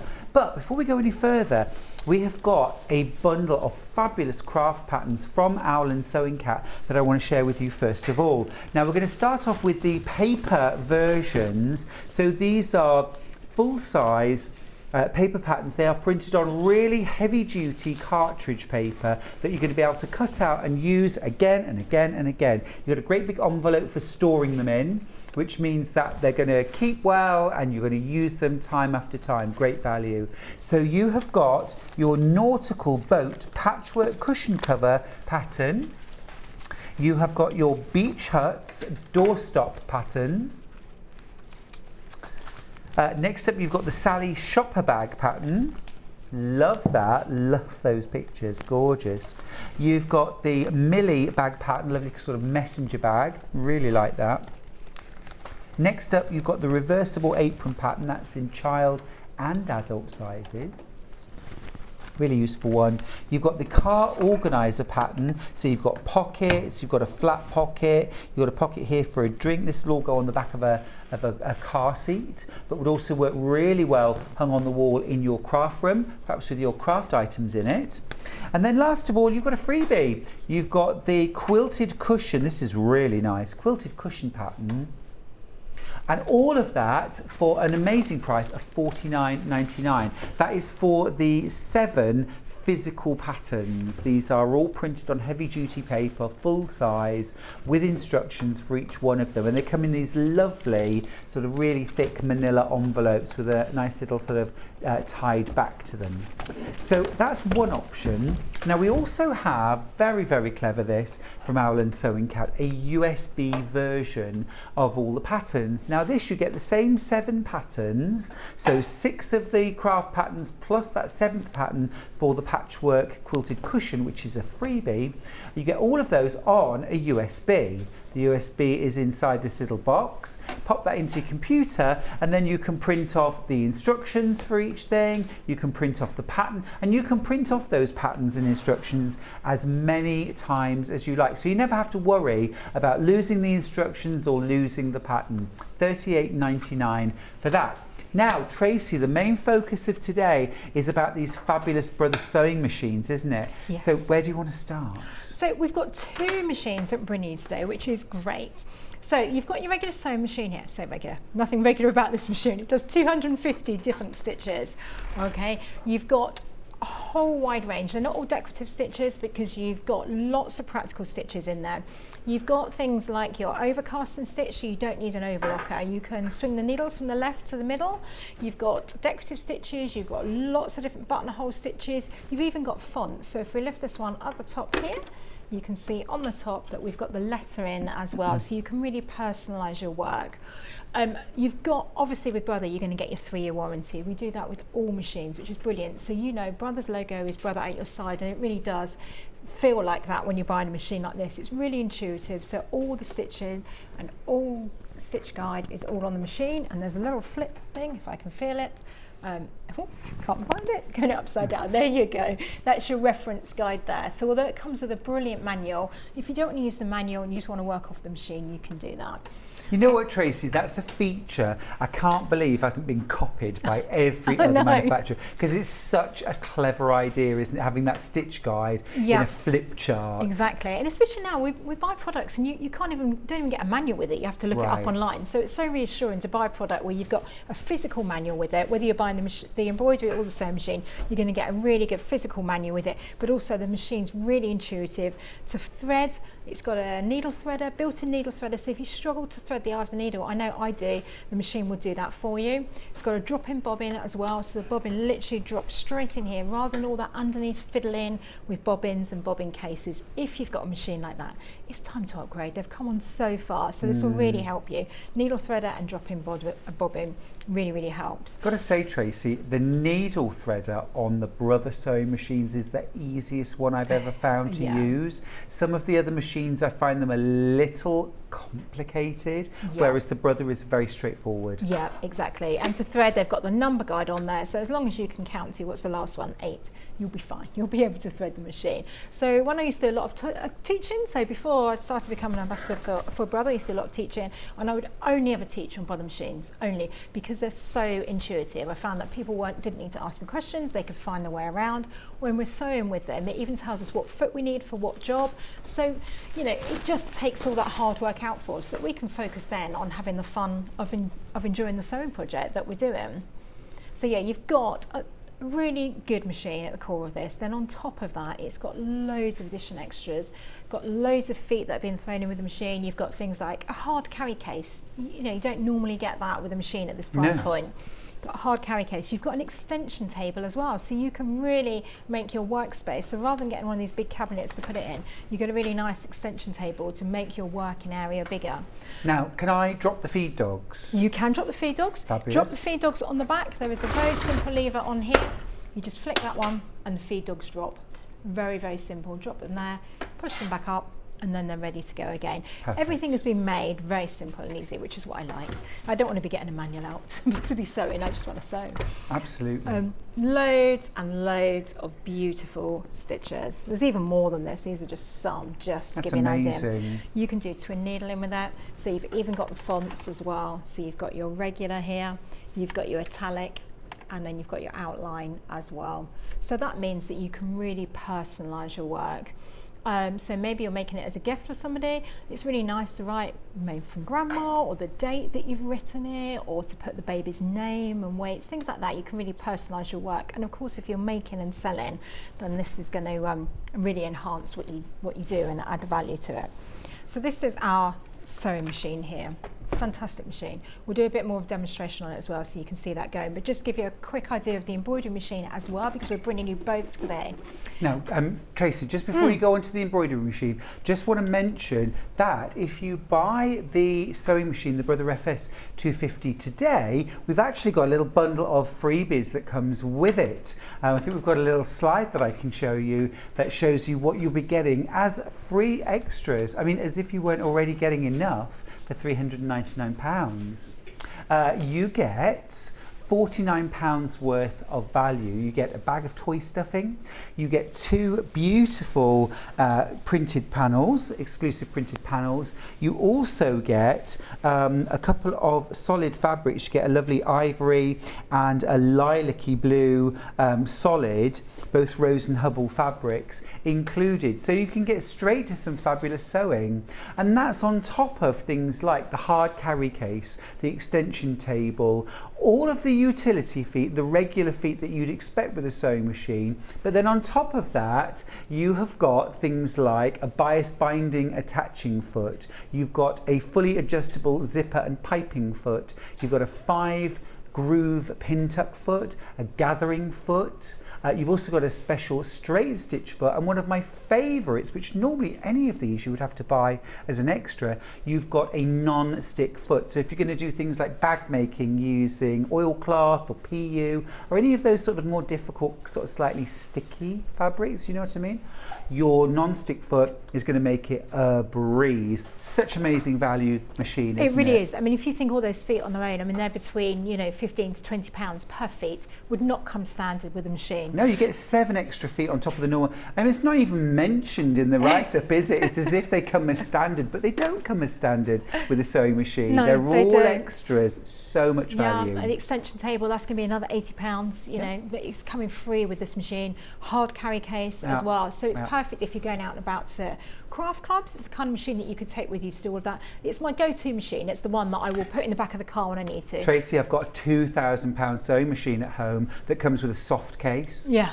that doesn't come with a hard case. It's amazing. It's amazing value and such a brilliant machine. I don't know about you, but I have so many people come to my classes with Brother sewing machines, and in particular in recent years the Brother FS250. It's such a versatile machine, and it's one that, although it's got a good weight to it, it's also portable, isn't it? Exactly. So that's why I have no problem. This will be the one that I'll pick up and go out and about when I'm travelling, pop it in the back of the car. But even with the hard carry case, it means that even if I'm not going out with it, even sometimes when it's in the workshop, things get dusty, and you know, you can put a nice hard case on it, and it just prevents all that dust from getting into the machine. It's a really easy one to use as well, which is great. Just silly things as well that I really like are, you know, the case in the bottom here to hold all your feet. How nice is that? So that all the feet are all in there. They're all labelled as well, and when we use the machine, which we'll do in a bit, you'll see that the machine's going to tell us what foot we need for what job, which job as well, which is so handy to be able to have that as a reference guide. And I can easily see and make sure that I've got all my feet, put them all back neatly in there. So they kind of have thought of all these things that we're going to need. It is a machine that will take you from, you know, sometimes people start, you know, I'm just going to do some repairs. I'm just going to take up clothes, you know, save myself the money that way. I'm going to do some alterations, or I only want to do patchwork, or I only want to do dressmaking. And all of a sudden you get interested and inspired. You're like, well, actually, if I've got a machine, maybe I'm going to try this, maybe I'm going to try dressmaking, maybe I'm going to go to my first quilt class if you've never been to one before. And if you do that, this machine's going to have everything, because it will drop the feed dogs, you're going to get the feet that you want to go with it, you're going to get the extension table. You know that you can buy any accessories. There are so many different feet that you can buy for this machine. And we'll have a good selection at the Festival of Quilts as well. So if you buy the machine today, you'll be able to have a quick look there. But to be honest, the number of feet that come with this machine makes it great value. It's terrific, isn't it? It really is a machine that will grow with you as your skills improve. Your machine's there ready. When you decide, I want to try dressmaking, your machine will do it. If you want to do quilting, your machine will do it. Home decor, we've got you covered. Now then, please tell us a little bit about the embroidery machine, because this is foreign territory for me. Yeah, so this is very different. Okay, so this machine is not a sewing machine, it is an embroidery machine. So it only does embroidery, meaning designs like these, you can then get the machine to do it. Now, we'll show you how to do it, because I know it looks like it's scary, but actually this is easier to use than a sewing machine. You don't have to be able to sew to use this machine. It has designs built into it. Okay, now the really nice thing with this one is it has the Disney designs in there. So if you're a fan of Disney, you will be able to do things like that. You've got Mickey Mouse, there's Winnie the Pooh, there are lots of princesses in there. But it's also got non-Disney designs too. So you'll be able to do things like this design. How sweet is that? Just some little napkins. How it's really cute. Easy is that to make, you know, embroidery tea towels. Okay. Those are big embroideries. Yeah. We can do all of those on the Brother. You can. So the different machines are going to embroider different sizes. Okay, if you want to do something a bit bigger, so something like this one here, you know, you just do the lines on, you just do your writing on separate lines. So you've got fonts within there as well. So if you want to do the writing bigger than what I've just shown you on your sewing machine, what you're going to need is an embroidery machine. I'm going to do it like this. So it's even done that in the metallic thread, okay? And that's lovely. And the quality of the stitch is amazing.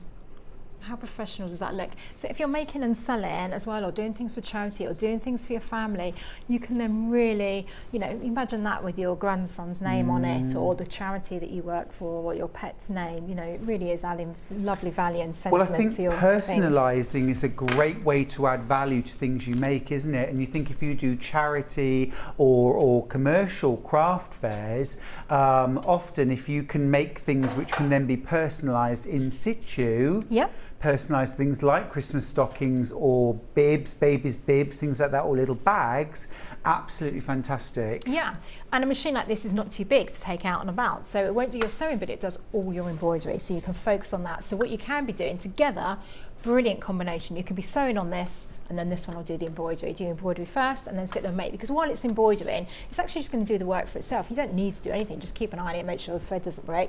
Apart from that, there's nothing. It doesn't even come with a foot pedal because you don't need one. The machine does all the work for you. So leave that one running while you could be working on that. So together, they're a perfect combination. You know, sometimes even, you know, things like this, just a little baby bib, okay? So that's shop bought, and then we've just added that onto it, okay?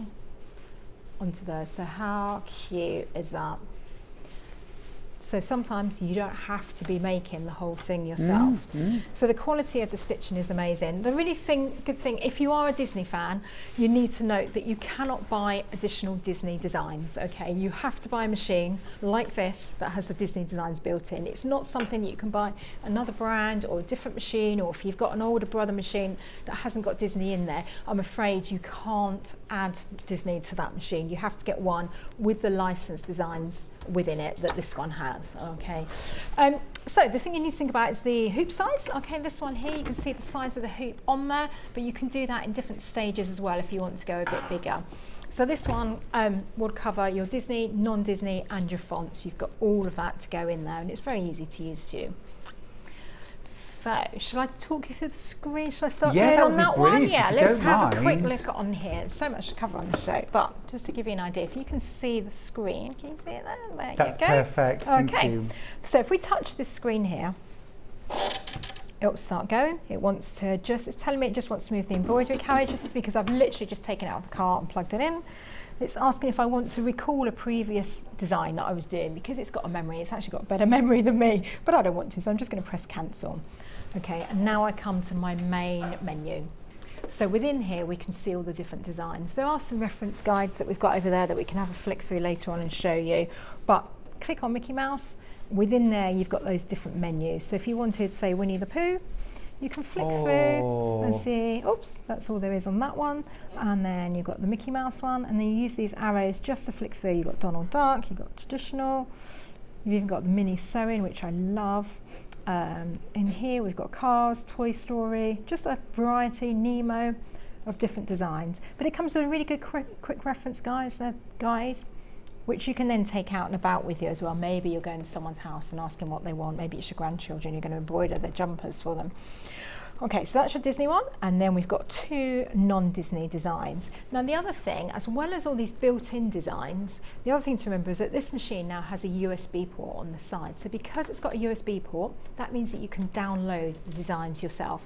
There are hundreds and thousands of brother designs out there. Because it's such a well-known make and well-known brand, you'll find so many designs. I'm a bit of a cheapskate and I do tend to use the free ones, so also do Google free brother Christmas designs, free brother Easter designs. There'll be loads out there, whatever you're looking for. There's loads of fonts as well, aren't there? Loads of fonts. One of the things I think is so good about embroidery machines is the ability to write things, personalise things, whether it's labels for your quilts, personalising stockings, bunting, bibs, bags, you name it, or creating something really special like a sort of commemorative item. Yeah. You can do all that, and you can download loads of free fonts, can't you? Yeah, you can. You can even get, say you've got a company logo, you can get that digitised. So you need to go to a company to do that or buy software to do it so that the machine recognises that design. But yeah, you can digitise it, and then because we've got the USB port, that now means just save it to a USB stick, put it in there, and as long as it's in the brother format, the machine will recognise that and you'll be able to stitch it out to the size of the hoop that you're working with.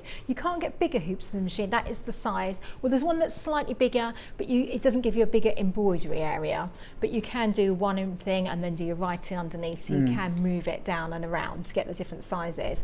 But it's come to you at a great price as well, isn't it? It's incredible. It's incredible. And I'm just sort of doing a quick bit of mental maths, and actually the cost of the embroidery machine and the sewing machine together is still well under £1,000. Now there are lots of quite basic sewing machines that are £1,000 plus. Yeah.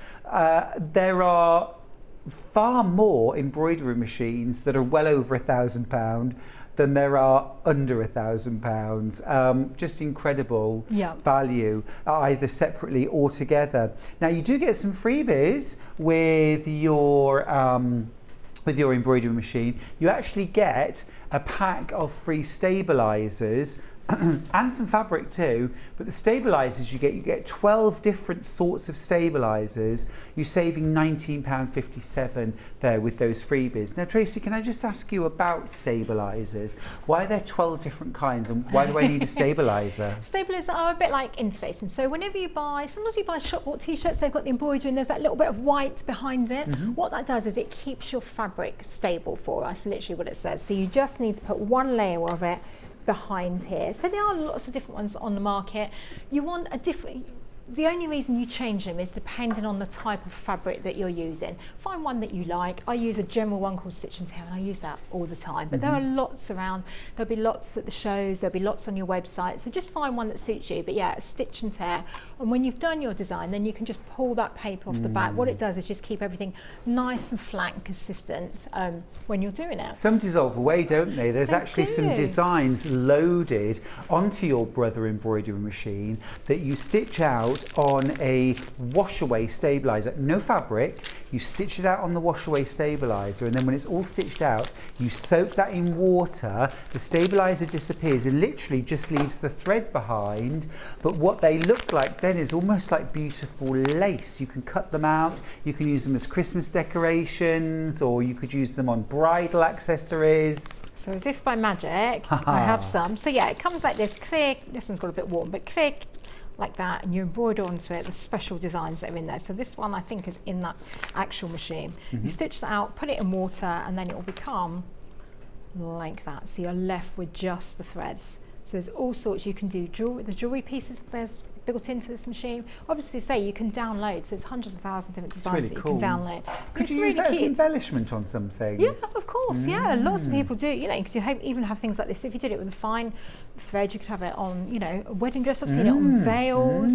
I've seen it in cards. You have that hanging in on a card. My mum did some lovely ones at Christmas with snowmen, so that then people take that off and hang it on the tree. So you're giving it as like a gift with a Christmas card. So there's all different ways that you can use the embroidery machine. It's hours and hours of fun, whether you're doing it on your clothing, whether you're doing it in interiors, which is really lovely. Maybe you've just decorated your bedroom and you just want to pull out a certain colour from the curtains and make it into some fabric that you use on the lampshade. You're kind of designing your own thing. You can build up your designs with different flowers around it as well, and really kind of use it that way.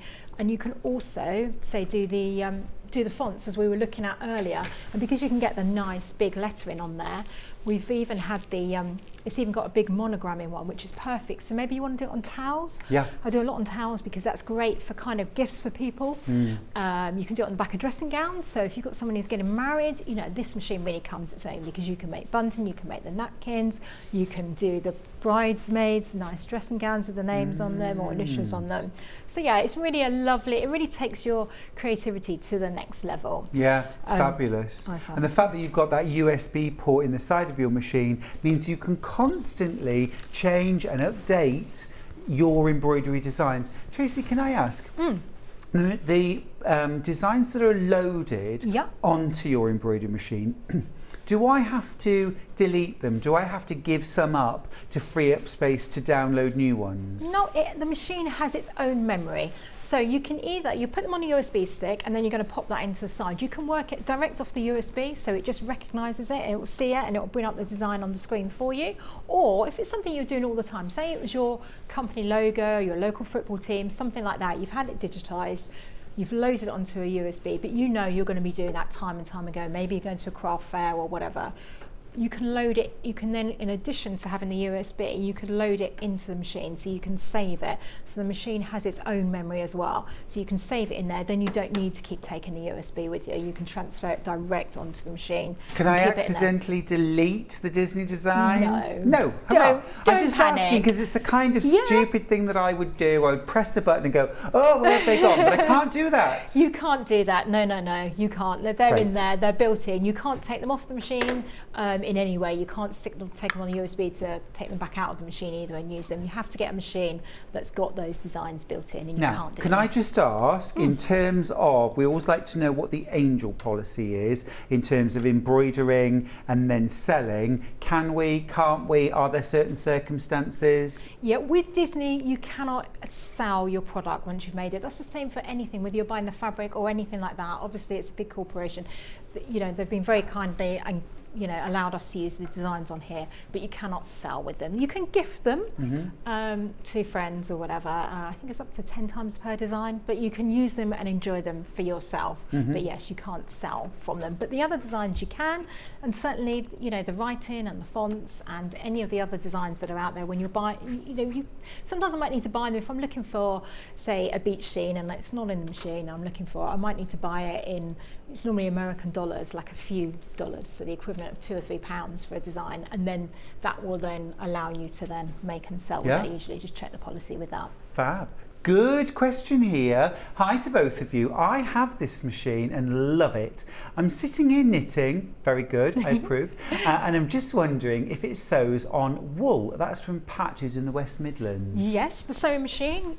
Yes. Let me see if in my magic bag I might have a piece of wool. Oh, I've got like a jersey-ish one. Let's do that. Yeah. So we're talking about the sewing machine. Well, I mean, can we sew with the embroidery, with the sewing machine with wool fabrics? Yes. Can we embroider onto wool fabrics? Yes, you can. I haven't got a sample here to show. On the embroidery side, you definitely can. Obviously, that's when you look at your stabiliser. I mean, I've done wool. I did a really nice poncho and just kind of did flowers going down one side. That sounds nice. Yeah, just to make it fun and just that bit different.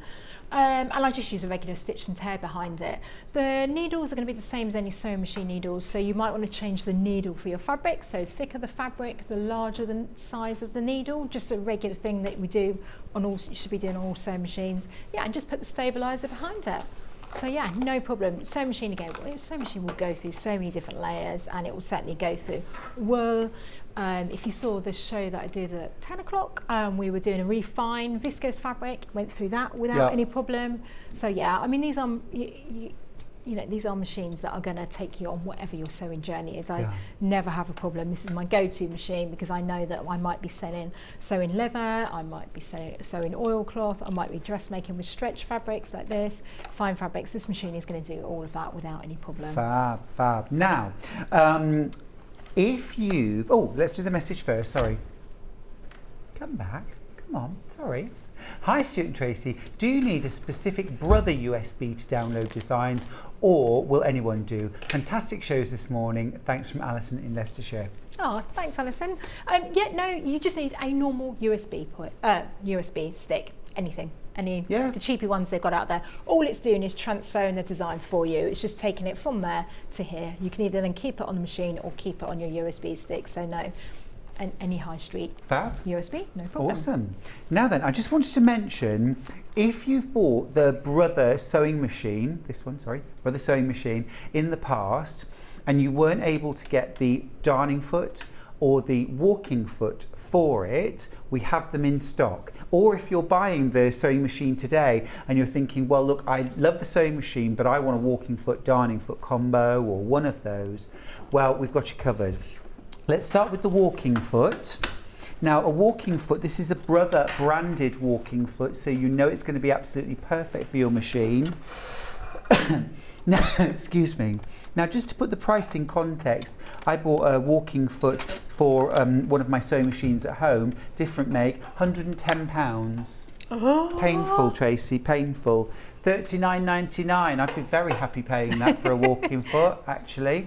£39.99 for that. That's your walking foot. You're going to use that for things like straight line quilting on your quilts, placemats, bags, any kind of quilting that you're going to do in straight lines. You're going to use outline quilting, quilting in the ditch. You'll use your walking foot, but you're also going to use that if you're doing things like curtain making or blinds, where maybe like on Roman blinds, when you're sewing across to create your pockets and your channels, you don't want the fabric to wrinkle or tuck or fold as you're sewing.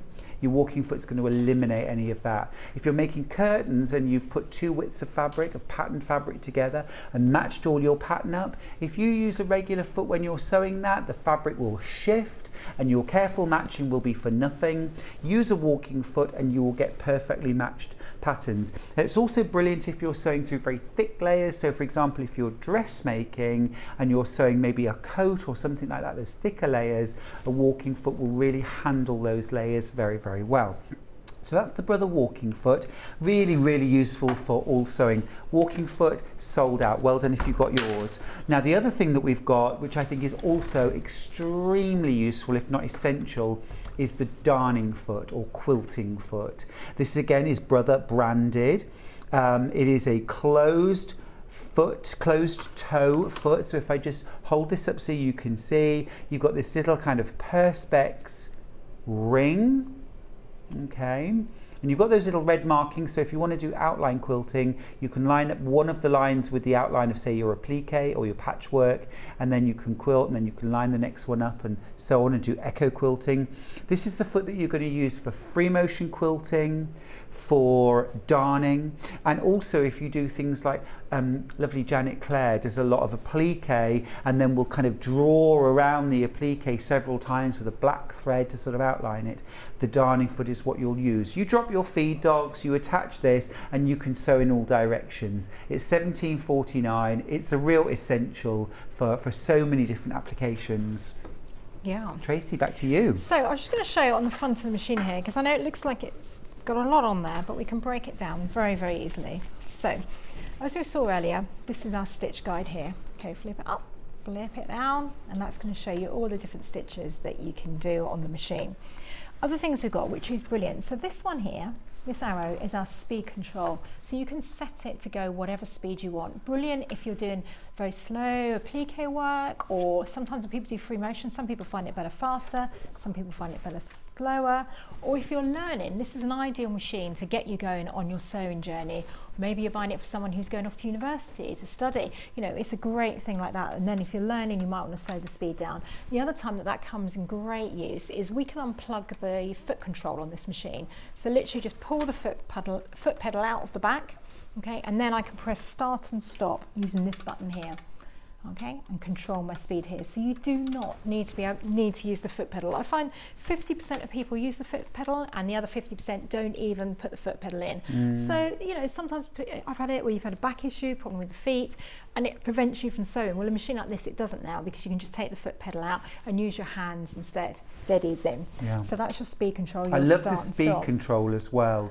It's so useful, because I'm a little heavy-footed when I'm sewing. I know that feeling. Tracy, I wonder if you're the same, because we're both used to sewing at high speed, and then when we do need to do kind of real precision work, the speed control can actually act as a speed limiter. So if you set it, say, to the lowest setting, it doesn't matter how hard you press down on that pedal, it won't go any faster, will it? Exactly, which is great, particularly when you're doing, I mean, some of the decorative stitches, it knows anyway, the machine's very clever, it just slows itself down if it shouldn't be going too fast, but it doesn't know if we're doing maybe like a satin stitch or a applique, which, as you were saying, I tend to go too fast, overshoot my corner, and I should have done it slower. So now I take the time, set the speed control, and then it's not going to run away with me. The same as if you're teaching, maybe you're teaching, you've got grandchildren coming around, or children, young children, or beginners, and you're showing them how to use a sewing machine. You haven't quite got that control either to start with, so that's when that is also great.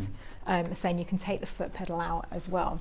The other thing that's brilliant on the screen here, you'll see we've got here, these numbers basically relate to the stitches. So you're just going to put the different number that's above the stitch, okay, and it's going to change to a different stitch for us. So 04 is going to give me this stitch. It's very simple like that to use.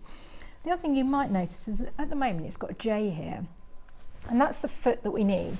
Okay, the feet pop off, dead easy, and on the back of the foot it's got the letter J engraved. Okay, also in that handy little compartment that we looked at earlier, all the feet are in there and held right in the front, and they've also got the letters there too for us. Okay, so you can make sure you're using the right foot. So it's going to tell us on there. The other jars, just so that you know, this is the length of our stitch, and we know that because that little over diagram is showing us it goes from small to long, so I know that that's determining the length of my stitch. And this one here, the zigzag, is going from narrow to wide, shows me that it's going to control the width of my stitch. But it's preset. It's going to choose the right stitch width and length for us all the time. So if I go 61, for example, which is a decorative stitch, like that, it's already changed the length and the width of the stitch for me. Okay.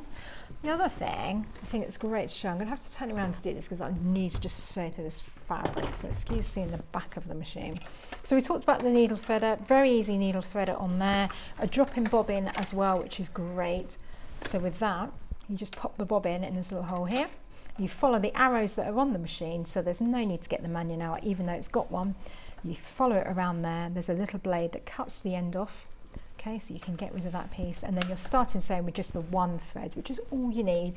You no longer need to be winding the flywheel on the side. It's got a flywheel, but you don't actually need it, but it's there if you want to wind your thread. So you don't have to bring the needle up before you start sewing? No. The bobbin thread up? No, you don't need to bring the bobbin thread up or drop the needle. This one here will raise the needle down or up for you, however you need it.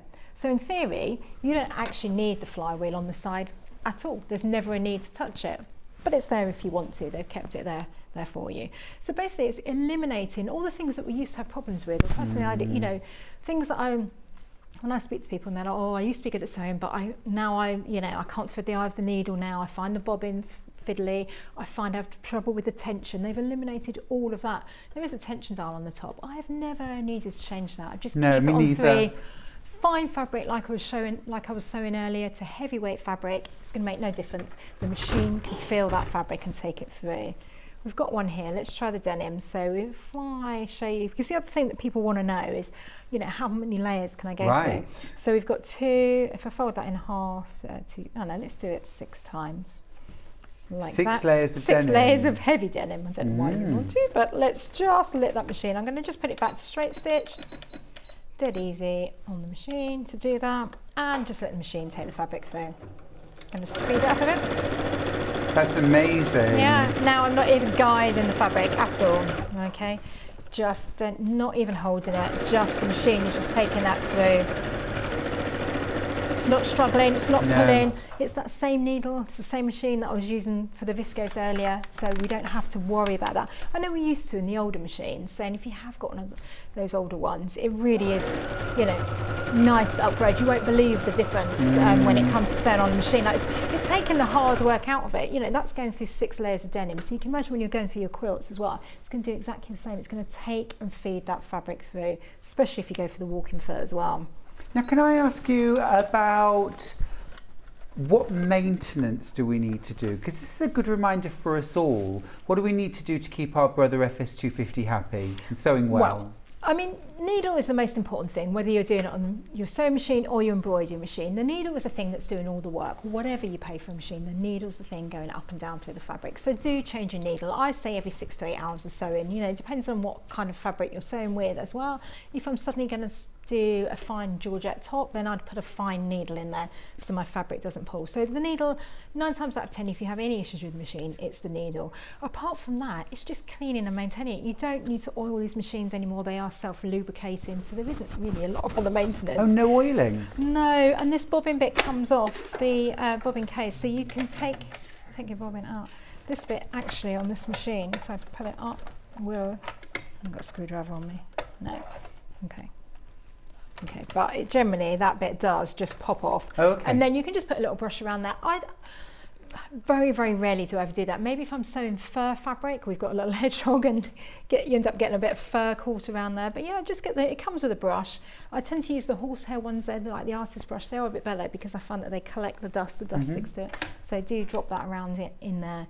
But no, very keep your machine clean and dust free and change your needle regularly. That's it. Yeah, so put the cover on it because that's keep your feet in the compartment with the labels. It's even got extra storage underneath so you can pop, because you're getting those 7 additional feet as well with the machine, so it's got extra storage underneath to keep those. Comes with the hard cover case. Keep that on there because that's going to keep it dust free for you. So we have eliminated all those problems there for you. Now, can I ask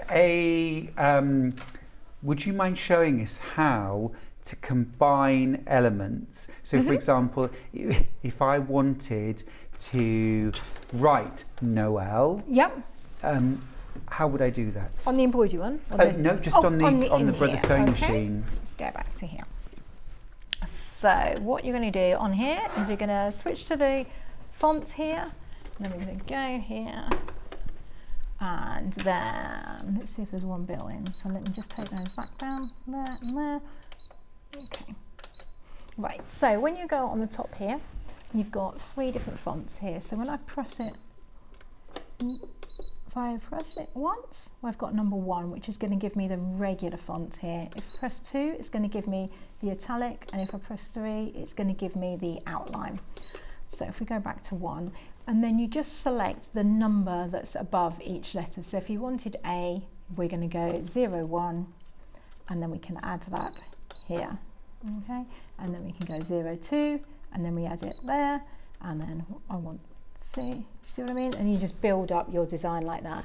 Very, very easy to work your way through. There's also, say the manual's got it in there, really simple to use. And that's it. Loads of YouTube videos on there as well. So yeah, so you can do the writing to personalise your thing. That was the letter style that we saw. All different utility stitches, as well as lots and lots of different decorative stitches as well on there. So it's going to be all round great. Now, what about if I wanted to sew things like jersey, really stretchy fabrics, knit fabrics? Do I need to buy a different machine? No, not at all. No. So on here we've got, I tend to use either 3 or 4. So 3 is like a triple stitch, so it's got 3 lines of stitching next to each other. That gives you some stretch. It's also great. It looks like the lines are, it looks like it's going to stitch it. Let me do a little bit to show you. It looks like it's going to stitch it 3 different lines, but it doesn't. It does it on top of each other. So sometimes that's really good for top stitching. If I line that up, sorry, my hand's going in the way. Do a little bit. And what it's doing is forwards and backwards all the time. So when I stop sewing, raise the needle, lift the foot, take the fabric out. Sorry, I can't see the cut on the side. Trying to do it all back to front. Then that what that does is give you a really thick line of stitching. So that's great for your applique. It's also good for top stitching. Oh, you know, yeah. you get that look, that denim look, you know, on jeans that you have sometimes. It's great. So just a much stronger one. But it also has some stretch in it. The other one that's good is the 04 here. 04. On owlandsewingcap.com we have done some videos, get to know your sewing machine on there, based working on this machine. So if you're buying it today, do have a look at those. So yeah, just get to know your sewing machine, and it's where I go on there and run through the different features of the machine. So this is a really stretchy jersey that we did one of our poncho designs in. I'm just using that regular needle again. I haven't changed the needle. You would, if you're doing like a jersey that's going to ladder, then yes, change the needle for that. But this, I know, is just a regular one. I'm just going to break that thread on the cutter. And then you'll see, hopefully, that has then given that fabric can stretch, but it's not breaking the stitch at all. Okay, so that's your stretch stitch that's within there. So yeah, all those functioning stitches you've got in there, as well as lots of buttonholes. You've even got the overcasting stitch, which I use a lot. If you saw earlier, we were making the top that I'm wearing, and we did, oh no, similar one anyway, but we did the shoulder seams, then we just need to neaten the edge. So on there you can use the overlocking stitches, which if I can find them in case you're looking at it, I tend to use number 10. You can use any of them, or 8 is a good one as well. So you've got different ones. Try them out, try them on your different fabrics. So you'll be looking from here, 8, 9, 10, they're all good. And what that will do is it will neaten the edge of the fabric for you as you're sewing. You can even buy a side cutter, an additional foot that goes on the machine, and what that will do is it will cut the edge of the fabric a bit like an overlocker as you go along. So it will cut and neaten. So that's an extra foot we can buy? It is, yeah. There's loads and loads of feet that you can buy. There's loads of help online as well with all the different feet. You just go onto the Brother website, click on any of the feet that you're interested in. It'll have a little video on most of them, a little demonstration showing you how to use them. Fab. So it really is a machine that can do just about everything in terms of your sewing. It can handle any kind of fabric, lots of thicknesses too. You can quilt, you can patchwork, you can do all your utility sewing, home decor, soft furnishing, dressmaking. Absolutely superb. Yeah, it really is. And just to show even just the quality of the machine, if I just do a little bit, I've put it back to 0, I'm just going to do a normal bit of straight sewing. Okay, so I'm going to stitch along. So I'm not going to guide the fabric, let the machine take the fabric through. Whenever I stop, that needle's always down. Okay? Whenever I stop, needle down. That is brilliant because that means that you can just turn and pivot. Okay? So you don't need to use that flywheel. So again, if you've got a machine that you're having to turn, I'm going to go in a diagonal line now. I'm not holding that fabric at all. Okay? I want to do my reinforcing. I want to do my little knot. So I'm going to go backwards a few stitches, pressing the reverse button, and forwards without guiding the fabric at all. Let the machine do it all. What a really nice message then, actually. Do you mind if we just go back to that lovely message we had? I think, was it from Pat?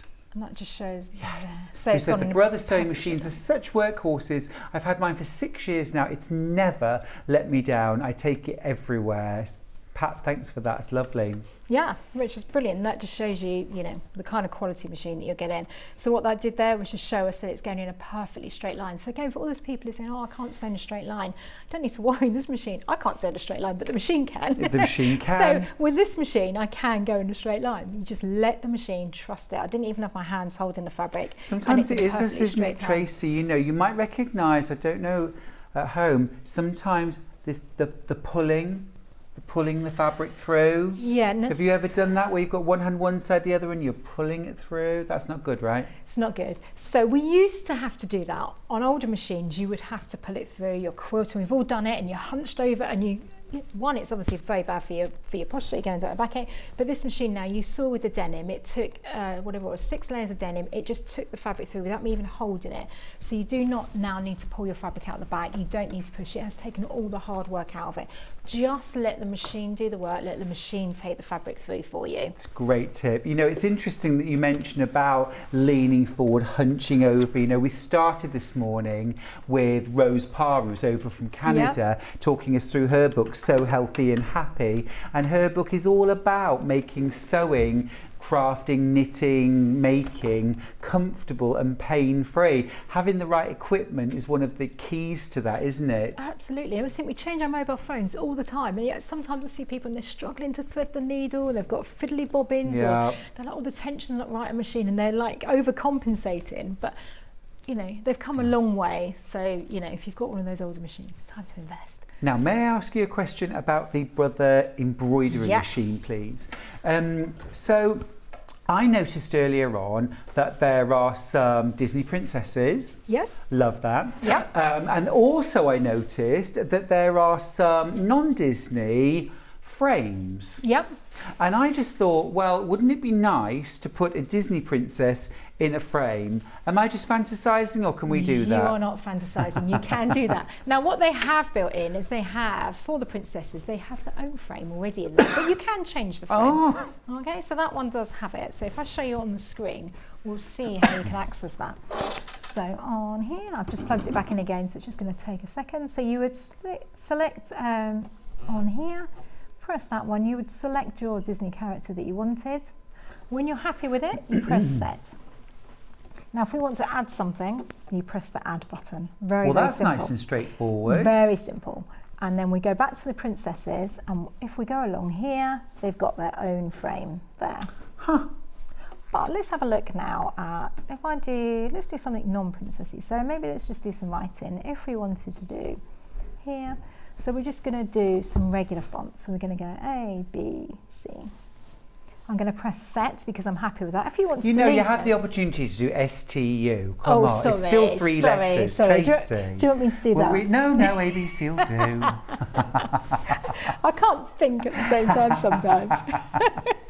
So we've got, you put your letters in like that. To delete it, you press the delete button. Okay, very simple. You want to delete the C, and it does it. Really, really intuitive machine. So I'm happy with that, so I'm going to press set. Oops. Oh, I've done it over top of the other one. So I'm just going to select the Disney one there. By pressing it selected it in red, and I can delete that. Press OK. Huh, that's really straightforward. Yeah, if I want to change the size, I'm going to press the size button. Okay, and I can make it smaller or bigger. I'm going to make that a little right down to there. Okay, it's never going to go bigger or smaller than it can do. It knows the size of the frame that's in there, so you don't need to worry. You can even elongate it if you wanted to, so you can make it longer. Oh, I like the sound of that. That's nice. Okay, so if I was happy, I can change the writing from large to medium to small there. Going to keep it, let's go medium. Okay, press the OK button. If you want to enlarge it, actually, there is here we can enlarge it up so you can see it bigger. Press OK. You can just play around with this. You're never going to hurt the machine doing all of this. So I'm happy with that now. So I'm going to press OK. Now I want to move it. So to move it, I'm going to press the button that says move. Like that, and you can just move it up or down or drag it with your finger. Yeah. Put it back in the middle like that. Really simple, move it around. If you wanted to rotate that, you're going to press the rotate button and you can rotate it around whichever way. you've got your fabric hoop. I love the way it literally does what it says on the tin. You want to move it, press the button that says move. If you want to rotate it, there's an arrow. That's the kind of technology I can get my head around. It's weird because people quite often come, you know, they'll come to the channel, oh, it looks so complicated. Like, literally 5 minutes. I've never got a manual out. I'm not very good with manual. I'm not very good with technology. But with this, I can just play. Okay, I want to change the size. I think I'm going to press the size button and see what happens. It's not going to, you're not going to ruin anything. So now I've done that and I want to add something. So I'm going to press the add button. And we've also got these frames here. So we can now select one of these frames. So maybe you might want to add a heart. Within there, you've got all different hearts that you could do, different outlines, different ones, different designs. Let's just do a regular one like that. Now it looks to me like I need to move that down. So I'm going to go back and I can move it. Oh, I love that. And just move it around. So yeah, lovely little design. Press OK. So if you're happy with that, we're going to go end edit. And now that I'm going to go to embroidery because I'm going to embroider that out. All the time the light on the go button on the machine is red. It won't sew. Okay, so that's because it's not ready to sew. So I know that. It's telling me on here, unfortunately the design that I've chosen here, I've done it in 2 different colours, but if that was a design that had 3 different colours or 4 different colours, each colour would be on a different line. What it's telling me is the first colour I need to put in is black, and that's going to take 2 minutes to do. So let's pop a colour in and do that. Yeah, let's do it. So where it says 2 minutes, 1 minute, does that mean that's how long it's going to take to stitch out that part of the design? Exactly. So you can work out if you've got time for a cup of tea or not. While you're threading up, we've got 4 minutes left, so we should have just enough time. Can I ask, if I'm halfway through embroidering a Disney princess, picture the scene, and then suddenly there's a clap of thunder and all the lights and the electricity go out. The house alarm goes flashing off when the electricity comes back on, and I'm halfway through my Disney princess. Do I need to rip it all out and start again? No. The machine, when I turned the machine on, you may have noticed that it was partway through a design. And that's from a previous design that I was doing. So yes, it will remember that design and where it is for you. Yes. Oh, literally, so you just press start again and it'll just go from where it left off. So don't panic. I know you've got no power, that's the first thing you'll be worrying. Oh, what happens to my princess? Oh yeah. That's, it's going to be it would be a priority for me. Yeah, me too. So when you're happy, that light's gone green, I can just press go. Now you keep the same bobbin thread on for all your colours. So it comes, you need a really fine, rather do a really fine bobbin thread. That way you wind your bobbin, you get loads and loads of thread on there. You don't see it, it doesn't come up through the top of the machine. And it means that you don't have to keep changing it. So all the time you just keep the same one on there. And you just change the top thread, but it's got a really simple needle thread on there. So it's just whizzing away doing its job there now. And we can just leave that working. So that's why together these are a really good combination, because while that's doing the embroidery, you could be doing a bit more sewing on your sewing machine or either way. Yeah, of course. And you could get both machines, the sewing machine and the embroidery machine, for less than £1,000, which is incredible value. Plus you're getting all of those wonderful freebies, all the dressmaking feet that you get as extras with the 250, plus those panels, the toy filling, the plain fabrics, and then your embroidery machine, you get all of those wonderful stabilizers and also some solid fabric as well, so you can have a little go and a practice without even buying anything extra. Now don't forget, if you want a darning foot for your Brother FS250, we do still have those in stock. The darning foot is what you'll use for free motion quilting, free motion embroidery and darning, of course, hence the name. We'll just try and get those details up on screen for you. Here they are, £17.49 for your darning foot. Fab! Got 2 minutes left, how are we doing? Okay, so it's just whizzing away doing that bit and then it will stop. Unfortunately, you probably can't see it. But I'm not using, there's no foot control, that machine is literally just working its way around. What would happen if the thread broke?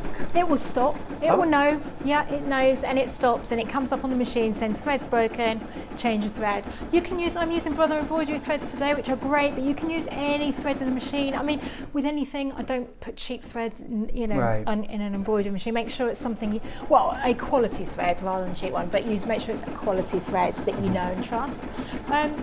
So you can do all sorts of things. So we were looking earlier, you can do things like gift tags. You can do door signs, just Really simple cute. little things that are in there, but really kind of personalise your stuff. I love that tag, the Merry Christmas tag. That's gorgeous. Yeah, imagine doing that for all your family and just putting on a nice bottle of wine for them. Something I'd love Oh, that. you've got me there, Yeah, right see, there, you go. right What there. more do you want? There And you the quality of the stitching is amazing. It is incredible. that's It's so built professional. in. Yeah, my husband did this one actually. He can't sew, but he sat Doesn't there. need to be he able doesn't to need sew. to. I was like, can you help? Can you quickly do a design? And within 5 minutes, he was like, Fab. oh, this is great. Tracey, thank you so much for all of that. Thank you. You're an amazing guest. It's wonderful to see you. Have a great week at Festival Thank on you, the and Brother you. Stand. See Thank somebody you. there. Just need to do the menu before we go. Let's look at what's happening tomorrow. At 8 a.m, it's K Facet Quilts and Quilting Tools. At 9 a.m, it's the K Facet Checkerboard Quilt Kit with Victoria Carrington. Now at 10 a.m, it's the Noughts and Crosses Quilt with Wendy Orlando. And then at 11 a.m, K Facet Quilts with Victoria Carrington.